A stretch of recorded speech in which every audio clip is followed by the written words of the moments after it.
Certainly, thank you. Robin Allen is not present. The Honorable John Bullock. Present. Christine Griffin is being replaced with Robert Stratford. Present. Talib Horn is not present. Claudia Jolin is not present. Douglas McCoach. Present. Justin Williams. Present. Eric Stevenson. Present. And John Laria. Present, thank you. I want to just make note, depending on your vintage and experience, you will either recognize or be unfamiliar with this horseshoe configuration.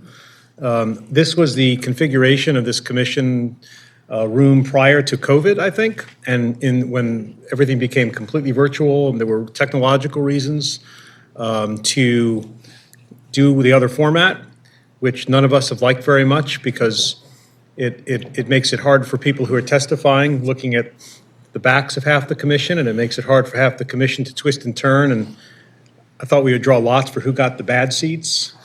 But this way, I think everybody here gets a more comfortable position to appreciate the testimony, to see the audience, and for the audience to see the commission as you're interacting and testifying. So I think I know it's probably been a little bit of a scramble for our technical staff, so I appreciate very much the effort to do this, and I hope that everybody will find it to be sort of a better setup.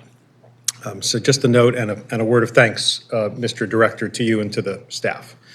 Okay, we have minutes to approve from our prior meeting. That's the meeting of August 7th. Is that correct?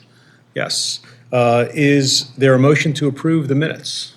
Motion to approve. Is there a second? Second. All in favor, aye. Aye. Minutes are approved, thank you. We'll now turn to the consent agenda items. The consent agenda, there are no CIP transfers, is that correct, Mr. Director? Yeah. So the other consent agenda item, I can just read it. It's minor subdivision final plans for 1643 Cuba Street. The information has been posted on the Commissioner's site as well as the public site, includes a development plan, elevations, and a deed letter.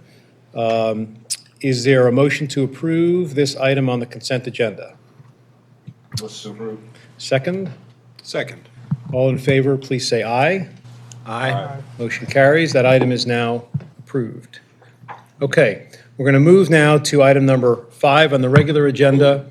I'm going to recuse myself from this item because the firm with which I'm associated does some work for Johns Hopkins.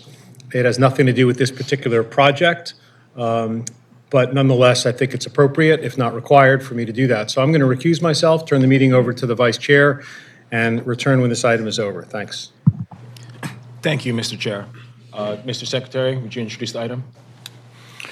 First item is street closing of 2 portions of Wyman Park Drive and the 200 block of Wyman Park Drive for Johns Hopkins University in the 14th Councilmatic District. Brandon Canoy will present. Good afternoon, members of the commission and members of the public. As the secretary just said, we are going to be considering a street closing of 2 portions of Wyman Park Drive in the 200 block. This is just the air rights above a section and the subterranean rights below a section. We received this request from Mid-Atlantic Neighborhood Corp., care of Drew Tilden and Caroline Hecker, on behalf of the Johns Hopkins University. It's located in the North Planning District, and the community planner for this area is Marie McSweeney Anderson. What you're seeing on the screen right now are the proposed plans for the DSII buildings north and south. What we are considering today is not the construction of those buildings, just the little portion outlined in red there for a tunnel and a bridge that are proposed. And then, in case you'd like to see what's more like what's developed there now, this is the approximate area where the requested closure is, and then this is the satellite view to kind of give folks all the context of looking at the map various different ways in case you need to do that. And then we have a very rudimentary mock-up kind of showing the spacing of what it's going to look like. As you can see, it's not to scale. I am not the greatest artist here, so I apologize for that, but hopefully this gives folks just an idea of what's being requested here. And then same, this is looking south. The previous slide was looking north, and then this is back to the south. The tunnel and bridge are proposed to connect the two structures to allow for service access under the street between the two various buildings. They would connect their basements, and then the air rights area would connect to the second story of each building. The south building is a little bit higher. It's got a couple more stories above that second story. So this is, once again, a very rudimentary mock-up. It's unlikely to be published in any art magazines, but hopefully it gives you an idea of what is being proposed. General area is, the site's obviously located right next to the Remington neighborhood, which is a very vibrant area with residential commercial uses. And this kind of gives you a better sense of the scale of what's proposed. These are the building plans that were approved through Site Plan Review Committee as item number 2025-006. And with that, the measurement of the pinch point between the bridge and the closest point to the ground is just over 19 feet, which, as we'll get into here with the analysis, is acceptable for emergency access in limited scenarios. The international, I'm jumping ahead a little, but the International Fire Code requires a minimum clearance of 13.5 feet. So this will be substantially above it, but because it is a projection from a building, there would be, in very extreme scenarios, situations where the fire department would not go under. Like, if it caught on fire, it's unlikely to happen as long as everybody follows the building code, but it is not something that a fire truck would drive under outside of substantial emergencies. Other than that, there are currently no public utilities within the air rights that are requested to be closed. Our records do show that there are gas and electric lines under the street in the subterranean rights portion, which we will be requesting a utility easement for to maintain those if they are not located into an appropriate public area. The design of the building and the bridge and tunnel have been reviewed and approved by our Urban Design and Architecture Review Panel. So that's not what we're considering today. This is just, should it be allowed to proceed as a bridge and tunnel? We don't anticipate any substantial disruption to traffic with this development other than necessary construction traffic, but past that, we don't expect any major impacts there. And nothing in this project will impact a regulatory special flood hazard zone. The current projections show that the flood height in this area is just around 130 feet in elevation, and the lowest point of disturbance on the approved plans is around 170 feet, 165 feet, somewhere in there. So a good 20 or 30 feet in elevation away from a regulatory flood zone. And then we did receive a couple of questions about the process for this item. Since there's currently no council bill tied to it, this is something that under the master planning authority of the Planning Commission and the Planning Department, this is the slower preferred process to make sure that we consider all the options, that everything comes to the Planning Commission first, and then if the Planning Commission believes that this is an appropriate use for the public land or lack thereof, then it can proceed to council for a bill to be drafted and all of that. And then a couple of different similar concepts that we've had folks ask us questions about that we want to make sure we clarify for everyone here would be franchise versus closure. Franchise is a right that the city grants to usually utilities or railroads to utilize public rights of way or public land for a certain period of time. Sometimes that's 99 years for $1. Other times it's for 20 or 30 years. Any number of different ways you can phrase it like that where it's time limited, but generally something that's much more permanent, like a railroad crossing or utility. Closure, on the other hand, is the permanent sale or disbursement of former public rights-of-way. That's usually to allow for actual structures, not just utility lines or railroad crossings. And it can be subject to conditions on the sale, which we are going to be recommending some conditions to make sure that the public utilities still are able to provide service to folks in the area here. And those conditions are, number one, that a utility easement is going to be provided for all the utilities not relocated as a result of the closure of the subterranean rights. Condition number two is that any and all expenses related to any sort of relocation are the responsibility of the applicant, property owner, or their designee. City's not going to foot the bill for any of that. And that any relocation work will need to conform with all the applicable and necessary construction, reconstruction standards, so making sure that the utilities that go back are in the proper working order, as well as anything that's removed, like if the road needs to come out for a little bit, they will have to fix it back up to its pre-construction standard. And with that, I will turn it over to y'all to hopefully answer any questions you have. Thank you, Mr. Kanoy. Any questions for staff? Commissioner McCoach? I have one question for you, Brandon. By the way, your artistry and your explainer is quite helpful. Thank you. But I do have one question about the graphic that you could maybe explain. It's the plan view. Keep going, keep going, keep going. There we go. The two areas that are straddling the right-of-way, this, is the one to the right subterranean and the one to the left elevated? Or are they both elevated? So the tunnel is on the left side, it's the skewed off one. Okay. And then the bridge is the square one, Okay. connecting the corners of the buildings. All right. That was my question. Very simple. Thank you. A simple question. So, do you have an idea of the current utilization of that at that span of Wyman Park in terms of foot traffic? Foot traffic, we don't have a good number on. Vehicle traffic, it's in the hundreds of vehicles at most. We did double check the traffic numbers around that area, and it's relatively minor. Deputy Mayor?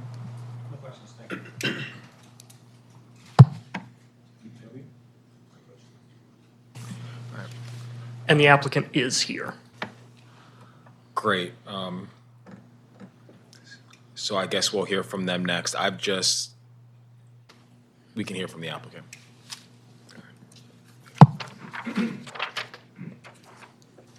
Ms. Hecker?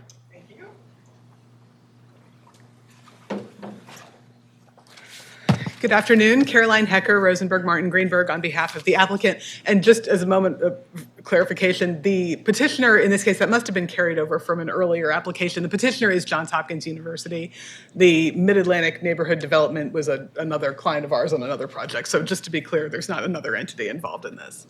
Also, I just want to clarify one tiny thing. Mr. Kanoy's report was excellent. But the bridge and the tunnel are the reverse of what he described. Sorry. So thank you. Also, your artistry is excellent. We're going to hire you on the staff of the Johns Hopkins architecture team. It's his cubist phase, yes. Well, thank you, commissioners. I'd like to just talk for a minute about the DSAI Institute project generally, and then I'll talk a little bit more specifically about the need for the closures, both for the underground and above grade connections. The Data Science and Artificial Intelligence Institute will be an academic building located on Johns Hopkins Homewood campus that's dedicated to the application, understanding, collection, and risks of data and the development of machine learning and artificial intelligence systems. This is a collegiate academic space that will include lab space, classrooms, and an auditorium. Importantly, it's not a data center. I've heard that repeated over and over again. It's not a data center. This is an academic building. It's estimated that the DSAI Institute will generate nearly $2 billion in economic activity and nearly 11,000 jobs throughout the Baltimore region during its construction phase through 2029, in addition to spurring world-leading advances in healthcare, medicine, engineering, and public health. The DSAI Institute will advance Baltimore as the place to develop and launch products and companies based on data science and AI technology. Now, the project consists, as you see, of 2 buildings located on the north and south sides of Wyman Park Drive that are connected by a pedestrian bridge and a tunnel linking them. The project, including the bridge and the tunnel, has gone through extensive design review, including by UDAP and the Site Plan Review Committee, and it's been designed to comply with the requirements of the EC2 zoning designation where it's located. Johns Hopkins has hosted 14 public meetings over 2 years to vet the project with local stakeholders, which dialogue has resulted in several changes to the project to address the feedback that we've received. The size of the building has been reduced by 30% from its original iteration, and the buildings have been pushed back significantly from Remington Avenue, resulting in an average setback of 55 feet from the property line to the building. Hopkins has also established a dedicated website with biweekly construction updates to keep the community informed about the project. Now, the scope of this hearing is limited to the question of whether there is a public need for the air rights and the subterranean rights to remain open, or whether they can be closed and conveyed to Hopkins in connection with this project. Now, as a practical matter, there's no history of the air rights or subterranean rights in Wyman Park Drive ever having been used or needed for any type of public use. We believe that closing them to allow the above and below grade connections between the buildings will result in a significantly better project that will have fewer impacts on the community.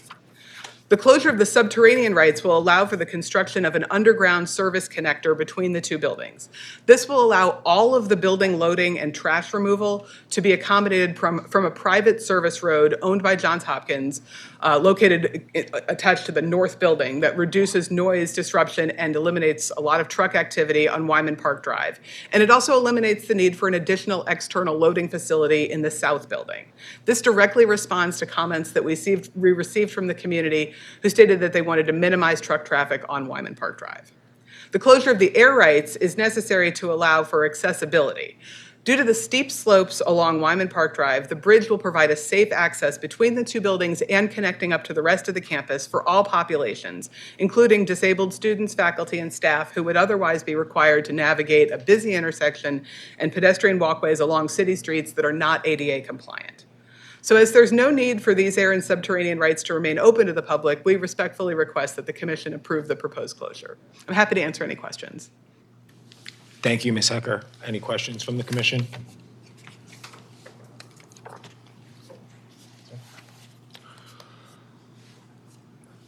So Mr. Knoy pointed out at the beginning of his presentation a very important distinction, that this is the subterranean and air rights only, and that the surface street will remain open for public access, of course, with the likely exception of during construction. Correct. Is there an estimate as to how long construction might be? Not yet. We don't have permits yet. I mean, it's hard to say at this point, but it won't be Yeah. forever. It'll take a little while to build it, but I don't yet know exactly how long it's going to take. Okay. Thank you. It's a simple question again. Is there any, in terms of the bridge and the tunnel, are these exclusively circulation, or is there any other type of programming? There's no programming. Okay, no. great. Yeah. Okay, it's a corridor. It's just a corridor, right? All right. Thank you very much, Ms. Hecker. Thank you. All right. In a moment, we'll open up the hearing for public testimony. If I could see a show of hands of folks who are here to testify on this subject. Great. Thank you very much. If I could first ask anyone who is testifying in support of the project to come up first, and then we'll give an opportunity for anyone who has concerns to testify. Councilwoman? I'll be testifying against. Okay. Councilwoman?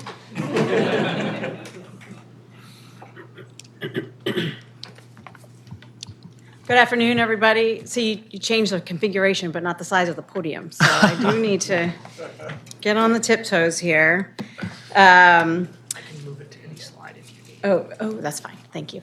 Good afternoon, Mr. Vice Chair, members of the committee. I'm Odette Ramos. I am the councilwoman for the 14th District. I represent this area. I'm testifying against this particular issue, but I want to give a little background before I give you my reasons. The first is, I'm sure you've seen some of the news around this, that this building is going to be bigger. These two buildings together are going to be bigger than the convention center. They are really, really big buildings. And when Hopkins came to me initially, I guess it was like 3 years ago now, about this, the first pictures that I saw were about Harvard and MIT's AI buildings, which were also huge. So rather than looking at what is needed in terms of space, it was about the size of the building, okay? There were a lot of discussions. We did have public meetings. To Johns Hopkins' credit, we did a lot of public meetings to get thoughts about this. Initially, they wanted to go just build it all on one side, closest to the hospital in Agora, and go up 125 feet. We were negotiating that back and forth because that would have required giving you all and the city a campus master plan with the height in the EC2 zoning, right? So there would have had to be an ordinance. And so there was lots of negotiation, talk about that. We tried to figure out whether there were some needs in the community, et cetera. And the community didn't really have a chance to vote on it because within themselves, and I'm talking about specifically the Wyman Park South community, which is right across Remington, who is most affected by this, and Remington Avenue. And so instead, Hopkins said, no, we're just going to build it by right. So the height is 65 feet, which, as we know in the zoning code, is kind of the mean between the highest and the lowest point. So it's actually higher than 65 for the whole thing.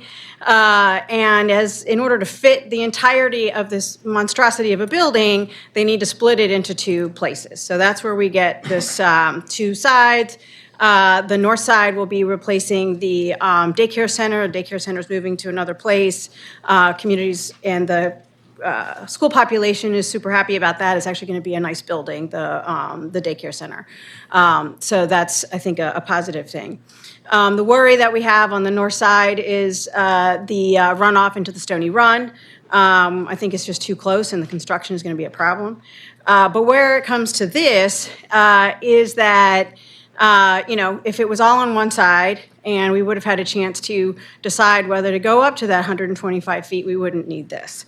The other thing, I just have a process question and a process sort of protest, if you will. This is, we have had, in my district, we had 2 sales of property. We also had a franchise with Johns Hopkins about the Agora building, which worked out all fine.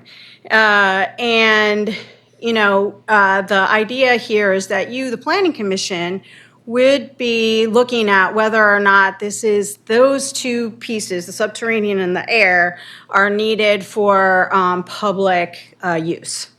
And there is no campus master plan, so you don't know that. This is not part of the Remington master plan. There is one, so you don't know that. It is not stated anywhere in the comp plan that you all voted for, the city council voted for, I voted against for different reasons, whether or not this is here. So this is just a process issue where it doesn't make sense to me why the Planning Commission is first looking at whether or not this air rights and subterranean rights can be used for public use. I mean, the community may want to fly balloons or something in the area, or fly kites, or grow more trees, or all of that, but you wouldn't know that because you all haven't had the conversation with the community about what the public would want in that area. So I'm just saying that, I know there's going to be an ordinance. I will not be introducing it, and I will vote against it. But there has to be an ordinance for this closure, so it has to go through that process, which is a public process, and there would be a hearing, so you would be able to get a chance to hear from residents, et cetera. So my understanding from what the staff said is that this is, traditionally the way it has gone in terms of it comes to you first before it comes to us. I don't think that makes any sense. And so I'm just, telling you that I think that a vote here is premature until the ordinance comes, because you're going to then get it anyway, right? Because there's the ordinance, then you all get it for a hearing, and then we get it again. So I think that that's just something to kind of look at in terms of the process. We had closure of public property in Waverly where you all didn't get it first. Oh, that's not true. You actually had to look at it for a different reason. You had to look at it, right?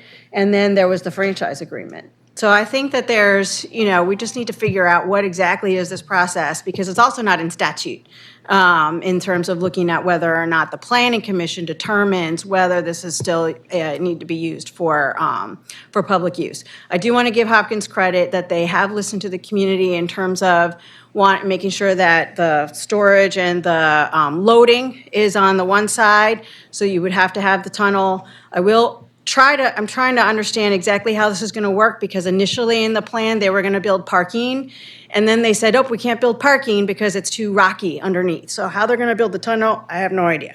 Something to look at.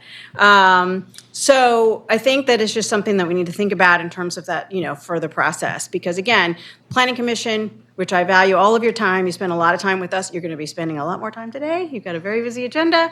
But in terms of making sure that the public is involved and letting you know what the plans are, because there's nothing written about this particular building or the air rights and subterranean rights in any of the plans that have been approved by this body. Thanks. Any questions from the commission for Councilwoman Ramos? I've got just a couple. Sure. So I heard a few things in there. Mm-hmm. One, I could actually talk about this all day, but we don't have. so you mentioned that in terms of the public need for the subterranean or air rights, there's nothing in any of the master plans about this that speaks to this. Correct. So there's no conflict. There's nothing that says that there's Way or the other. one way or the other, right? So I'm just saying one way or the other. That's not something that we would need to have a process to figure that out. But nobody's come to the community and said, "Hey, do you all need this to fly kites or grow more trees or anything that you were planning on doing in this area?" Nobody's come to us for that. So trees you mentioned as well, and of course There's trees that are coming down on this road. This hearing is in reference to the bridge and the tunnel. How many trees do you think would be affected by the bridge and the tunnel? All of the trees on Wyman Park Drive on this block are coming down. And it's not because of part of it is because of the tunnel and the bridge, but also the construction. Oh, I forgot to mention one thing and you reminded me. But the construction of this building is the city, Johns Hopkins has asked the city to take down trees here, all of them, and there's 7, 9, a little more on Remington Drive, on Remington Avenue, that are city trees that are going to come down. And so in terms of this, the city trees, what I worry about also in terms of closing this road is how long it's going to be, because the building of the whole building is going to be 5 years. Closing this road for 5 years would be a problem. So it would have to be only closed for the bridge and only for a limited amount of time. But all the trees are being torn down here. Okay, now you spoke to process, and we have a process to address trees, which is under our forest conservation plan. So while it's not a part of this hearing, certainly any trees that are removed would be replaced per the requirements. So I don't. That's true. You mentioned the size of the building. Yeah. And I've also heard a couple of times that the design's been reviewed by UDAP, which would be the authority to opine about that. For our role, this is within the zoning requirements.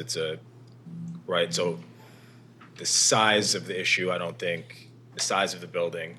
You also mentioned runoff, which again is regulated by very strict construction, erosion, and sediment control regulations. which are going through review right now. There's a lot of consternation about that, which is not the subject of this hearing.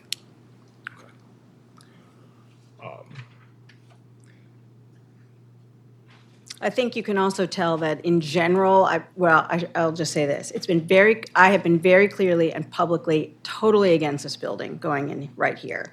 So that is also part of this opposition to the bridge and the air and the subterranean. Is just, this is not the right place for this building.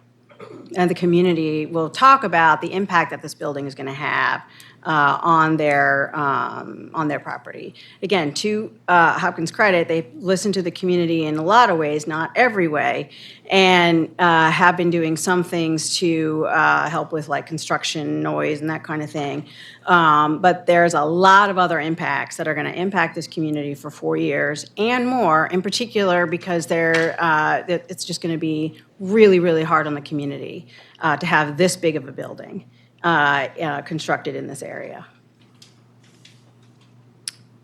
Okay. Thank you.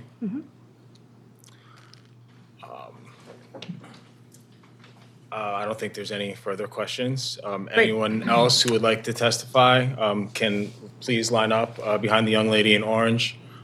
We do ask folks to limit their testimony to 3 minutes and try to avoid repeating points that have already been made. Ma'am, if you would just introduce yourself for the record, please. Good afternoon, gentlemen. My name is Anita Chibata, and I'm a resident of Wyman Park. I apologize for my motion. My main concern for the ground and air rights for the DSA project are the limitations in access of the walking path during construction. I am suggesting that the city recommend the design committee to change the current design to keep the sides of the street separate and build a walking path or a sky bridge to connect the two.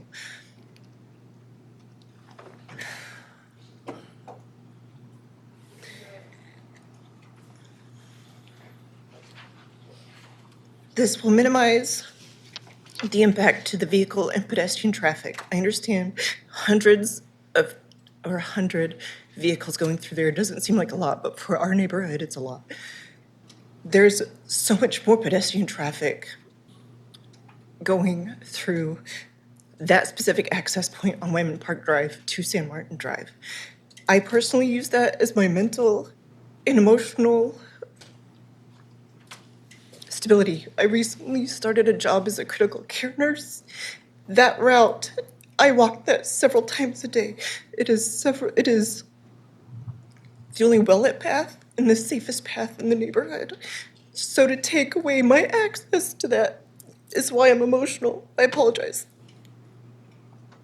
I firmly believe that the closure of Wyman Park Drive is unnecessary and would be detrimental to the mental and physical health of the community and students and employees at Hopkins.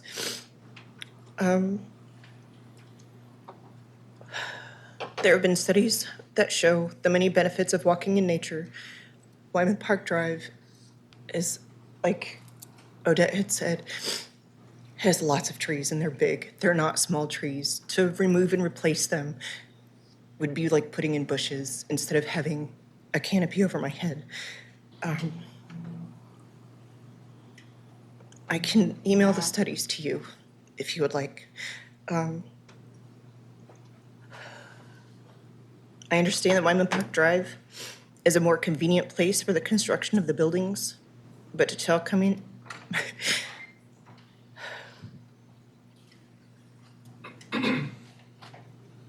telling my community that their way of self-care is unimportant is extremely disrespectful and harmful, and some people aren't physically capable of the alternate routes that closing Wyman Park will have.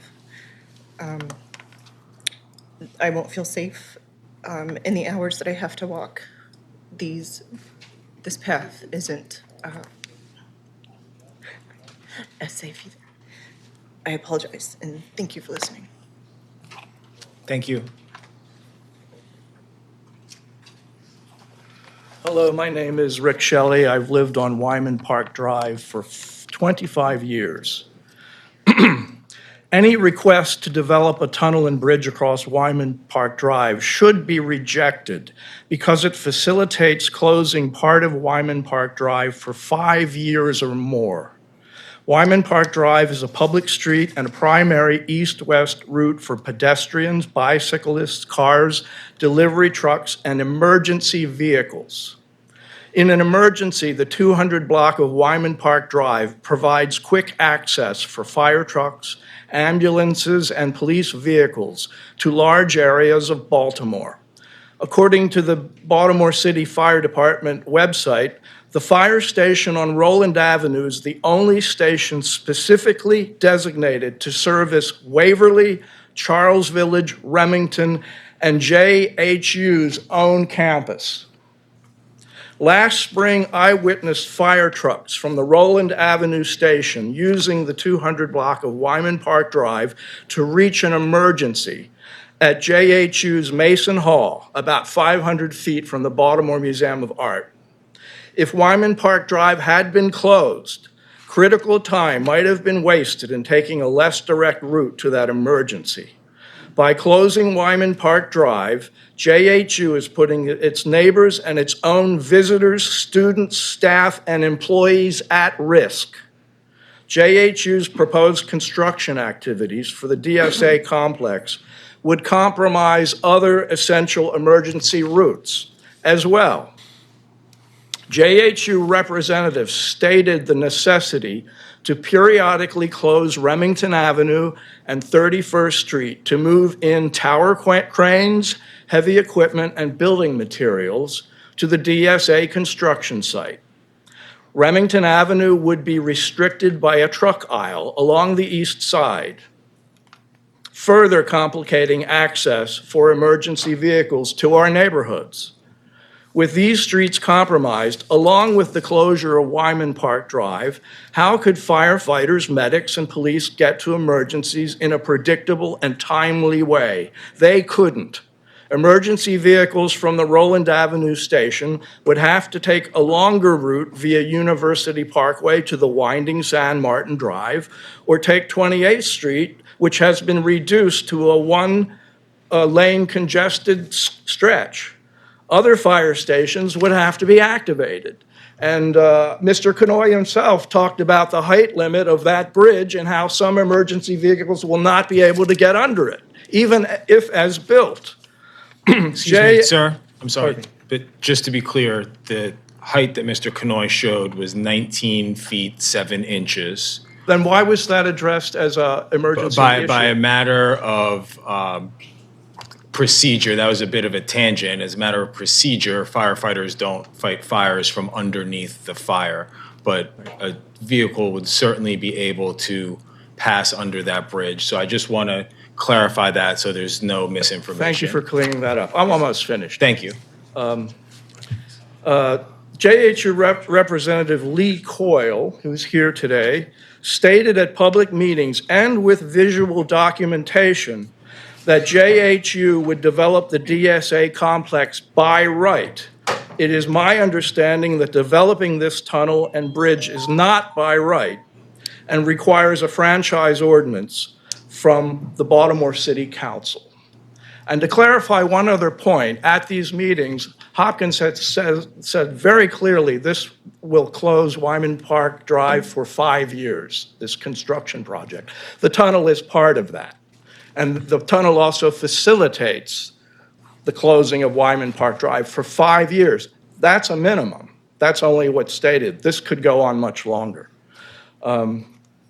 So my last statement is surrendering the public's air and subterranean rights on Wyman Park Drive would facilitate a construction project that, as proposed, could cause potential harm to me and to many other citizens of Baltimore.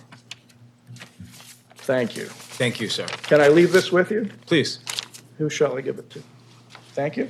Sir.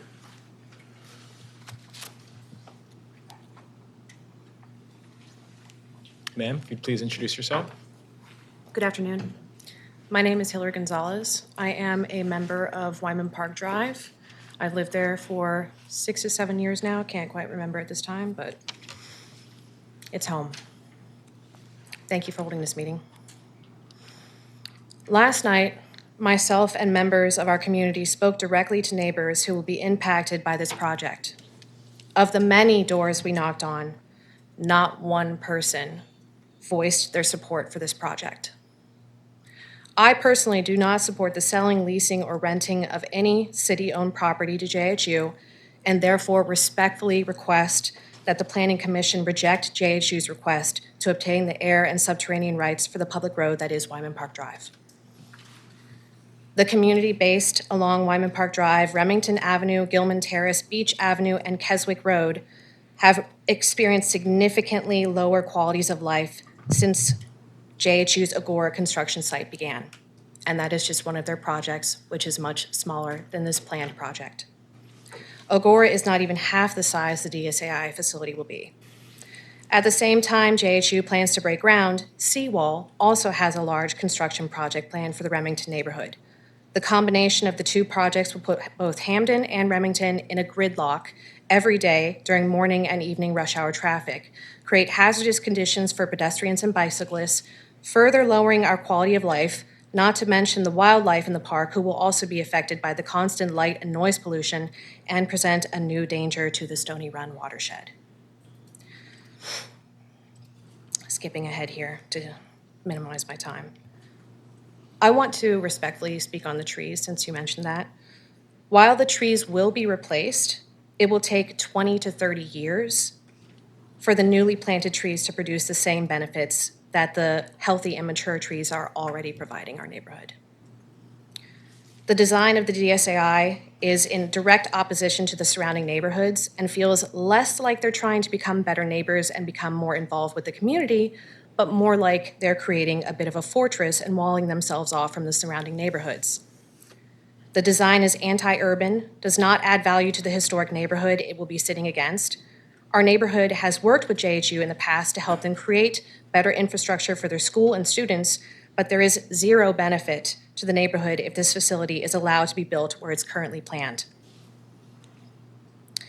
And I'm going to skip ahead because I do have some testimonies from some neighbors who I spoke with this last evening.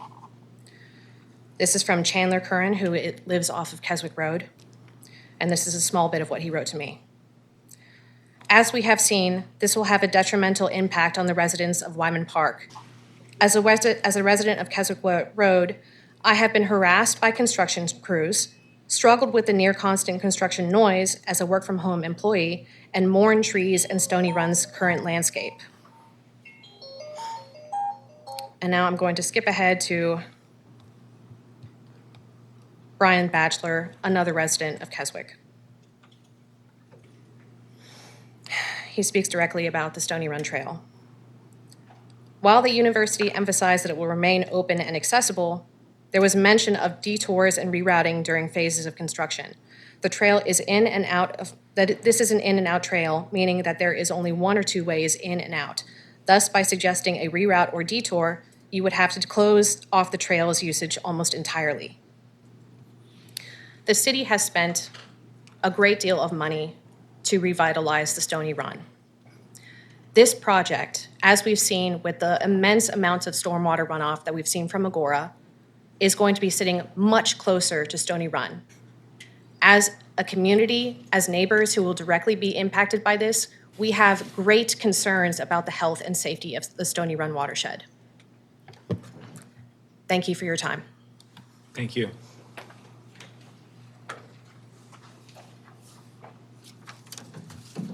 Hello, I will be skipping around for sake of time. My name is Nicole Lucia. I am a class of 2023 alum of Johns Hopkins University who received her BA in Public Health Studies. I've done a lot of work for the university, both in their communications as a student. I was part of a lot of student organizations, and I'm also a resident of the area that will be affected by this project. I'm here to voice my concerns, and I, again, will be skipping around because some people have said some points that I already had written here, so great. In a JHU Hub article that was published earlier this year, one of the benefits of this building is that the project will, quote, bring new investments to Baltimore and boost the economic vitality of the surrounding Remington and Wyman Park neighborhoods. And yet for the people who actually live in the Remington and Wyman Park neighborhoods, such as myself, and some of whom have been living here for decades, this project is wildly unpopular, as you've seen. I spent yesterday afternoon and evening as well talking with folks in the neighborhood, and I've yet to come across anyone that thinks this construction project is a good idea. I understand we're talking about the subterranean and air rights, but obviously that facilitates the larger project at hand. Common complaints as we've heard already, traffic. One I want to speak about personally is residential parking, which is particularly unhelpful, the potential removal of residential parking for disabled and elderly neighbors, or someone like me who goes to work every day and when the academic year is in full swing, already struggles to have like good parking in the area. Also speaking to the times that BGE has had construction on my street, those are particularly frustrating days, and I can only imagine how much worse and how much less parking would be available during the period of construction should this project go through. At least with BGE, they're providing a service to the residents that actually benefit them, and it's a much more temporary period of time. I'm going to skip ahead here to mention that potential foundation damage to historic homes and businesses, also potential for homes in the immediate construction area to lose property value is another concern that I've heard from people. Like I mentioned earlier, JHU claims this project will boost the economic vitality of the surrounding neighborhoods, but the question is for who exactly? It doesn't appear to be for the residents, some of whom, again, have been living here for decades. My understanding is that Hopkins wants to be a leading global hub for data science and artificial intelligence research, and it's one of their Big 10 goals. Again, I'm an alum of the university. I keep close look at the things they're up to and the research they're doing. I have friends myself who are researchers. But one of their other stated goals is to develop a new generation of partnerships and programs to support the aspirations of our neighbors, to strengthen the city we call home, to make our university more open and accessible to our neighbors, all taken from their 10 for 1 plan website. And yet, not only is this project unpopular to the university's neighbors, it literally shuts us out through construction and building design. Like she mentioned, it kind of is more akin to a fortress. And further encloses the Homewood campus. As a student, people would always joke about how we live in a Hopkins bubble because of just the way Hopkins functions in the city. There are plenty of construction projects the university has undergone without major pushback from local residents, such as the Student Center and the library. But for many, the potential construction of the Data Science and Artificial Intelligence Institute takes things too far. And if it happens, it will further ruin public perception of the university for people who live in the immediate area and city at large. Again, I know this is about a specific portion of the project, and that is Hopkins' perception is potentially not of concern for you guys. But it's worth noting, as one resident told me after a conversation about shared concerns yesterday, thanks for spreading the word. I won't hold it against you that you're a Hopkins alum, which she said half jokingly, but the fact that the joke could even be made to begin with speaks volumes. If that doesn't go to show what kind of impact this is having on the immediate neighborhood, I don't know what does. And closing out here, I just want to say, I came to Hopkins to study public health, and it's truly disheartening to see the ways in which the institution can harm its tax-paying neighbors, city residents, and nature sites for the sake of research. And I say this as someone who has many friends who are in research. Like I said, I was a student of this university. I feel there has to be a limit. I feel like the limit should be a project that isn't so big, a project that isn't near such precious wildlife, and a project that doesn't disrupt the lives of local residents, some of which, again, have been living here for decades. Thank you for your time. Thank you. Miss, may I just ask you a question as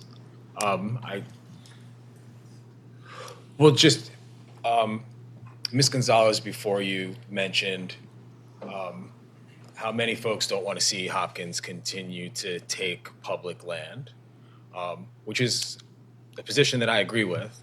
And frankly, when I saw this project, I was happy that they weren't building it in the park. And you mentioned their fortress and the bubble, which is all very real. You don't have to go to Hopkins to know that. But as I'm looking at this on Street View and looking at the trees, which are mostly modern plantings, not 100-year-old trees. But it's with my point here, is that this is within their fence, right? They already have a monumental entry there, a brick wall around the site, to your point. And while in a way, this closure and the bridge and the tunnel facilitate the larger project in a way, but actually they could build both of these buildings without the tunnel. It would just be not as good for everyone because there would be more congestion on the street and harder travel times. And so I've heard, and I'm sorry that I'm putting you on the spot, please don't feel pressured to answer this, but I've heard a number of people say just not in this spot, as if there's another spot that would be better, but isn't within their existing campus, instead of continuing to sprawl.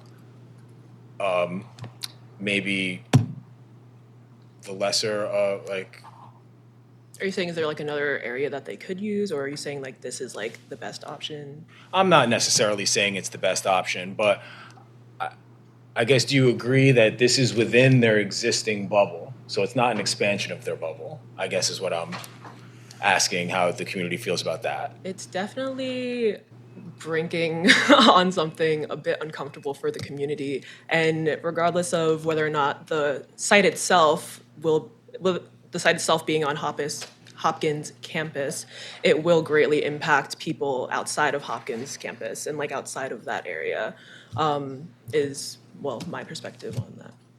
Thank you for sharing. Yep.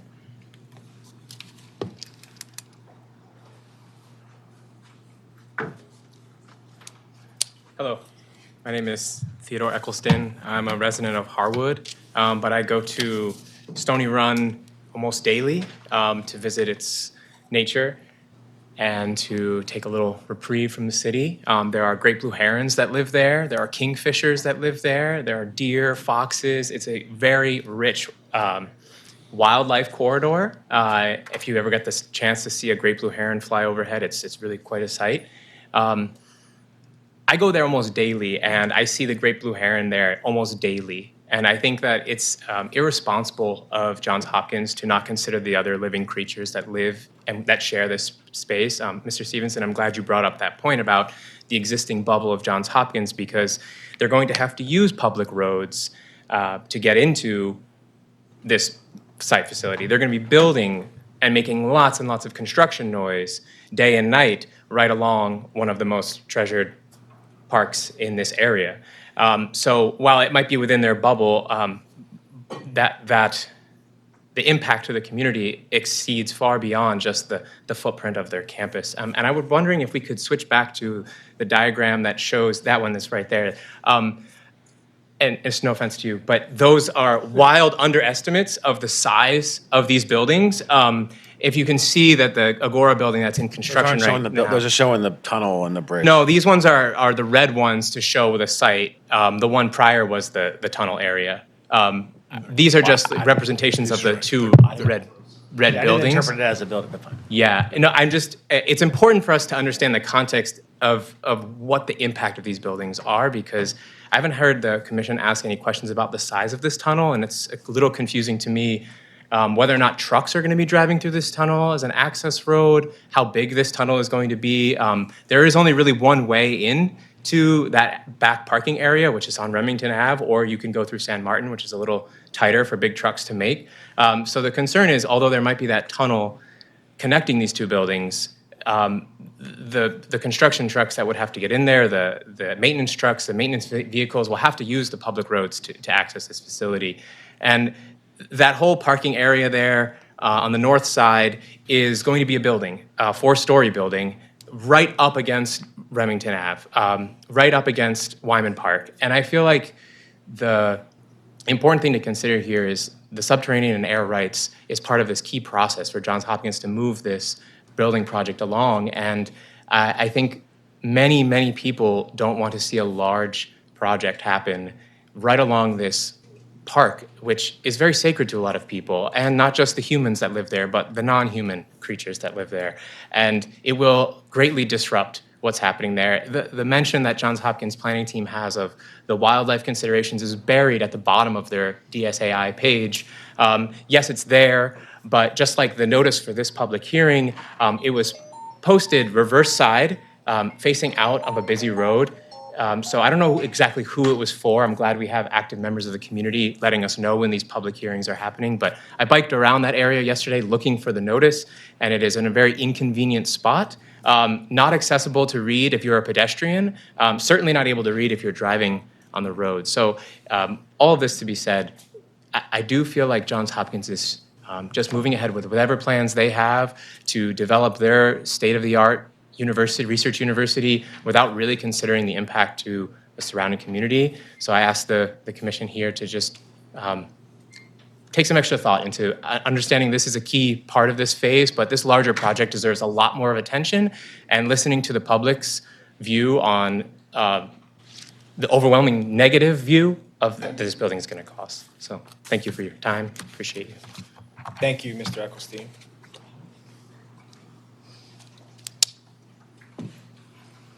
Hi, my name is Emma Dunbar Freeman. I'm a Bolton Hill resident. I've lived in Baltimore my whole life. I've been in Bolton Hill for about 5 years. I'm a small business owner and I am a local theater artist.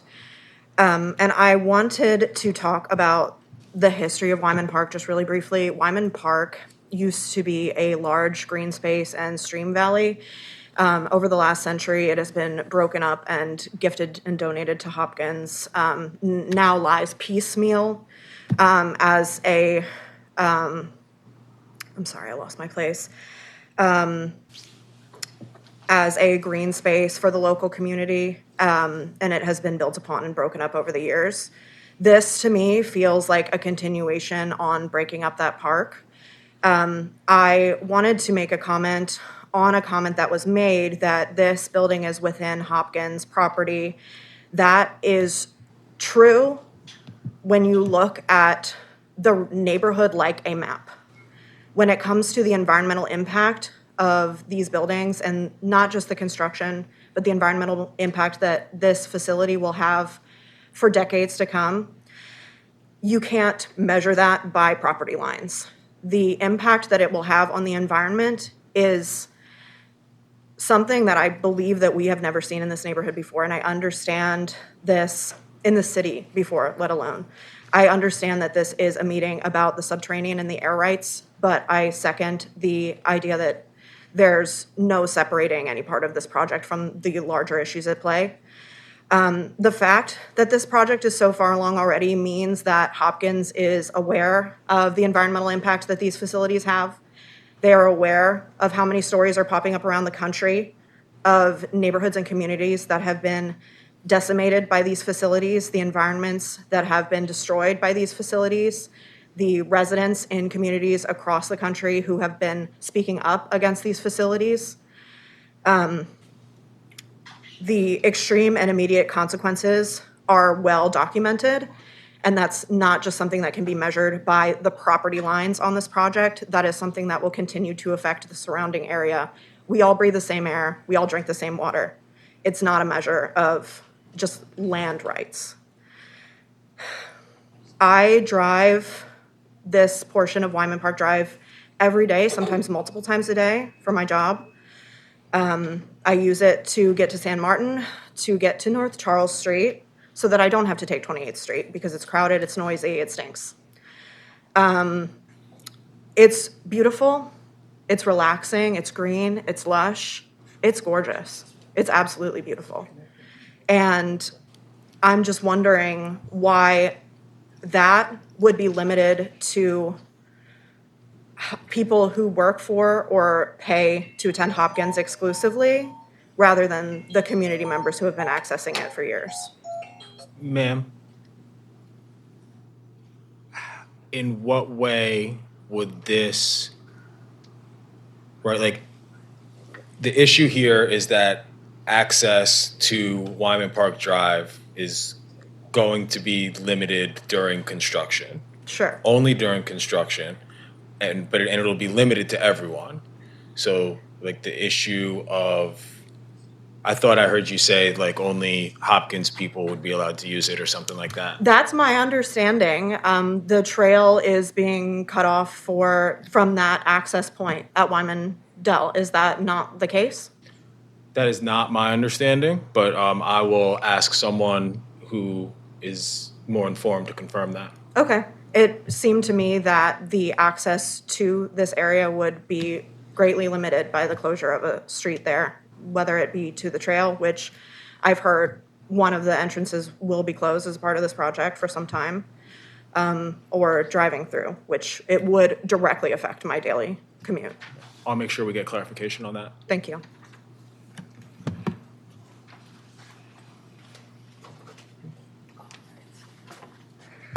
Hello, my name is Kyle Kirkby, and I'm a current resident of Remington. Hopkins is what brought me here to Baltimore, and I've seen just firsthand in the 7 years that I've been here how they ignore the concerns of the community and how they abuse their historic and institutional power to basically get whatever they want. As not to be redundant with what a lot of these lovely people here have said today, my concern more specifically is with the Remington Avenue Bridge that overruns Stony Run. If you go back to like one of those pictures, yeah, it's that bridge that's like up above Remington Avenue, kind of that street. It goes above Stony Run. I just pulled from the Department of Planning website. There was like a bunch of like surveys done on a bunch of like infrastructure projects around the city, and this bridge scored a 17.1 out of a 100. And it said it needed to be repaired immediately. And it seems like there are current like plans for rehabilitation of this bridge, but Hopkins has been using it, you know, to bring in their large construction, like heavy construction trucks over the bridge. And if they close Wyman Park Drive for whoever knows how long this construction project is going to take, where are those trucks going to be diverted to? They're not going to be able to drive down San Martin Drive, at least. Like they'll have to drive potentially over the Remington Avenue Bridge that it only has a 17% rating. Yeah. That's new information. Thank you for sharing that. Yeah, thank you.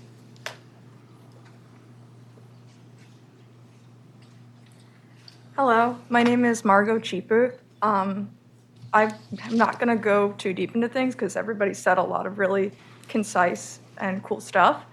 I am a resident of Charles Village. I am a cyclist as well as pedestrian. I don't drive. I don't have a car. And getting to and from Hamden is actually very challenging because of Hopkins campus.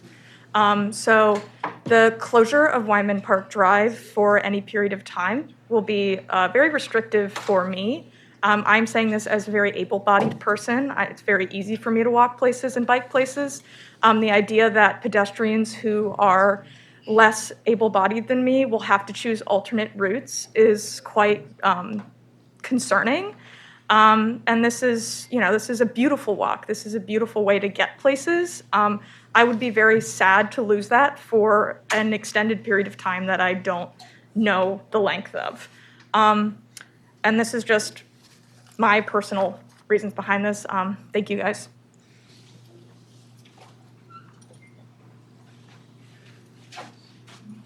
Hello, my name is Jessica Hudson. I have lived in Baltimore for 15 years. I bought my home at 301 Wyman Park Drive, which is that home right there on the corner that's directly across from the proposed construction. I bought my home in 2017. I was able to get a grant from the city to commission 3 different murals as a welcoming to Baltimore City. If you're familiar, I'm the Cat Lady House. Hi. Honor to meet you. I did that because I bought my house from my neighbor who kind of let that house go into derelict. I bought it directly from him. Before I owned it, I was clearing off weeds, etc., trying to make it look nice because it was kind of the welcoming position of Remington. There's a lot of similarities between that owner and what Hopkins does. They kind of just let things rot and say, oh, sorry, we have to tear this down or we can't do anything about it. That's what this entire lot here is. If they were to move this whole project over and consume the entire lot that they have, we wouldn't be in this position. We wouldn't be having this discussion right now. Just want to make sure that that's clear. Sorry, my passion gets over my eloquence. Can I ask you just to clarify the last one? Are you saying that you would prefer that the project was further off of Remington Ave, just slid over?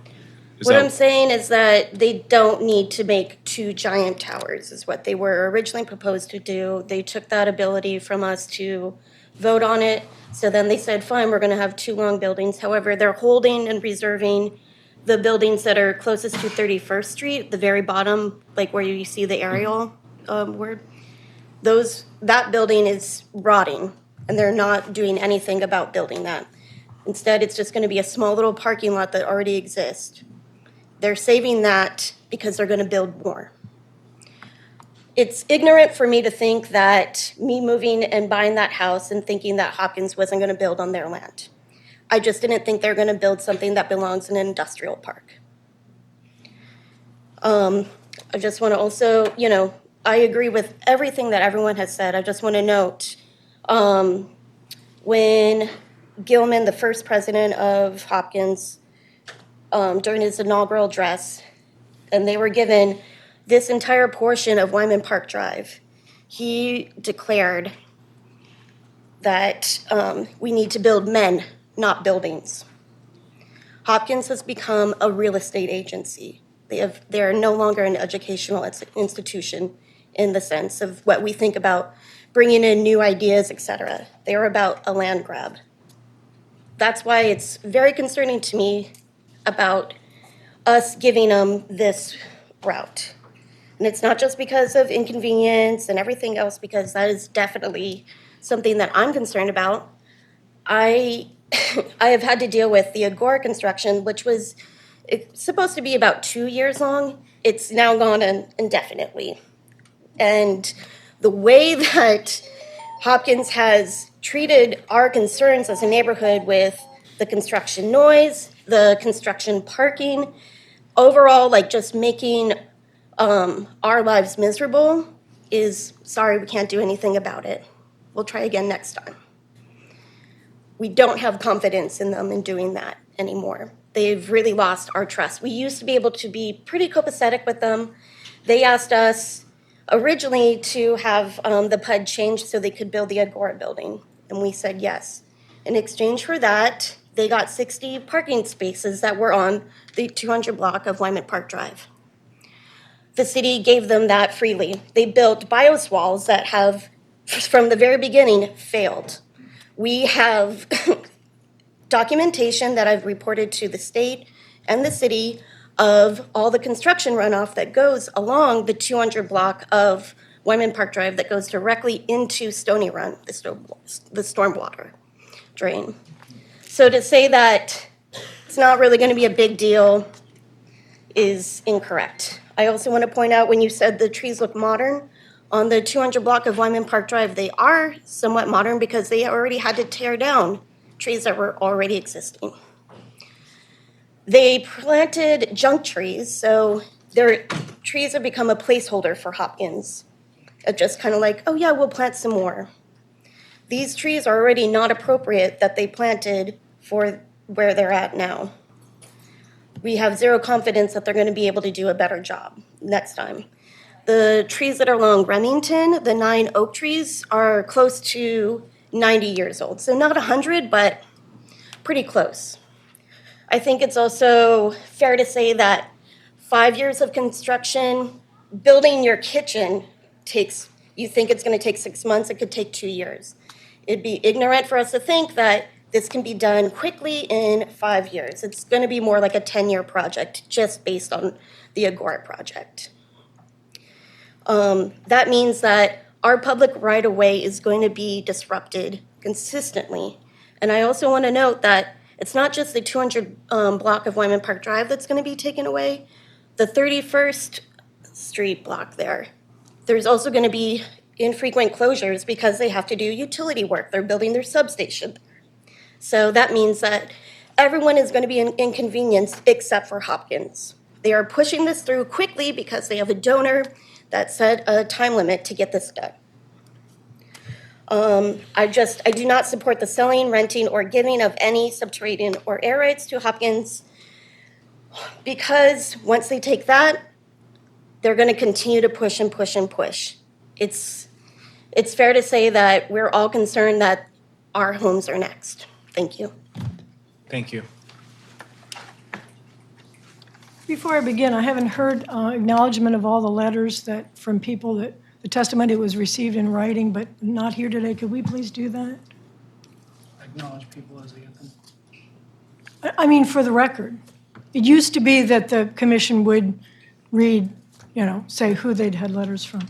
That would take a substantial amount of time, but We have received a number of letters letters in support, letters in opposition, as well as a number of letters just voicing concern.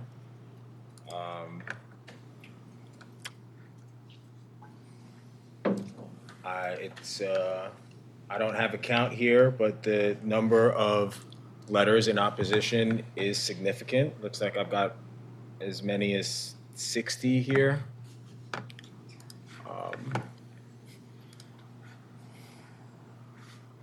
And we did get 2 letters of support from individuals in addition to institutional support. Thank you, Mr. Chair. I appreciate that. My name is Joan Floyd, and first I want to say I haven't heard what the height is where the air rights would begin, and I haven't heard the depth of where the subterranean rights would begin. So I'd like to have some kind of designation of that. It seems rather open-ended right now. So I guess I put a question out there. Maybe that's taking my time. I don't want to take up my time. So I'll just say. I thought he provided it to 19. The 19'7" was the height of the bridge. Nuance that we should confirm is if that's actually the height of the air rights or if they start slightly below that, and do they extend up to infinity, or is it just the 15 feet needed for the bridge? It's a valid question. That's exactly the kind of thing I'm asking for. Thank you. And pretty much the same for the subterranean. But I want to say this. As far as public use, we still definitely do need these for public use. We've already heard that we have utilities in the subterranean area, which means we have to actually negotiate an easement to use back what's ours right now, which I don't agree with at all. Also, when you look at the air rights situation, we have an environmental reason for needing that space because we need the trees, and I mean the trees have to be able to grow. So I can see that if you're putting up a flyover, you're going to have to keep trees a certain distance away. That's not beneficial. So I would say we definitely still need these for practical reasons for public use. We should retain them for that reason.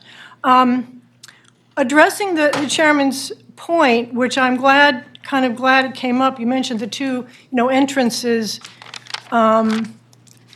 This is not Hopkins driveway. This is not the entrance to Hopkins campus. This is a community gateway. This is a gateway to the community that I have lived in 30 years coming November. This is a community gateway. And as far as the traffic that we heard, the minimal traffic, anyone who's saying 100, first of all, we're not saying what is the time period for the 100. But we've had many times, we've had many meetings and stood out there on the corner. And of course, so I've been in a car as well, watching the cars go by. Anyone who's telling you 100 and definitely that's not the result of a traffic study. I don't know where that comes from. But this is a well-used, there's an intersection right there that takes traffic all different ways. Okay, so the idea of sprawl takes many forms. And when you live in this neighborhood, when you live in proximity to Hopkins campus, you see those pressures, and you see them coming up in new ways. And one of the ways is that taking down the 90-year-old trees, okay? There are all sorts of ways in which Hopkins exerts that kind of energy on the neighborhood, and you feel it. And there is definitely a feel that if we give them the flyover and we give them subterranean rights, especially the flyover, it's going to be more like a driveway to Hopkins. But it, in fact, is a community gateway. What they put on that flyover is not going to say Remington, it's going to say JHU. It's hurtful. It can actually be hurtful when you live there to see some of the things, some overt, some subtle. One of the most hurtful things is to hear Hopkins officials at a public meeting pledge that they will only develop this site by right. They only develop this development, this DSAI, by right. This is not by right. They're asking a big thing. a very big thing right now of the city, and it's definitely not by right. You don't need an ordinance if you're developing by right. So I think I would close by saying, you know, they got a franchise for the Duck Banks just a really little while ago, right on the same street up Wyman Park Drive. If you look at the bill file, there's a lot of pieces to that bill file. A lot of things went into it. A lot of specific calculations and so forth went into it with a lot of scrutiny. That seems definitely to be a more appropriate process, at least if they're going to ask for this. They should be asking to use something that we get to keep and not to take something away that we will never get to use again. That's what I had to say. Thank you. Thank you, Ms. Floyd.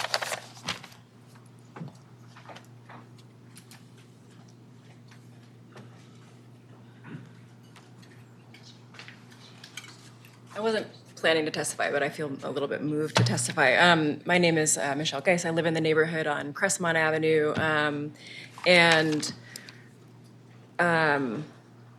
As my shirt implies, I'm actually really here as a keeper of bees in the neighborhood as well, so right behind this site. And that point of view is wanting me to speak from a more holistic state of where the neighborhood is right now. And I think, you know, on Crestmont Avenue, we're dealing with BGE coming in and dealing with our meters. We've had Charles Street closed for a long time. We've had all of the, you know, the whatever's supposed to save democracy on that corner that they're building. And then this is another one. And I think there's this feeling like the neighborhood is under siege, and that there's sort of, you always watch these deadlines and these dates on the banners of their buildings, and you think, oh, okay, this is when it's going to be like a sigh of relief. This is when you're going to be able to drive like a normal person, you know, to think about how you're routing around. You're going to be able to drive your bike or take your walk in peace. And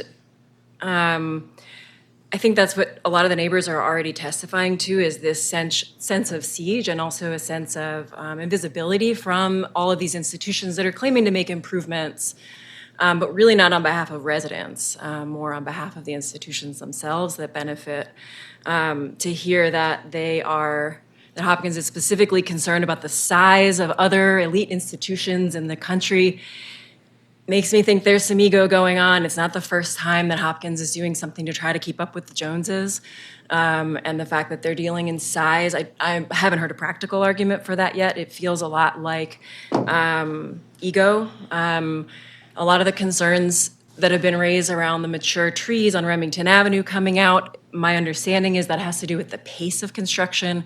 So we're really dealing in size and speed that's being forced through, despite people being willing to play ball, despite people being willing to enter into dialogue with this stakeholder, who is a neighbor of ours, who is not the only stakeholder in the neighborhood. And I understand they have economic power, and that's the reason it's valid for them to stand up and say and shrug their shoulders as if they don't know what the construction timeline is, when clearly somebody, if they're being hired to do this work, would probably edit their slides and also have a rough timeline to be able to tell you. So that when people are dodging those questions, it makes me feel that they're not actors that are coming in good faith to these conversations.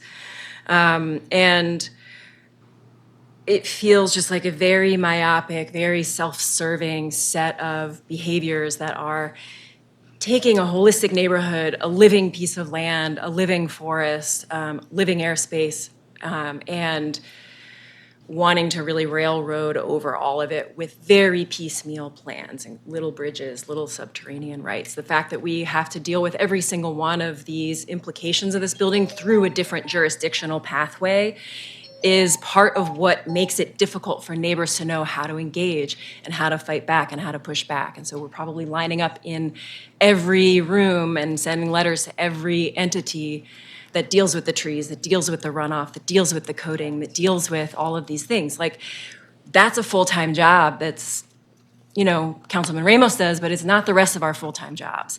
And the fact of the matter is people don't want a building this big right here that is this disruptive. And what I haven't heard is any kind of good faith effort, other than a little bit of tweaking here and there from the institution to actually consider the place it's building in and the people that live there and the assets that people are drawn to live there. That's the neighborhood's businesses, that's the other residents, that's the green space around.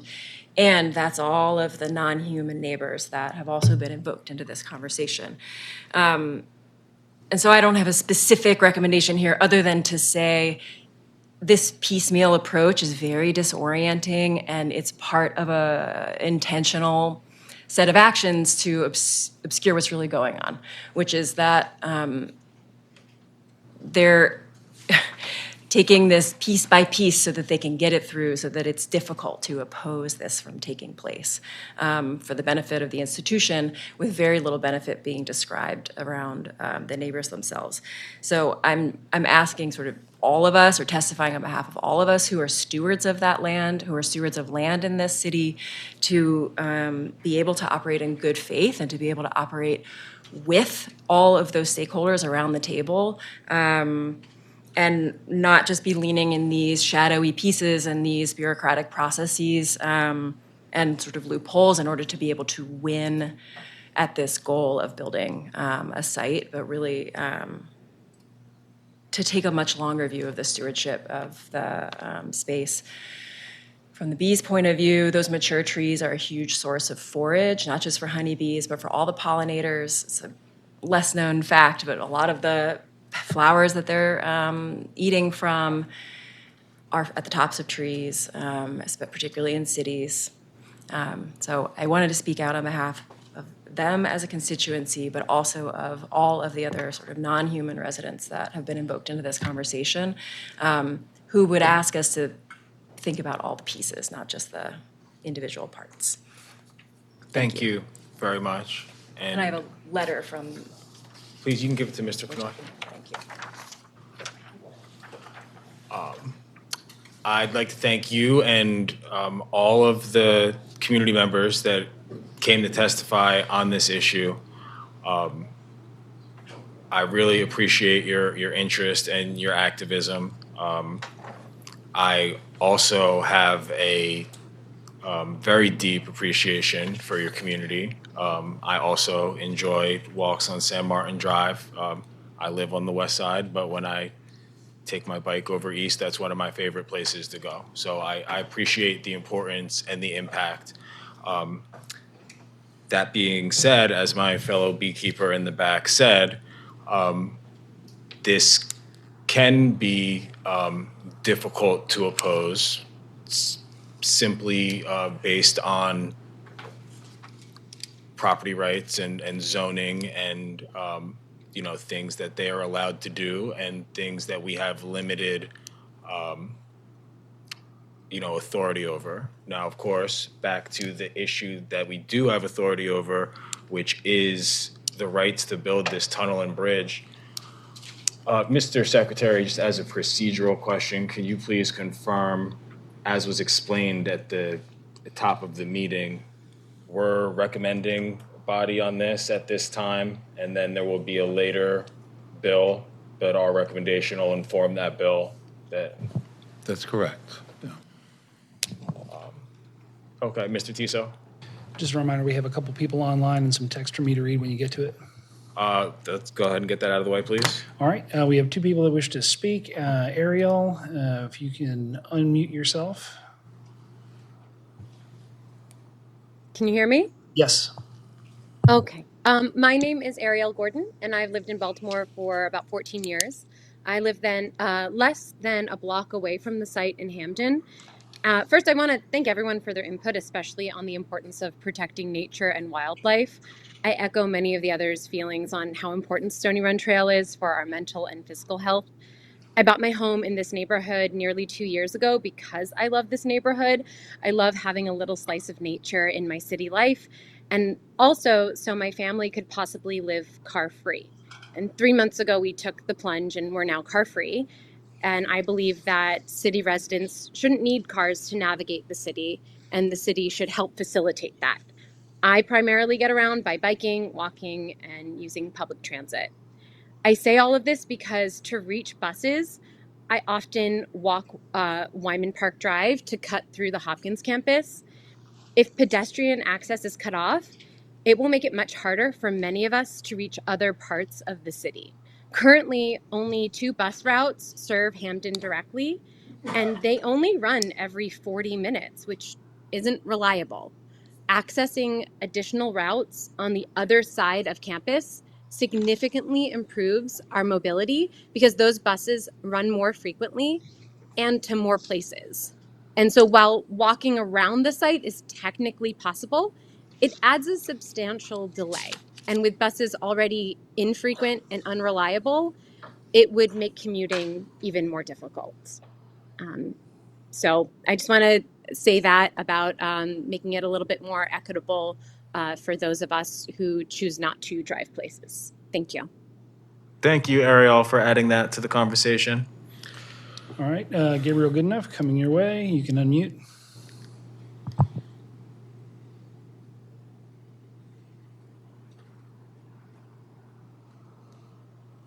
Hello? Yep, go ahead. Yeah, I just want to say that I'm a proud Baltimore City resident. I live in the Wyman Park South community surrounding the proposed JHU DSAI complex. My neighbor and I have collaborated with JHU over the past 2 decades to help them obtain approvals constructing their buildings, other development plans, always with the goal of creating harmonious outcomes to serve the interests of all stakeholders. However, JHU's recent approach to engaging the community and the surrounding natural environment regarding the proposed nearly 500,000 square foot DSAI complex has been different and frankly very disturbing. There has been constant pressure and spin from JHU and its representatives, such as the claim of a 30% reduction in the building size. It is important to note that this so-called reduction of 30% or 250,000 square feet is as a result of moving all of the underground parking from the complex to construction costs, not to reducing the actual the building. This, I remind you, is the largest building ever constructed on the JHU Homewood campus, nearly twice the size of any existing current building and without any dedicated parking. Recently, JHU has also privatized other public assets in the very block, including all public parking spaces on the 2 block of Wyman Park Drive. JHU representatives have stated multiple times that the use of these parking spaces for stormwater retention has been unsuccessful. JHU has refused to relinquish these public assets. I believe this is part of JHU's broader attempt to privatize public property on Wyman Park Drive. Granting these rights would further set the precedent that JHU and other private entities can take public assets. Furthermore, JHU does not need these air rights and subterranean rights. As a previous community member mentioned, JHU could shift the entire DSAI project several hundred feet to the south and avoid building on the park. Doing so would eliminate the need to use public assets and would prevent the destruction of the parkland, watershed, and wildlife. It would also avoid JHU's own forest conservation easement, help protect the parkland for generations to come. The building of the north portion of the DSAI complex will violate JHU's existing forest conservation easement. I'll remind the committee that JHU is one of the largest private landowners in Baltimore City. They have multiple choices where to build their complex. I do not support selling, renting, or granting of any subterranean rights to JHU on Wyman Park Drive. Thank you, sir. Did we get the gentleman's name for the record? I did, and we have Jed Weeks next. Thank you, and thanks, Vice Chair Stevenson. I just wanted to note that this proposal was not brought to the Greater Remington Improvement Association Land Use Committee. Generally, stuff like this is brought to that committee for consideration for a vote on whether or not it's consistent with the neighborhood plan, but we did not receive, no one came to us for this. So that's just a little frustrating from a process perspective because it prevented us from, really having engagement in that case. Just speaking for myself, the neighborhood plan doesn't really directly address this site, but the plan's really focused on increasing community cohesiveness, walking, biking, more people interacting on our streets. I think that really improves town and gown relations and makes, residents and academics feel more indistinguishable than segregated. And personally, I could see like the tunnel aspect potentially aligning with the goals of the plan by mitigating truck traffic on streets with higher pedestrian usage. But I'm not really sure what the skywalk element brings to the table besides that segregation of student and faculty population from residents. But really, I just wanted to focus on two things. One was the concern raised by Ms. Hecker that the adjacent pedestrian infrastructure is not ADA accessible, which is what's necessitating the skywalk. And I just hope that if this moves forward, the city would at least make one of the conditions of the closing Hopkins's investment to make all of that adjacent pedestrian infrastructure accessible. And if that's already happening, I don't really understand the current condition being used as justification for the need of the skywalk. And second, the corridor is on the city's bike network, and so closure for construction does necessitate, under ordinance, creation of an all-ages detour for people walking and rolling. That was a concern I heard from a lot of folks today, is being able to maintain that bike and pedestrian access. So it'd be good to see what that proposed route and design is, before any action here. Thanks. Thank you very much, Mr. Weeks. And I have one written comment in the chat from Array G. Just adding my testimony below, and would greatly appreciate if you would pass along to the committee. My name is Ray Glasser. I do not support the planned project. This development infringes on our community's right to nature and places residents at greater risk as summers grow hotter and neighborhood temperatures continue to rise. For many individuals without access to a private car, and even for those who rely on this area as a daily retreat, the surrounding trees provide essential shade and relief. Removing or disrupting this natural cooling system would endanger both our health and our quality of life. In addition, this proposal will directly increase light, noise, and air pollution, further degrading the well-being of our community. And I believe that is all the public testimony we have at the moment. Thank you, Mr. Tiso. With that, I will close the public hearing. Commissioners, any comments or deliberation? Commissioner McCoach. Thank you. A lot of the discussion today has to do with the physical aspects of the structure and the landscaping, the site plan. But just to focus on the bridge and tunnel, I guess I'm curious why Hopkins has not been able to define the duration of the project. And I know that they've recently completed the new bookstore, Campus Center. It's fabulous. It's great. It took forever. Finally, they raced to the finish and they got it done. But I think while this AI Institute may take 5 years to construct, I think the actual inconvenience for the community in terms of access can be made much, much less in duration. I mean, I don't know how wide that subterranean tunnel is. Maybe it's 9 foot wide, maybe it's 15, maybe it's 25 feet wide. But to dig a trench halfway across the street while maintaining traffic and then build it up, cover it up, pave it, and then do the other half, it's not rocket science. And these guys should be able to deliver a concise duration for such a defined part of the project, which I think would change some of the dialogue. I mean, there are people in the audience who really don't see the value of the facility, or maybe the assumptions, the cost associated with it environmentally and socially is greater than the benefit. But that's not us today. This really has to do with subterranean access, which once it's complete, I mean, Hopkins has their 600-car, 400-car garage a block away. You don't even realize that it's there. There's traffic, yes. But generally, subterranean connections are pretty much invisible. And I think that I understand the concerns about the runoff and the environmental degradation. But again, that's, we've got an excellent sort of program of mitigation. And frankly, I would expect a very high quality runoff solution during construction and then after construction. So I think my thinking is that if Hopkins were able to be more specific about the duration of the disruption, that might ease the community's concerns. Thank you, Commissioner McCoach. I agree with a lot of that.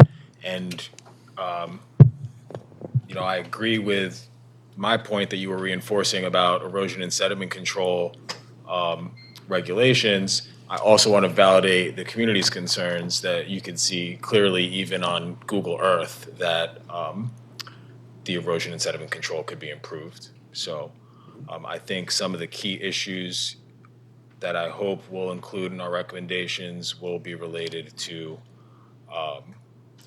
detours, maintaining access, and erosion and sediment control. I mean, I think even supporters of the project might agree that 5 years is too long to close the road.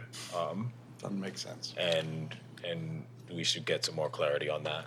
I mean, yeah, so I guess next speaking, I mean, I think people are speculating 5 years of construction for the entire project. I don't think there was any commentary about the street closure. I think the public, understandably, some of many of whom are opposed to the project are conflating, and they think a street closure means blocking the street off for construction. But for the issue before us is there a public need or not to remain open for the air rights and subterranean rights? I get it raises the question of how long it'll take to use those rights. So if the construction will take long, that's something I guess that is perhaps worthy of consideration, maybe more on the political side when it's an ordinance versus us as a planning commission determining if there's a public right or not. But I think also Hopkins is self-interested in not having it closed. They would be also inconvenienced from car traffic more than even the pedestrian. That's why, I mean, to the extent there is a delay for digging a trench, I'm looking at the aerial now. I mean, walking to 31st Street, Google Maps says 2 minutes more, depending on how far you're going around. So I guess that's like setting the framework. I think I've only heard a couple people really address the specific issue of public need. I think Councilman Ramos suggested the kite flying, which I don't find convincing or like as a need for here. So I think on the narrow issue of like the public need for the air rights to remain open, I find, or my position is there's not a public need and it can go forward. But I also acknowledge the community's concerns about the broader project and recognize, I mean, the construction for Agora is inconvenience and it's a friction in a growing city that is unfortunate. And it's unfortunate it is being concentrated for these people on Remington Avenue and the community. But then alternatively, as I think someone mentioned, I think you might have mentioned, Mr. Vice Chair, if there were another DSA building somewhere else in Remington or in Hamden or wherever, there's going to be conflicts and traffic and the things that are unfortunately negative externalities associated with growth and building in the city. Agree, Mr. Deputy Mayor, on both points that the long-term impact to the public for the subterranean and air rights, in my view, is negligible. The other concerns that are very valid are related, but not necessarily the issue that we have before us. Did you have anything to add? Yes, in agreement with most of what's been said. The other piece that I would say, and this came up pretty strongly in some of the community comments, is really about the pedestrian access during the time of construction. So I'd like to see more specifics around what that looks like, what that actual path is, and what the level of access would be. Agreed. Thank you. Christine, anything? Right now, I came in late. Sure.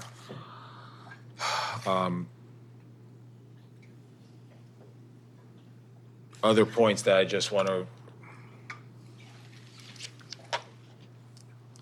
I'm sorry, Mr. Kanoy, question, technical question. So I would like for us to have the details that Ms. Floyd requested in terms of the depth. More pressing in my mind right now, the extent. The graphic that you showed with the red boxes kind of implied that the area in question is like just as wide as the tunnel and as wide as the bridge. Is that assumption correct? We're not talking about the whole block? That's correct. What is presented to us is the minimum viable amount of space to facilitate both of these connections.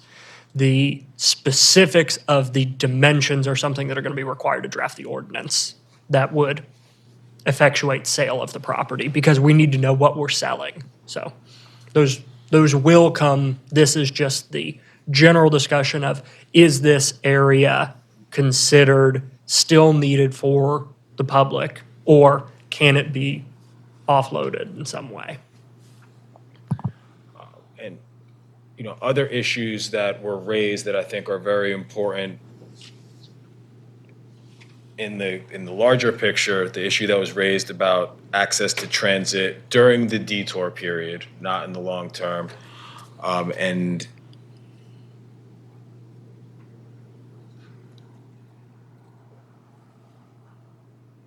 well, that was the key one. While you're looking at your notes, I'm sorry, sir, the public hearing is closed. while you're looking at your notes, the other thing I wanted to reference or bring up is that I guess UDAP reviewed, I guess, the planning for Yes, I'm this sorry. site. Thank you for rescuing me there. So my point was, some of these other very important issues, the design of the building, the transit issue, there are other bodies that have the authority and review those issues. I've, personally been involved in construction projects where, bus stops have had to be relocated because of, detours and access closures. So those are certainly things that we can expect to be demanded from the contractor. To follow up on the UDAP point is, like, I know there was questions raised about the necessity, although Ms. Hecker spoke to maybe ADA compliance and maybe that's like official rationale, but I imagine UDAP also looks at the circulation of the building and does it make sense in the context of the environment and all the things to consider there. So I And the find that city also, for those who are less familiar with the development process, and I didn't ask Ms. Hecker about this because it usually comes at the end of the process, but there will be an agreement between the developer and the city for improvements in the public space. And, that may include things like improving the sidewalk ramps if they're not currently accessible. So while, we don't have those agreements now, those things will be addressed. Any other comments from the commission? I'll make a general comment, that it's been the policy of the department to not require campus plans for higher education in our city. And yet, every single campus that I'm familiar with sits in the midst of a great residential community. And the people that surround the universities are impacted directly by the health of the university, its growth, its contraction, the cars, the deliveries.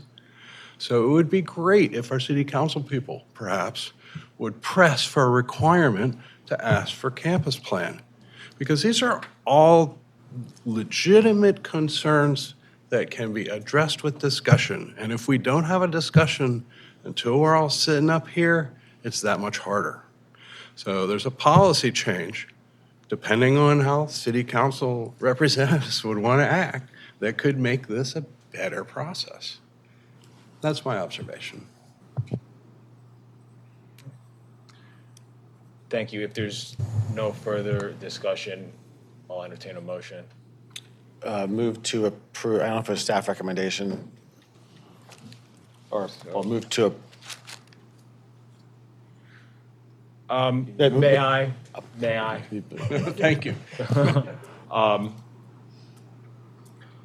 I would like to move approval with additional conditions.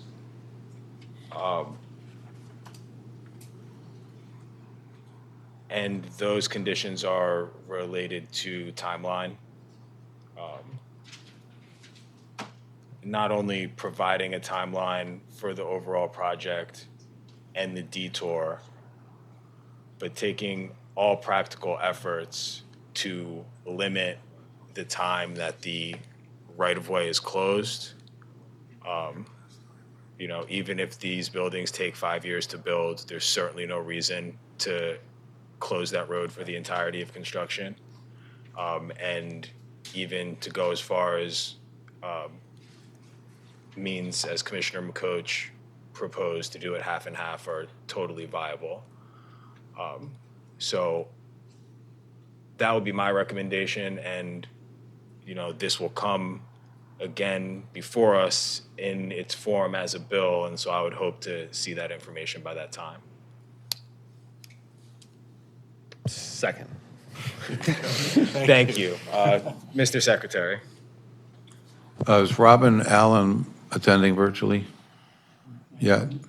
She was earlier. Yeah, I do not see her now. Thank you. John Bullock? Approve. Christine Griffin? Approve. Doug McCoach? Approve. Justin Williams? Approve. And Eric Stevenson. Approve. Thank you, everyone. We look forward to seeing you again next time.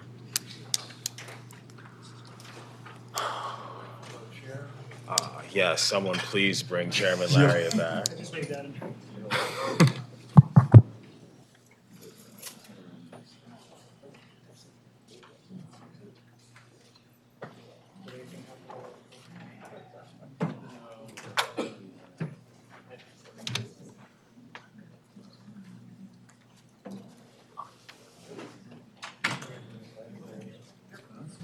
Mr. Executive Secretary, would you please call the next item?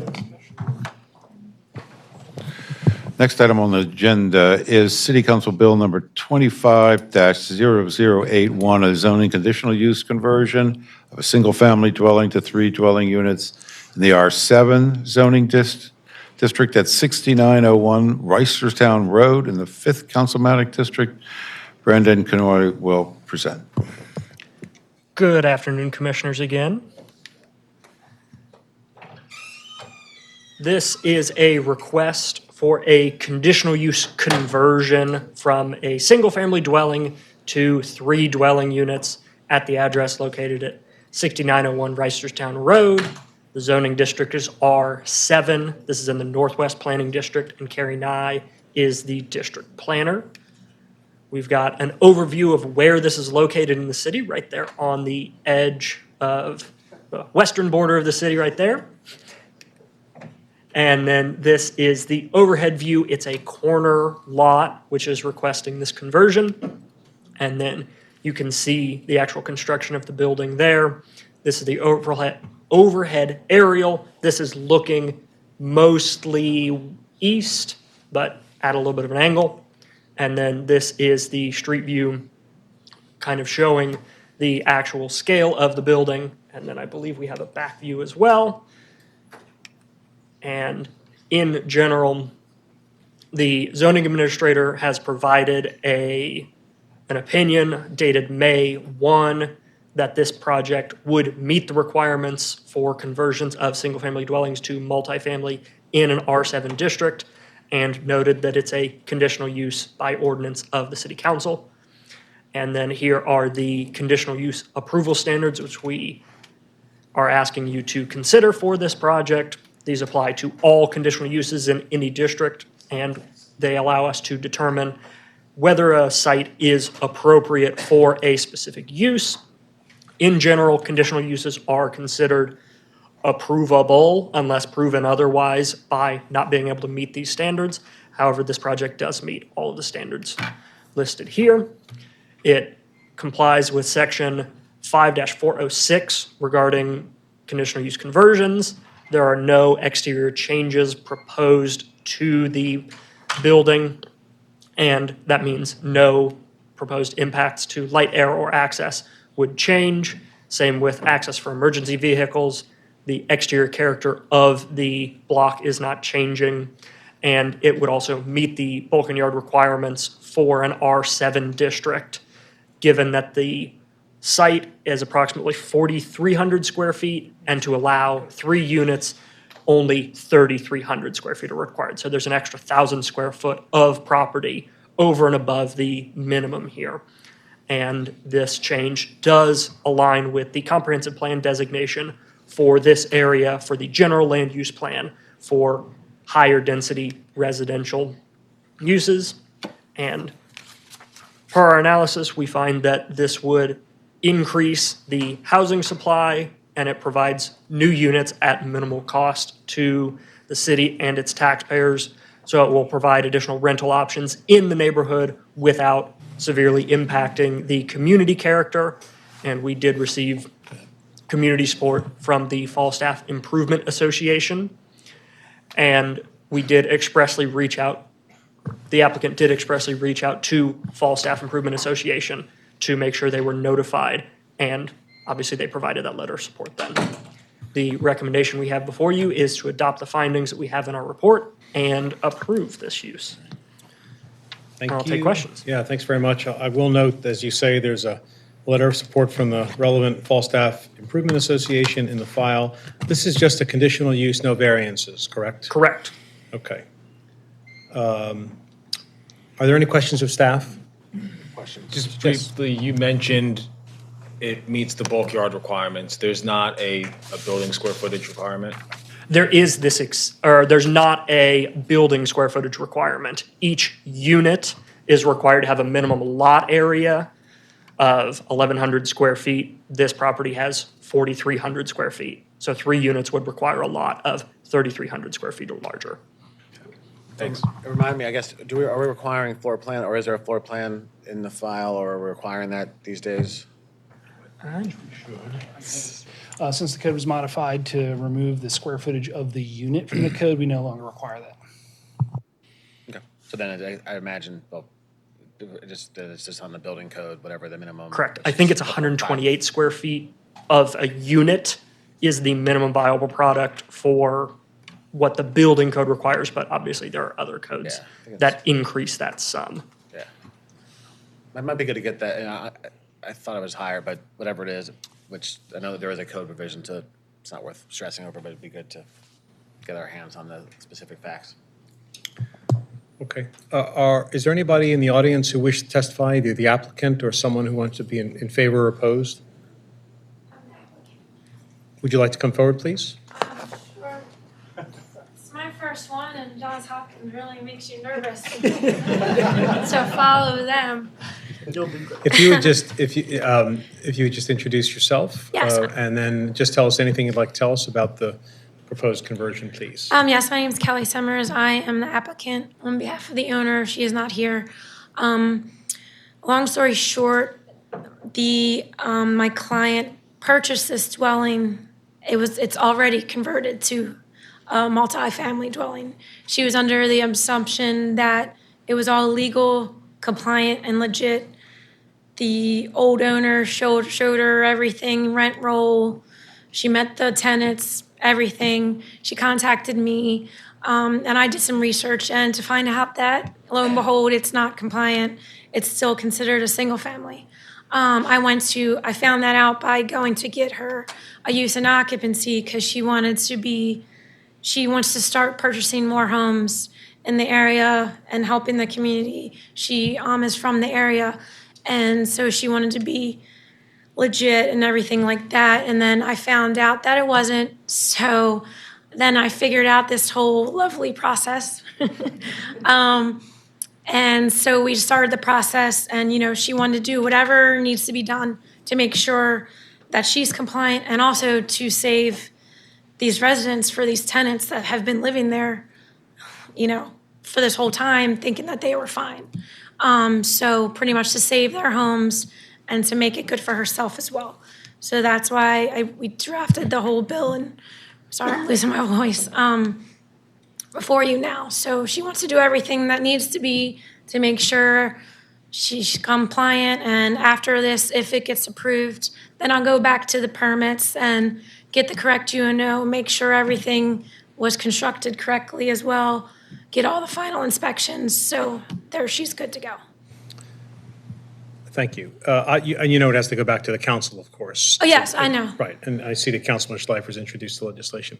Yeah, so I met with him before, got his support, got the Falstaff support as well. Great.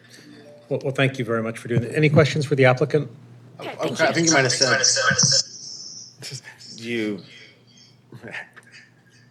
the property is if you've seen it yourself, so it's already been set up for 3 units? Yes, it has 5 parking spaces out back. It's already 3 units, it's nicely done inside, and they sold it as is, so they're all, they just want to make You think it'll sure. pass inspection based on, We want to make, she also wants to make sure that, it was done correctly, electrical, she wants to make it safe for her residents, her tenants. So that's why I'm also going, if this gets approved, hopefully get all of inspections to make sure everything's great too, because apparently she can't take this guy's word because he lied to her. So unfortunately, she's got to spend some money to do it, but it's worth it for the risk of the tenants.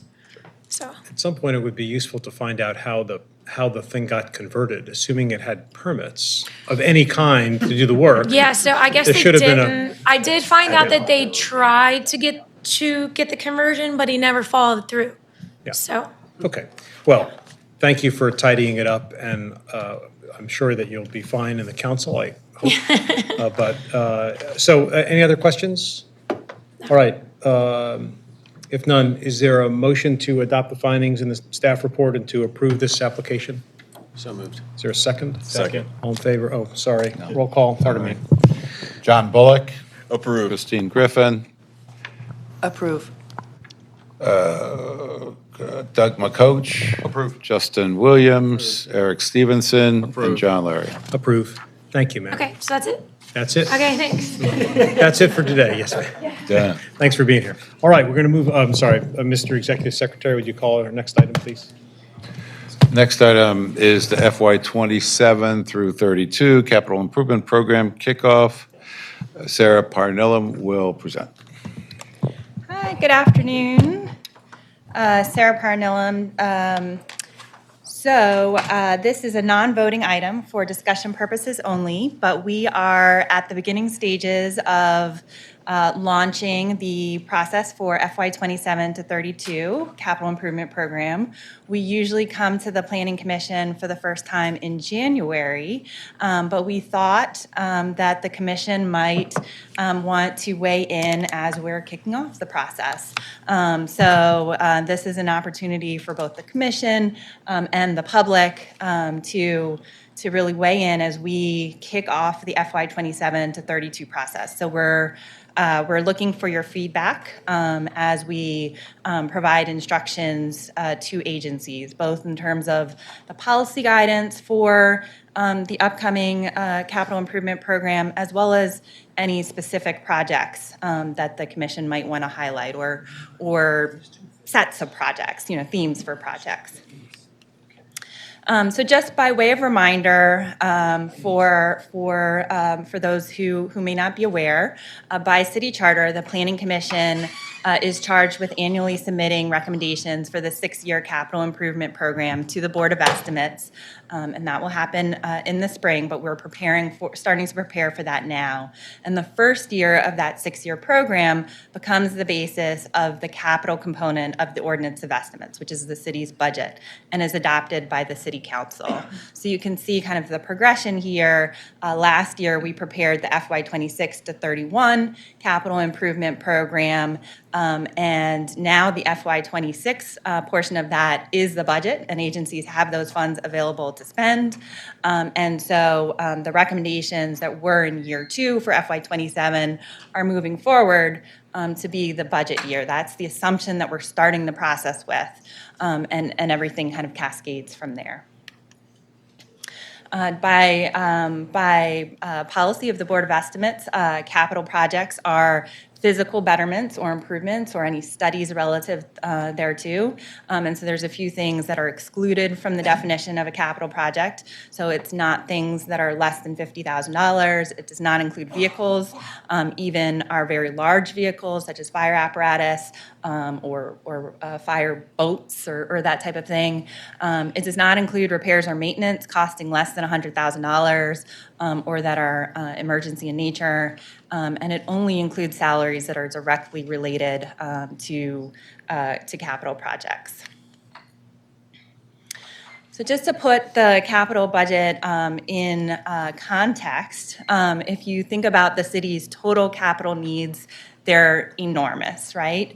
And our funding over recent decades has been a very, very, very small portion of our total capital needs. The good news is that we are currently experiencing some growth in our capital funding. So we're able to cover a larger share of our capital needs, but we're still not able to cover all of our capital needs. And if you think about capital needs, we have our needs in terms of maintaining a state of good repair, fixing things so that they're not broken, getting to them before they reach a crisis situation. And then we have all of the wants that we have. We want to have modern facilities. We want to have state-of-the-art facilities.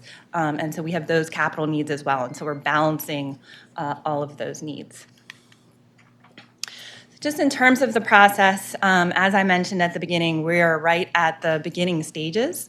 And so we thought it would be valuable not just to engage with the commission after we've received requests from agencies, but also to engage with the commission on the front end this year. And we're hoping to do that in the future if you find that valuable. So we are at the stage where we're providing agencies with instructions, and then they will be developing their requests over the fall, submitting final versions of those requests to us in December, which we will be publishing.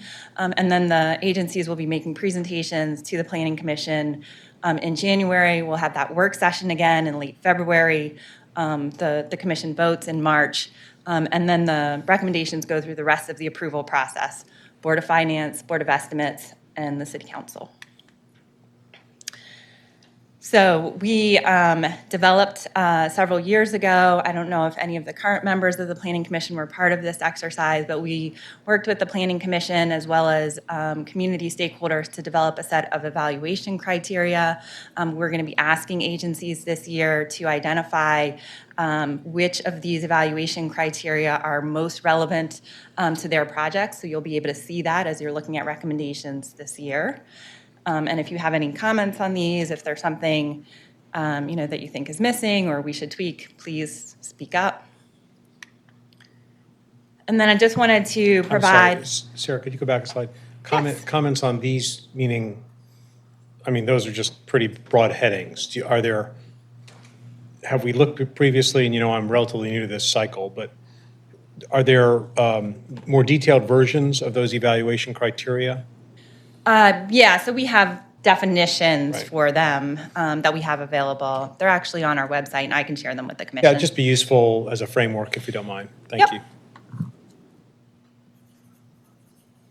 And these, I'm sorry, while I'm having, these were developed by Planning and Finance together, and by all the parties involved, this set of criteria?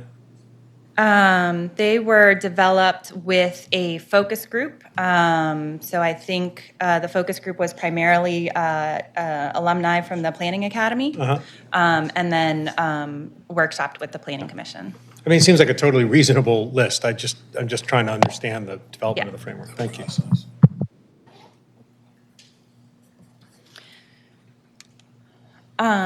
And then just to remind the commission what the recommendations for FY26 to 31 look like by agency. So you can see that the Department of Public Works in every single year, is the largest share of the capital budget. And this is mostly our utilities, which are funded through the water bill. So this is for water, wastewater, and stormwater, and just a small portion for solid waste, which is funded through local funds outside of the water bill. And then the next largest share is for the Department of Transportation, which you can see in yellow. And if you will recall, after FY27, the city is due to suffer from a loss of highway user revenue funds. And so you can see that the share for the Department of Transportation, which relies on those highway user revenue funds, dramatically decreases in FY28. And then you can see the portions for the other agencies as well. Can you just remind, I know we talked about HUR, and there's a lot to be said about HUR, but in the later years when you were assessing the loss of HUR, is it coming entirely out of the transportation pale yellow color? Yes. Doesn't really affect the other color bars at this moment? In the capital budget, no. Right. On the operating side, it does a little bit, I think, but on the capital, it's all transportation. Yes. When 10, 15 years ago, when we had higher levels, there was highway user revenue available to other agencies, but at this point, it's just transportation. So I wanted to talk a little bit about some of the goals that we have for FY 27 to 32. We are, as we do every year, we are trying to improve the process and make the process both more strategic and more efficient. So these are some of our goals related to making the capital improvement program more strategic. So we want to make sure that we're reviewing top agency priority projects. That's what the agencies routinely submit to us. But we also want to be looking at other potential projects. So this commission sees only the projects that agencies submit to us. And so we're trying to increase the scope of what you're looking at and what you're making recommendations based on, so that you're not looking at just a very kind of narrow set of potential projects, but you're looking at a wider set of potential projects and being able to prioritize among those. So we're giving the agencies kind of more room to ask for some additional priority projects that we may not be able to fund, but just to put them on the table for discussion. We are looking at priorities beyond those evaluation criteria that I just showed you. So we're working to really create a narrative around what we're achieving through the capital budget, so that it's not just a list of projects, but okay, this is what we're achieving in terms of investments in the impact investment area. Or this is what we're achieving in terms of investing in our youth, or this is what we're achieving in terms of fill in another goal, right? So we're working to develop kind of what those priorities are going to be for FY 27 to 32, and then you will see us present the recommendations kind of in that framework this year. So if you have thoughts about what some of those goals should be, please speak up, because this is the time to kind of set that framework. We're also looking to increase alignment across agencies. So we know that agencies do projects that exist in space, and other agencies may be able to complement those. So if we're building a new recreation center, we want to make sure that kids can safely get there. And so maybe Recreation and Parks builds the rec center, and maybe transportation, complements that with traffic calming on the adjacent street. Maybe Housing and Community Development is building new housing, partnering with developers on new housing. And again, I'll pick on transportation. The road in front of it, needs to be resurfaced to really kind of put together a full package. So how do we create those conversations across agencies and try and facilitate some of that alignment? Once the funding source rules are implemented, which have gotten a little bit delayed. But once that happens, we're also going to be looking to redeploy funds that are currently sitting in projects to projects that are current priorities, if they're currently sitting in projects that are no longer a priority. And so that will be a conversation that'll happen, with the commission, either parallel to this year's CIP process, or as part of this year's CIP process, depending on the timing of the funding source rules implementation. And then I already mentioned, that we're trying to develop this narrative around what the city is investing in. So we're looking at priorities, we're looking at the evaluation criteria. Last year, we included some project categories for the first time, so we're going to continue to do that. So really have different ways, besides just being able to look at it by agency, different ways that we can kind of give you some summaries about the projects and be able to say, this is how much we're putting into resurfacing. There may be 5 or 6 different resurfacing projects, but we can kind of look at them as a collective and compare that. So I'm going to pause here. Any thoughts on kind of what we're looking at in terms of goals for being more strategic? Things things that you think we should be considering that I haven't touched on? One question. Yeah. This is all great, obviously. I see on the Wix site, which I'm sure you're going to get to, is the agency requests, which we're seeing way earlier, and so that's awesome. That's, so I will explain what you're seeing on the Wix site. Well, Okay. we can get to those. Yeah. I also see on the Wix site a few letters from community members asking for particular projects to be considered. My question is, aside from sending an unsolicited email to Eric, what is the process for the community to have that kind of input? And are our neighborhood planners involved in that engagement? Yeah, so they're not totally unsolicited. By putting this on the agenda for Planning Commission, I think that is what generated those letters to Eric. And so by scheduling this, we're using it as an avenue to get that feedback, which is exciting, and we'll share that with the agencies. We're also setting up a schedule for year-round engagement. So we're looking to do once a month, kind of rotating around the city to do engagement in different neighborhoods. So we're going to start by targeting the libraries and kind of go around the city and have presentations in various libraries around the city.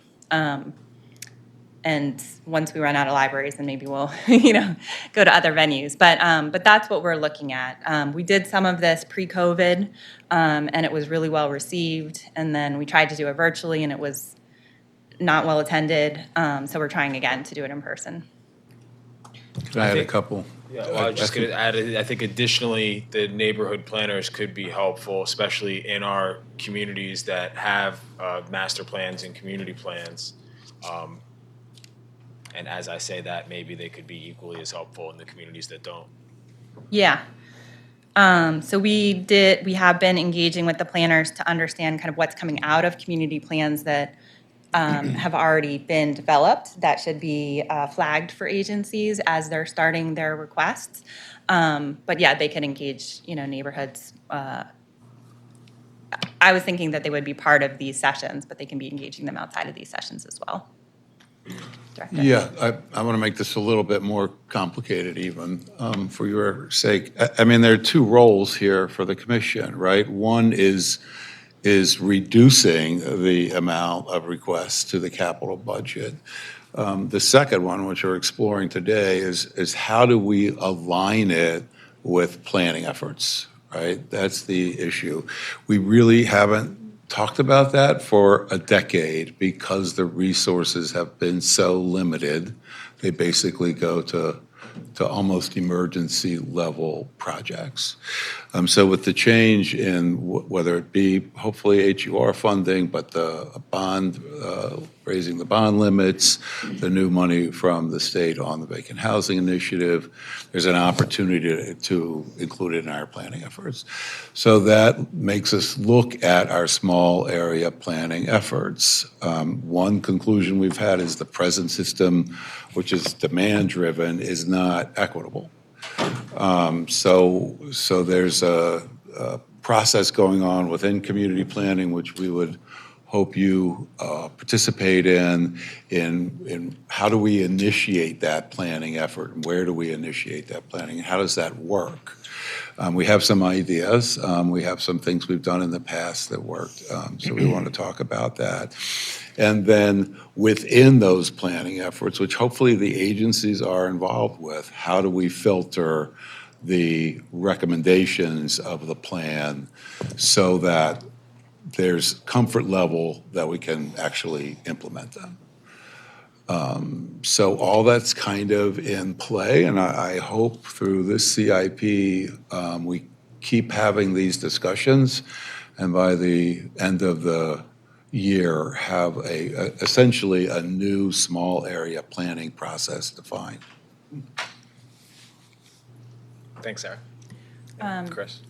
Do you want me to explain the resources you're seeing in Wix now? No, whenever Okay. is appropriate. Okay, it's in a couple slides. I'll explain that.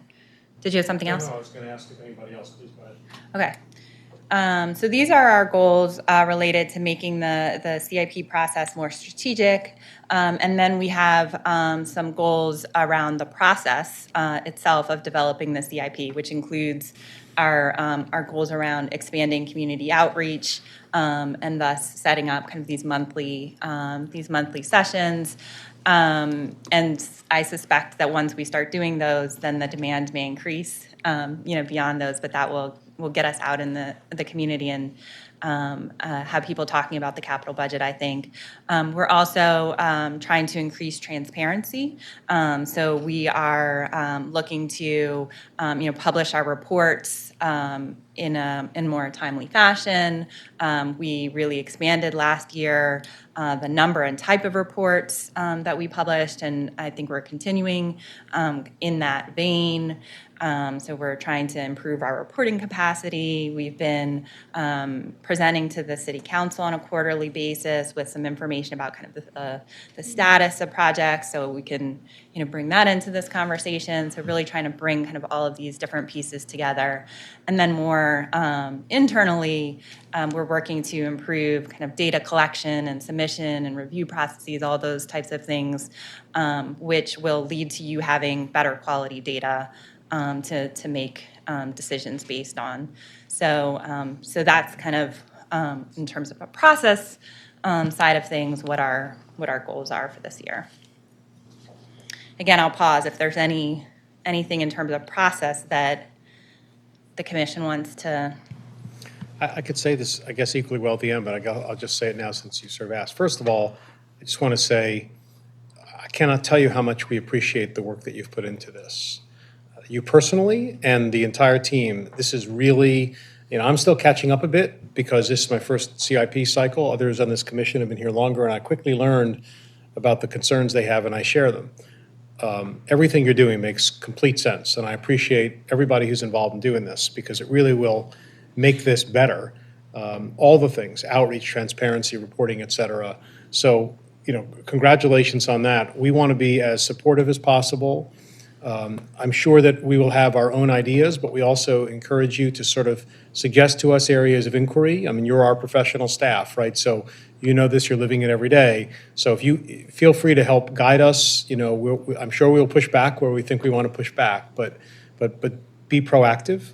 Sure. Also regarding this is a minor point, but regarding the data and so on, the pendulum needs to swing in the direction that we've just described, I think in a big way. I would just caution also against it swinging so hard that it just becomes an enormous amount of data with no surrounding narrative or storytelling. Mm-hmm. I don't mean storytelling in a sense of, fiction, of course. I mean nonfiction. Yeah. I mean, someone needs to explain what's going on here. And the idea that you're talking about a narrative around it, what are we focused on? The idea of focusing on potentially on buckets of things as opposed to departments. Because of the natural impact that it has. When you go by departments, you can get into silos. So, I'm just really, really enthusiastic about this and want the commission to play whatever role we can play. So that's just my immediate feedback. But please continue. Yeah, and it's incremental change, right? So we are every year and with every process, we're making incremental changes. So we're not going to be abandoning the fact that this is largely driven by agencies and organized by agency, right? That's still kind of the underlying framework, but we're trying to disrupt those silos, as you said.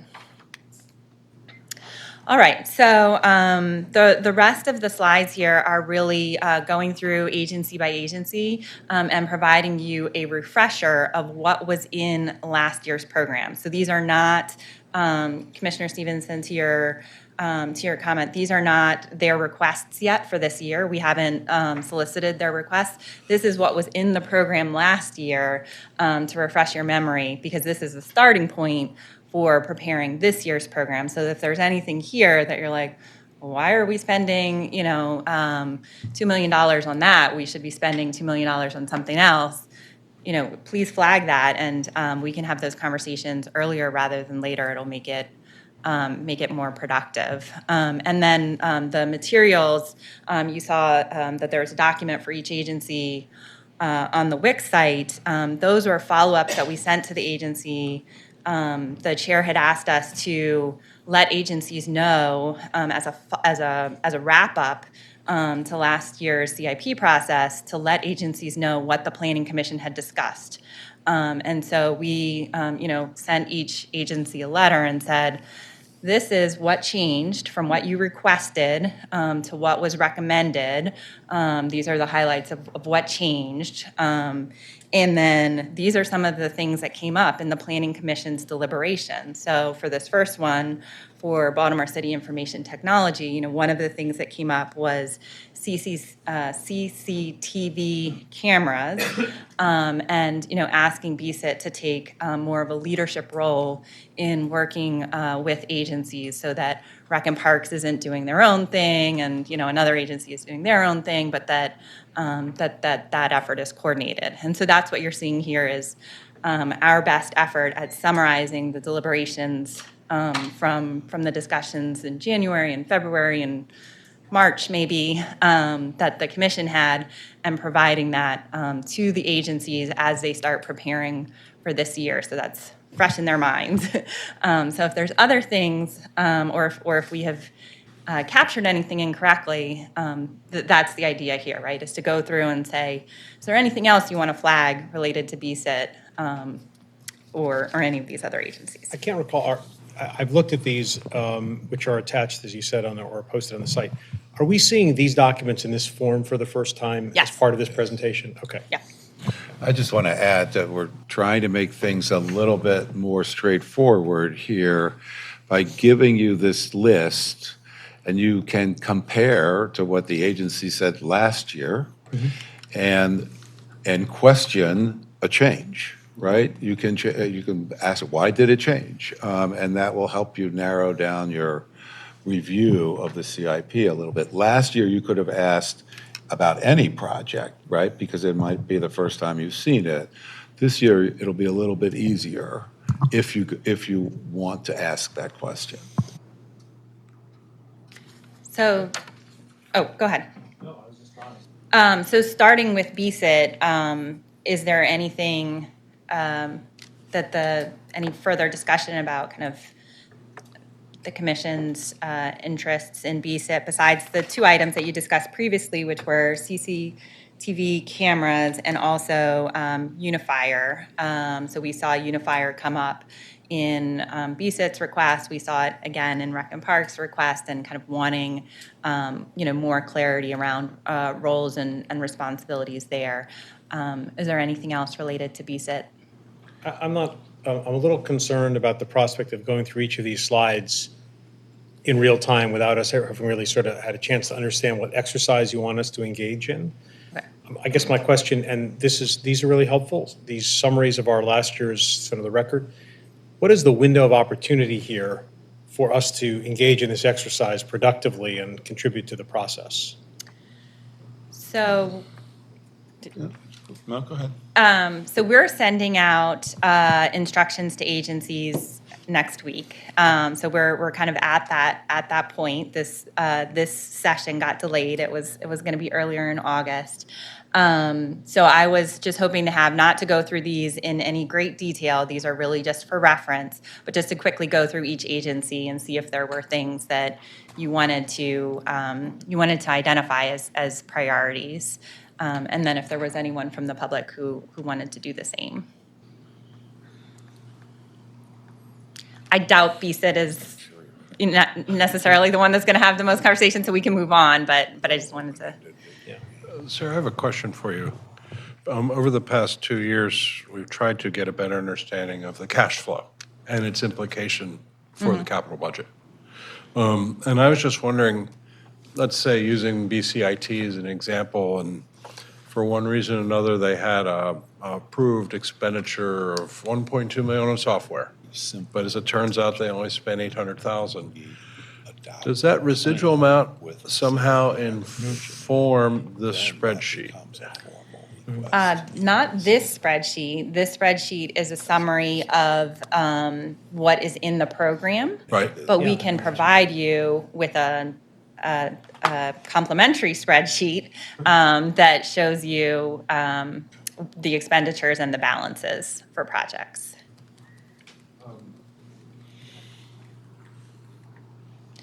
What we can't yet do is show you the balances by revenue category, which is what the funding source rules will allow us to do. But we can show you the expenditures and balances by project.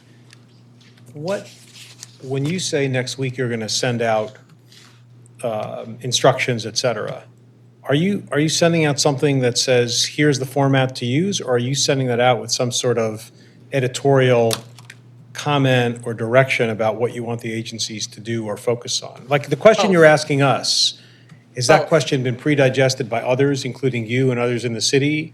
Yeah, to get the agencies? We've gone through that exercise as an agency. So staff within the planning department have gone through that exercise and identified things that we want to flag for agencies. So, through the work of the impact investment areas, there are items that have come up in terms of capital projects in each of those impact investment areas. And so we're reinforcing those with agencies and saying, okay, now we're at budget season, let's make sure we get these things funded. So yes, we're doing both. These are the instructions in terms of the form, but also here are some things that we want to highlight. It would be helpful for me to see those, to see what the staff is thinking, if that makes sense. And then for us to sort of engage in that. And then the one broad thing I would just say, again, it's hard to do this, sort of in real time, but the one broad thing I would say is, and maybe you're already doing this, one of the reasons I'd like to see what you're doing is, are there things in the planning documents that we, the commission or the department, are pursuing that we would like to ask them to make capital budget suggestions or requests for? It's the connection. I think Commissioner Jolin has raised this several times. She's not here today, between our plans and our CIP. And what are we doing to implement? So, for example, there may not be much. BSID, as I think Commissioner McCoach said, or maybe you said, is not necessarily a good example. But when you look at some of these other things that more directly overlap with our commitment and our responsibility to do physical development and economic development, built environment, and all those kinds of things, are there things that we are doing where we're like, hey, we've got these plans. We didn't do them just to look at them. We did them to try and implement them. So what are you agencies who are implementing them doing to try and facilitate? So I don't know how to connect those dots precisely, but that's the concept I have in mind. Yeah, that's the exercise that staff has gone through, and I just wanted to give the commission an opportunity to identify anything as well. I think, if I may, that it would be helpful, and this is the furthest thing from a criticism, just a suggestion. I think that as we continue to tweak the process, it would be useful for me if the priorities you've identified before going to the agencies came here. Not necessarily for us to approve them, we can have that discussion, but more like to know what our professional staff is thinking about. These are the things that we think the agencies ought to do. What do you think? And it would give us a chance to say, well, that's a good idea, let's ratify that, or wait a minute, what do you think about that, or whatever, because I just, again, I'm trying to figure out how we plug into this in the most specific and constructive way. So that's why I'd like to see them. I'm not suggesting you should hold them up or anything of the sort. But in the future, we can do as it we that continue to tweak the direction. process, Yeah. I think it would be helpful. And Mr. Chair, can I jump in? Councilman, real quick? sure. Because I want to connect a few dots, and I think this will be helpful. So the concept of community impact and being able to get into this process, and then thinking about sort of the values that we want to then push forward and some of the priorities. So looking at some of the letters that have come in, I'm looking particularly at the one from Clean Water Action and South Baltimore Community Land Trust that are talking about zero waste, and obviously that's been a priority for the city. And I know I'm new to the capital improvement process as well, but I know for years there have been items on the agenda. They might have moved, they might have shifted, and what those look like. And so, is this an opportunity to say, hey, where is DPW on these things? Is it something we're trying to push toward? What does it look like? Just so we can kind of get ahead of this stuff, so we're not sort of at the back end of it. So it is very helpful to have this process. So hear your thoughts and anybody else's thoughts on that too. I just want to caution against the squeaky wheel gets the right. I think we're very susceptible to that. We have 15 community planners out there asking people what they think, and I would be careful with that. Oh, no, duly noted. But when some wheels never get oiled, then we still have to try to get to those too. So, yeah. And also the other side of that, more what I was suggesting is to get away from the squeaky wheels, because that's an equity issue, and there are communities that maybe don't have the capacity to be as squeaky, that's where I think our community planners could help advocate for those communities. And to Vice Chair's point, I would say, Sarah, I'm glad you talked about the libraries. I'll give you one example. There's no library in the 9th District. So you couldn't even do one in one of our areas, right? So those are some of the equity issues, another thing that comes up there too, so. So I think that goes back to the original where and how do we do small area plans? If, that's the first threshold we have to talk about. Yeah, and on the subject of connecting plans, we're working towards this. We've talked this a little bit here before. You and I have talked about it, about sort of getting our arms around all the different plans that are out there, smaller plans, larger plans, et cetera. I mean, it's not clear to me. In a sort of idealized version of this, every plan would have a price tag.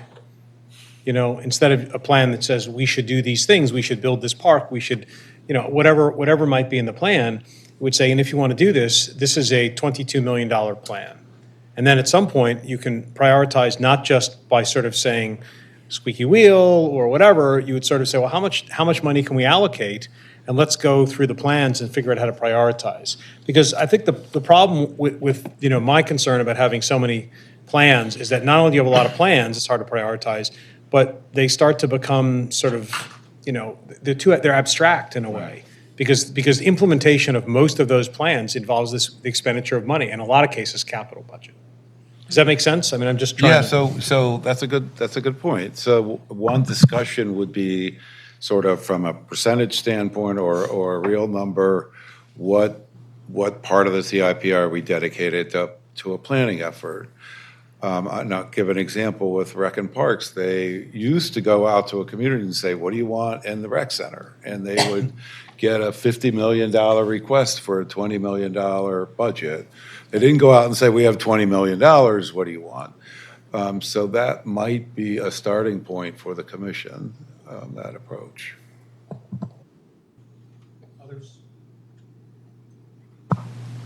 We haven't really answered your question on each of these slides, and I don't know if we can need today. To go through them Yeah. slide by slide, but I think something that I've heard in the past, which is what kind of prompted us to set this up, is the commission is involved as the public largely after the requests are developed, and so wanting to have an opportunity for the commission to identify whether it's values or specific projects, things that are of interest, closer to the front of the process. So one of the things, just rereading kind of what the commission was very interested in last spring, Greenway Trails was a very dominant part of the conversation. And are there other things, is the composting. The composting and so forth, is that one of the values of the commission that we should be emphasizing? Are there other values that the commission wants to elevate? So that's really all I'm asking and providing kind of space for that conversation. I just want to go back to one other point. I was also taken by the fact that we happen to have 3 letters, and I was wondering, the councilman or vice chair, I think it was vice chair, why those, where did those come from? And you explained that it's because it was posted and maybe someone happened to pay attention, et cetera. That, I'm happy to have those, of course, but it seems a bit random. And I guess my question is, and I know you're working on this, but I think it shows, first of all, that communities will give you this kind of feedback. We do have to manage 2 big things there, a squeaky wheel issue and an equity issue, so that the communities that maybe are best equipped or squeakiest, as the case may be, have a disproportionate effect. But for this cycle, is the only is that what we're doing right now, which is we've posted it on the agenda, and for whatever reason, Hamden, Medfield, and the South Baltimore Community Land Trust just happen to be really good at checking the planning website? I mean, I want to make sure that we're not sort of biased in any way to those kinds of organizations. So is there anything we can do to sort of make sure we open that process? Should we be sending something out more broadly, or is it premature to do that? Did you want to Well, I answer was and then gonna I can answer as well. a question a different way, but I mean, one of those cited an Inspire plan. That's true. I don't know that particular plan. I don't know whether those items were included in the plan. If they were, they were transportation related, the Department of Transportation should have participated in that planning process and agreed to these, or agreed to look at these issues. So if all that were true, then it would make a lot more sense than if it was just somebody responding to a random. Director Ryer, do you think, it seems to me, in light of, as we've discussed, the numerous plans, the overlapping plans,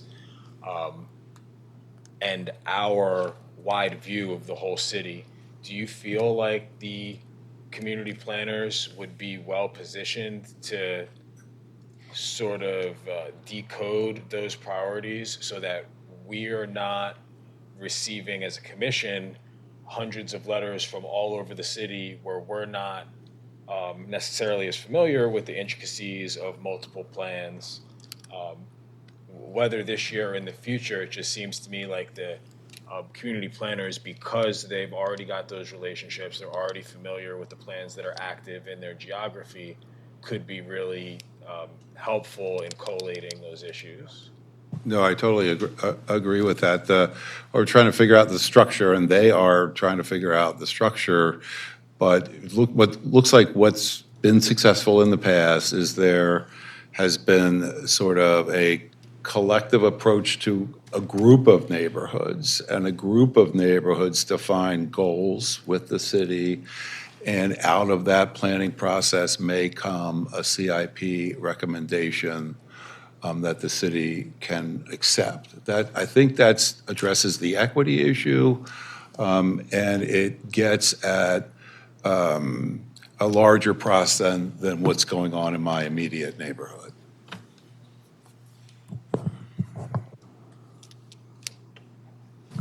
Okay. All right. Well, so I think we just leave it there for today. Is there anything else that you want to walk? Nope, that's Okay, so I do suggest, I'm sure the commission has looked at, but, I think these summaries, last year the commission was focused on these things. Hopefully, those will be attended to in some fashion by the agencies. And then please send us any of the direction. And then I think we ought to just put this on an agenda at a very near future meeting, whether it's the next one or whatever. Again, I'm certainly not trying to mess up the sequence of the process, but I'd like us to be actively involved. And you've done a great job of keeping us involved. So let's figure out how to do that as we reform. Thank you. Anything else for Sarah? Okay, thank you very much. Appreciate it. Thanks, Sarah. And Sarah, we didn't put you last on the agenda, so this time somebody had to wait behind your item. Okay, Mr. Executive Secretary. The next item on the agenda is the master plan adoption of Downtown Rise. Caitlin Audette will be presenting virtually. Good afternoon, Commissioners. Can you all hear me? Might need to speak up a little bit. Turn it up. Good afternoon, Commissioners. Can you all hear me?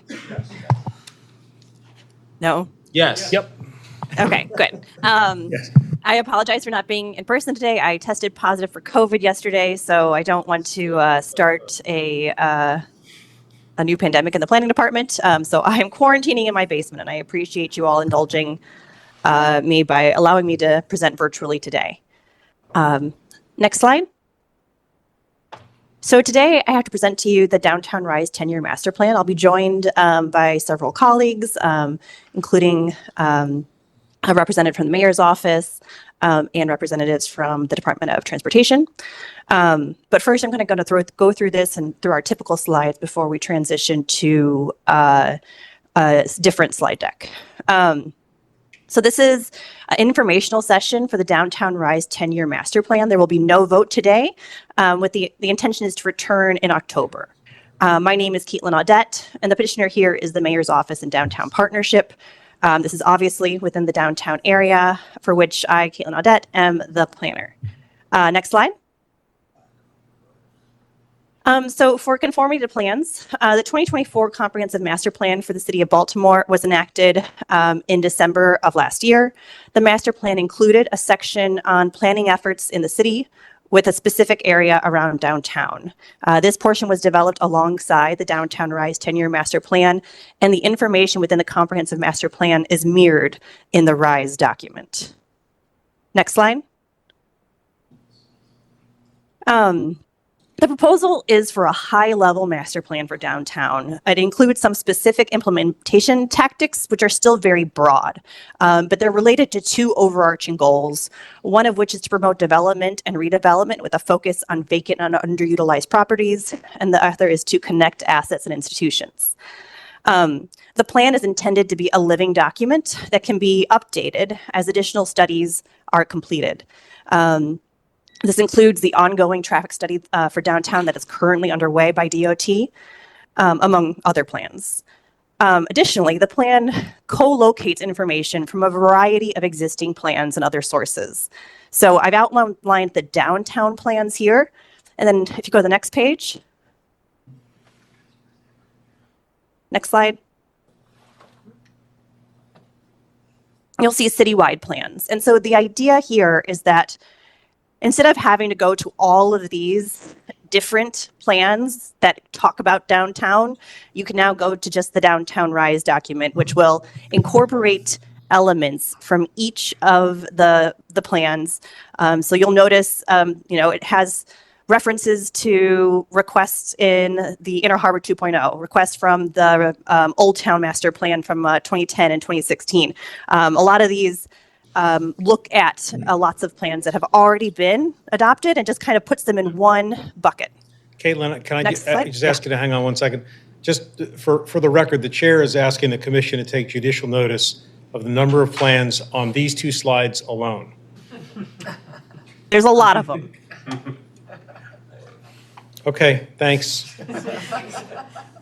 Okay, next slide. So, and I apologize for the amount of words here, but per city charter, the Planning Commission is responsible for preparing and updating plans showing the physical development of the city, and the Planning Commission relies on staff to accomplish this mandate. Generally, city-managed plans that go through Planning Commission are city-wide plans, and Downtown Rise obviously isn't. However, it was completed by multiple agencies or along with multiple agencies for the city's downtown, which is really something that the entire city and region utilize.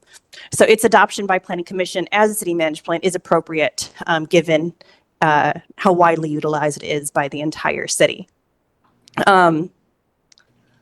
Next slide. So for equity, the master plan would provide a guide for improvements in downtown that will help agencies prioritize investments within the area. It's pretty timely that we're having this immediately after Sarah's presentation. We can talk about the prioritization of funding and how critical plans like this are in the CIP process.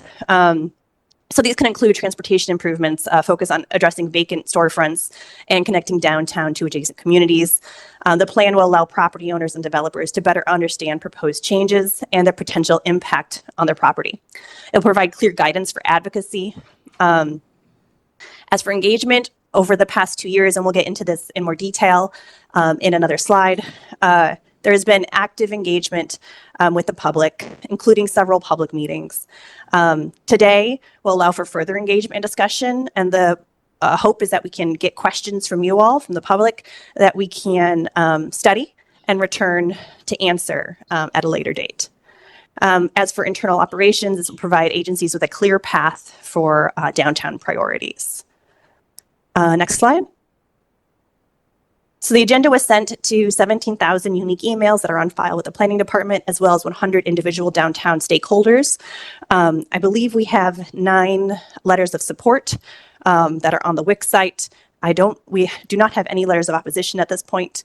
But they did have a lot of detail. So I encourage you to read them. Some of them had like specific projects or specific concerns that they wanted to see addressed. So I think what we'll do is go through those in detail so that we can address any of those kind of specific questions or comments that were in the documents that people provided.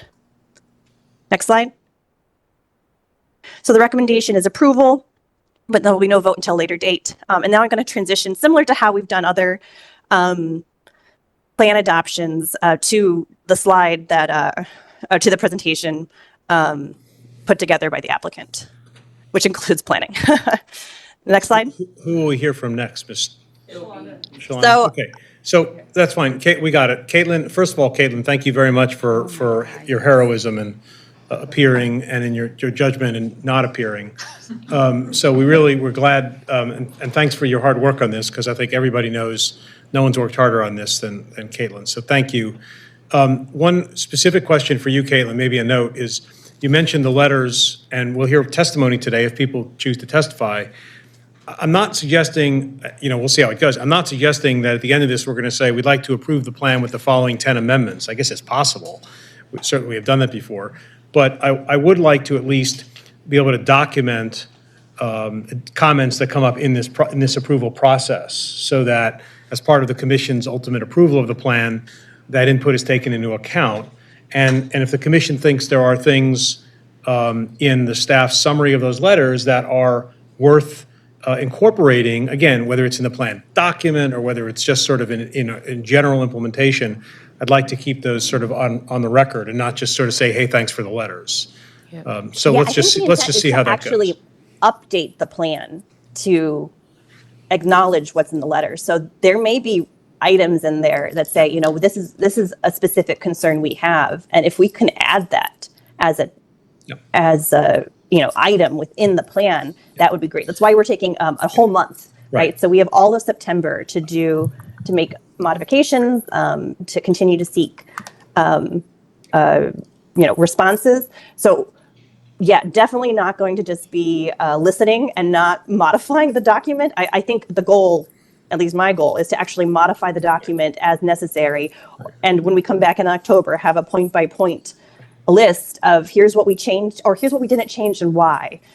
So there's this very clear response That's great. to what we've seen. Thank you. And the one other thing I'll say just preemptively before you hear from the speakers is, I don't know what questions either the commission or potentially folks who are here to testify might have. I would just say, if there are questions like, did you mean this or did you mean that? Or what does that thing on page 12 mean?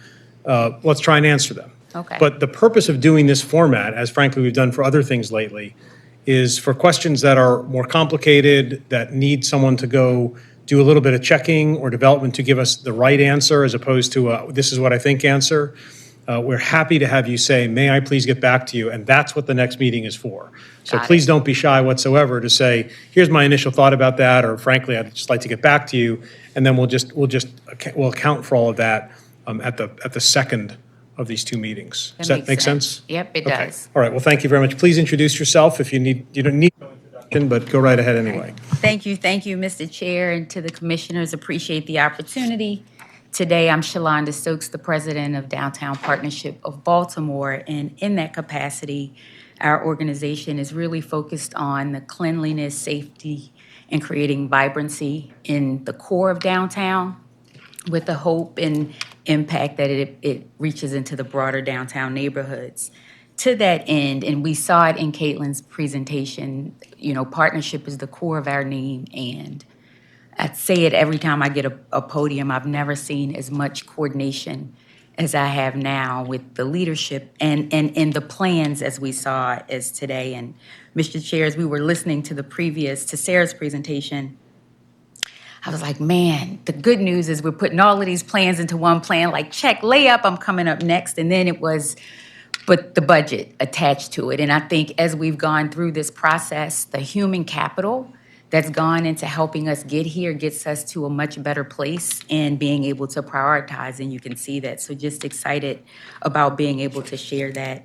Downtown Rise itself, as we know, is a plan really led by the City of Baltimore and Downtown Partnership with a number of other partners, Mayor Scott and CEO Leach, really leading us in a tremendous way. And so I think this is a transformational opportunity for us in and around downtown, especially when we know we have a growing population. We know people are interested, and we have organizations that are already committed and looking at how they double down. And so part of what we know in that thing, and you know, we say it when we talk about sort of this coordinated leadership from the governor on down, him talking about this being Maryland's decade and Baltimore's time. And if y'all saw anything, I say we always talk about it being downtown's moment because of that confluence of all of these things. And so thank you, Caitlin.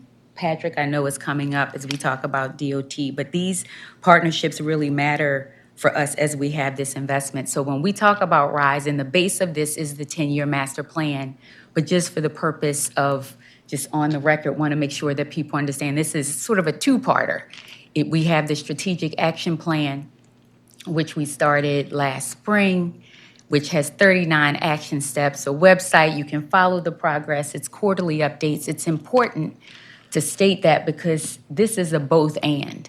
This is something where, because we do have infrastructure that has not been invested in for a while, we know we need to make large-scale investments, but we know that there's some things that can happen today and midterm, and so the strategic action plan allows us to do that. And so I encourage everybody to follow the downtownbaltimorerise.com site, and you can see the progress on there. In those areas, economic development, infrastructure, public safety and cleanliness, arts, culture, and entertainment, all of the stuff that we know makes us great. On that. So I guess I'm controlling all of that. I could have said all of that. You could see I started talking about it, but you can see the pillars that are there as we look at how all of these projects kind of run together. And so today, really want to talk about the 10-year master plan, talk about the combination of us working together to get that. We know we released this on the site last summer, and as we talked about, it's built on so many decades of work that we believe this is the future of how we will build and plan together. And so we see the work of it. One of the many plans that was in there that was a personal sort of plan to me was the ULI report. Same pillars, you know, helped us really get here, and part of what it said in creating place, we started to see. We see it with Artscape. It said you have these amazing spaces, figure out how to activate them in a sustainable way, and then do that. And so that was a win. All of these assets from CFG Bank Arena, Harbor Place that's coming online, all of these things require pedestrian-friendly, clean, safe activations and connections to those assets. And we believe that this plan helps us get there. And so excited about that. I think I'm passing it back to Caitlin next. Can't talk about the partnership in this, like I said, any more than that. But after Caitlin, we'll hear from Patrick. So thank you for that. I just want to make sure, Liz, were you going to be speaking at all? No. She said no, but she can. Right, she said no, but double she checking. can. Okay, so next slide. Okay. And I apologize, it looks like something happened when this got converted from a PDF to a PowerPoint, but it looks a little odd. This is just to show the depth and breadth of the partnerships that Shalonda just spoke about, right? So this was, next slide. Okay, yeah, so this was not done in a vacuum. This was really done with many, many stakeholders and included a variety of different plans. So here you can see that this was kind of an outcome of the Downtown Rise strategic plan, which Shalonda just spoke about, as well as the comprehensive plan, which included many of the elements. BDC's Baltimore Together, which, you know, these kind of all fed each other and then helped feed into the Downtown Rise Master Plan, as well as the Greater Baltimore Committee 10-year strategy. So these are all aligned, they build off of one another, and they're linked together so that we're all kind of speaking with one voice. Next slide. So the timeline that I spoke about, this has not been a very quick process. It began in the fall of 2023 when work towards the strategic action plan began, which included a review of the existing information and interviews of critical stakeholders. Then in January 2024, the Department of Planning and AIA Baltimore hosted a charrette for downtown that included community groups, professionals, critical stakeholders, and others. And these efforts were all shared at a public event that happened immediately after the charrette. So there are some images on the slide that show some, how the charrette went down.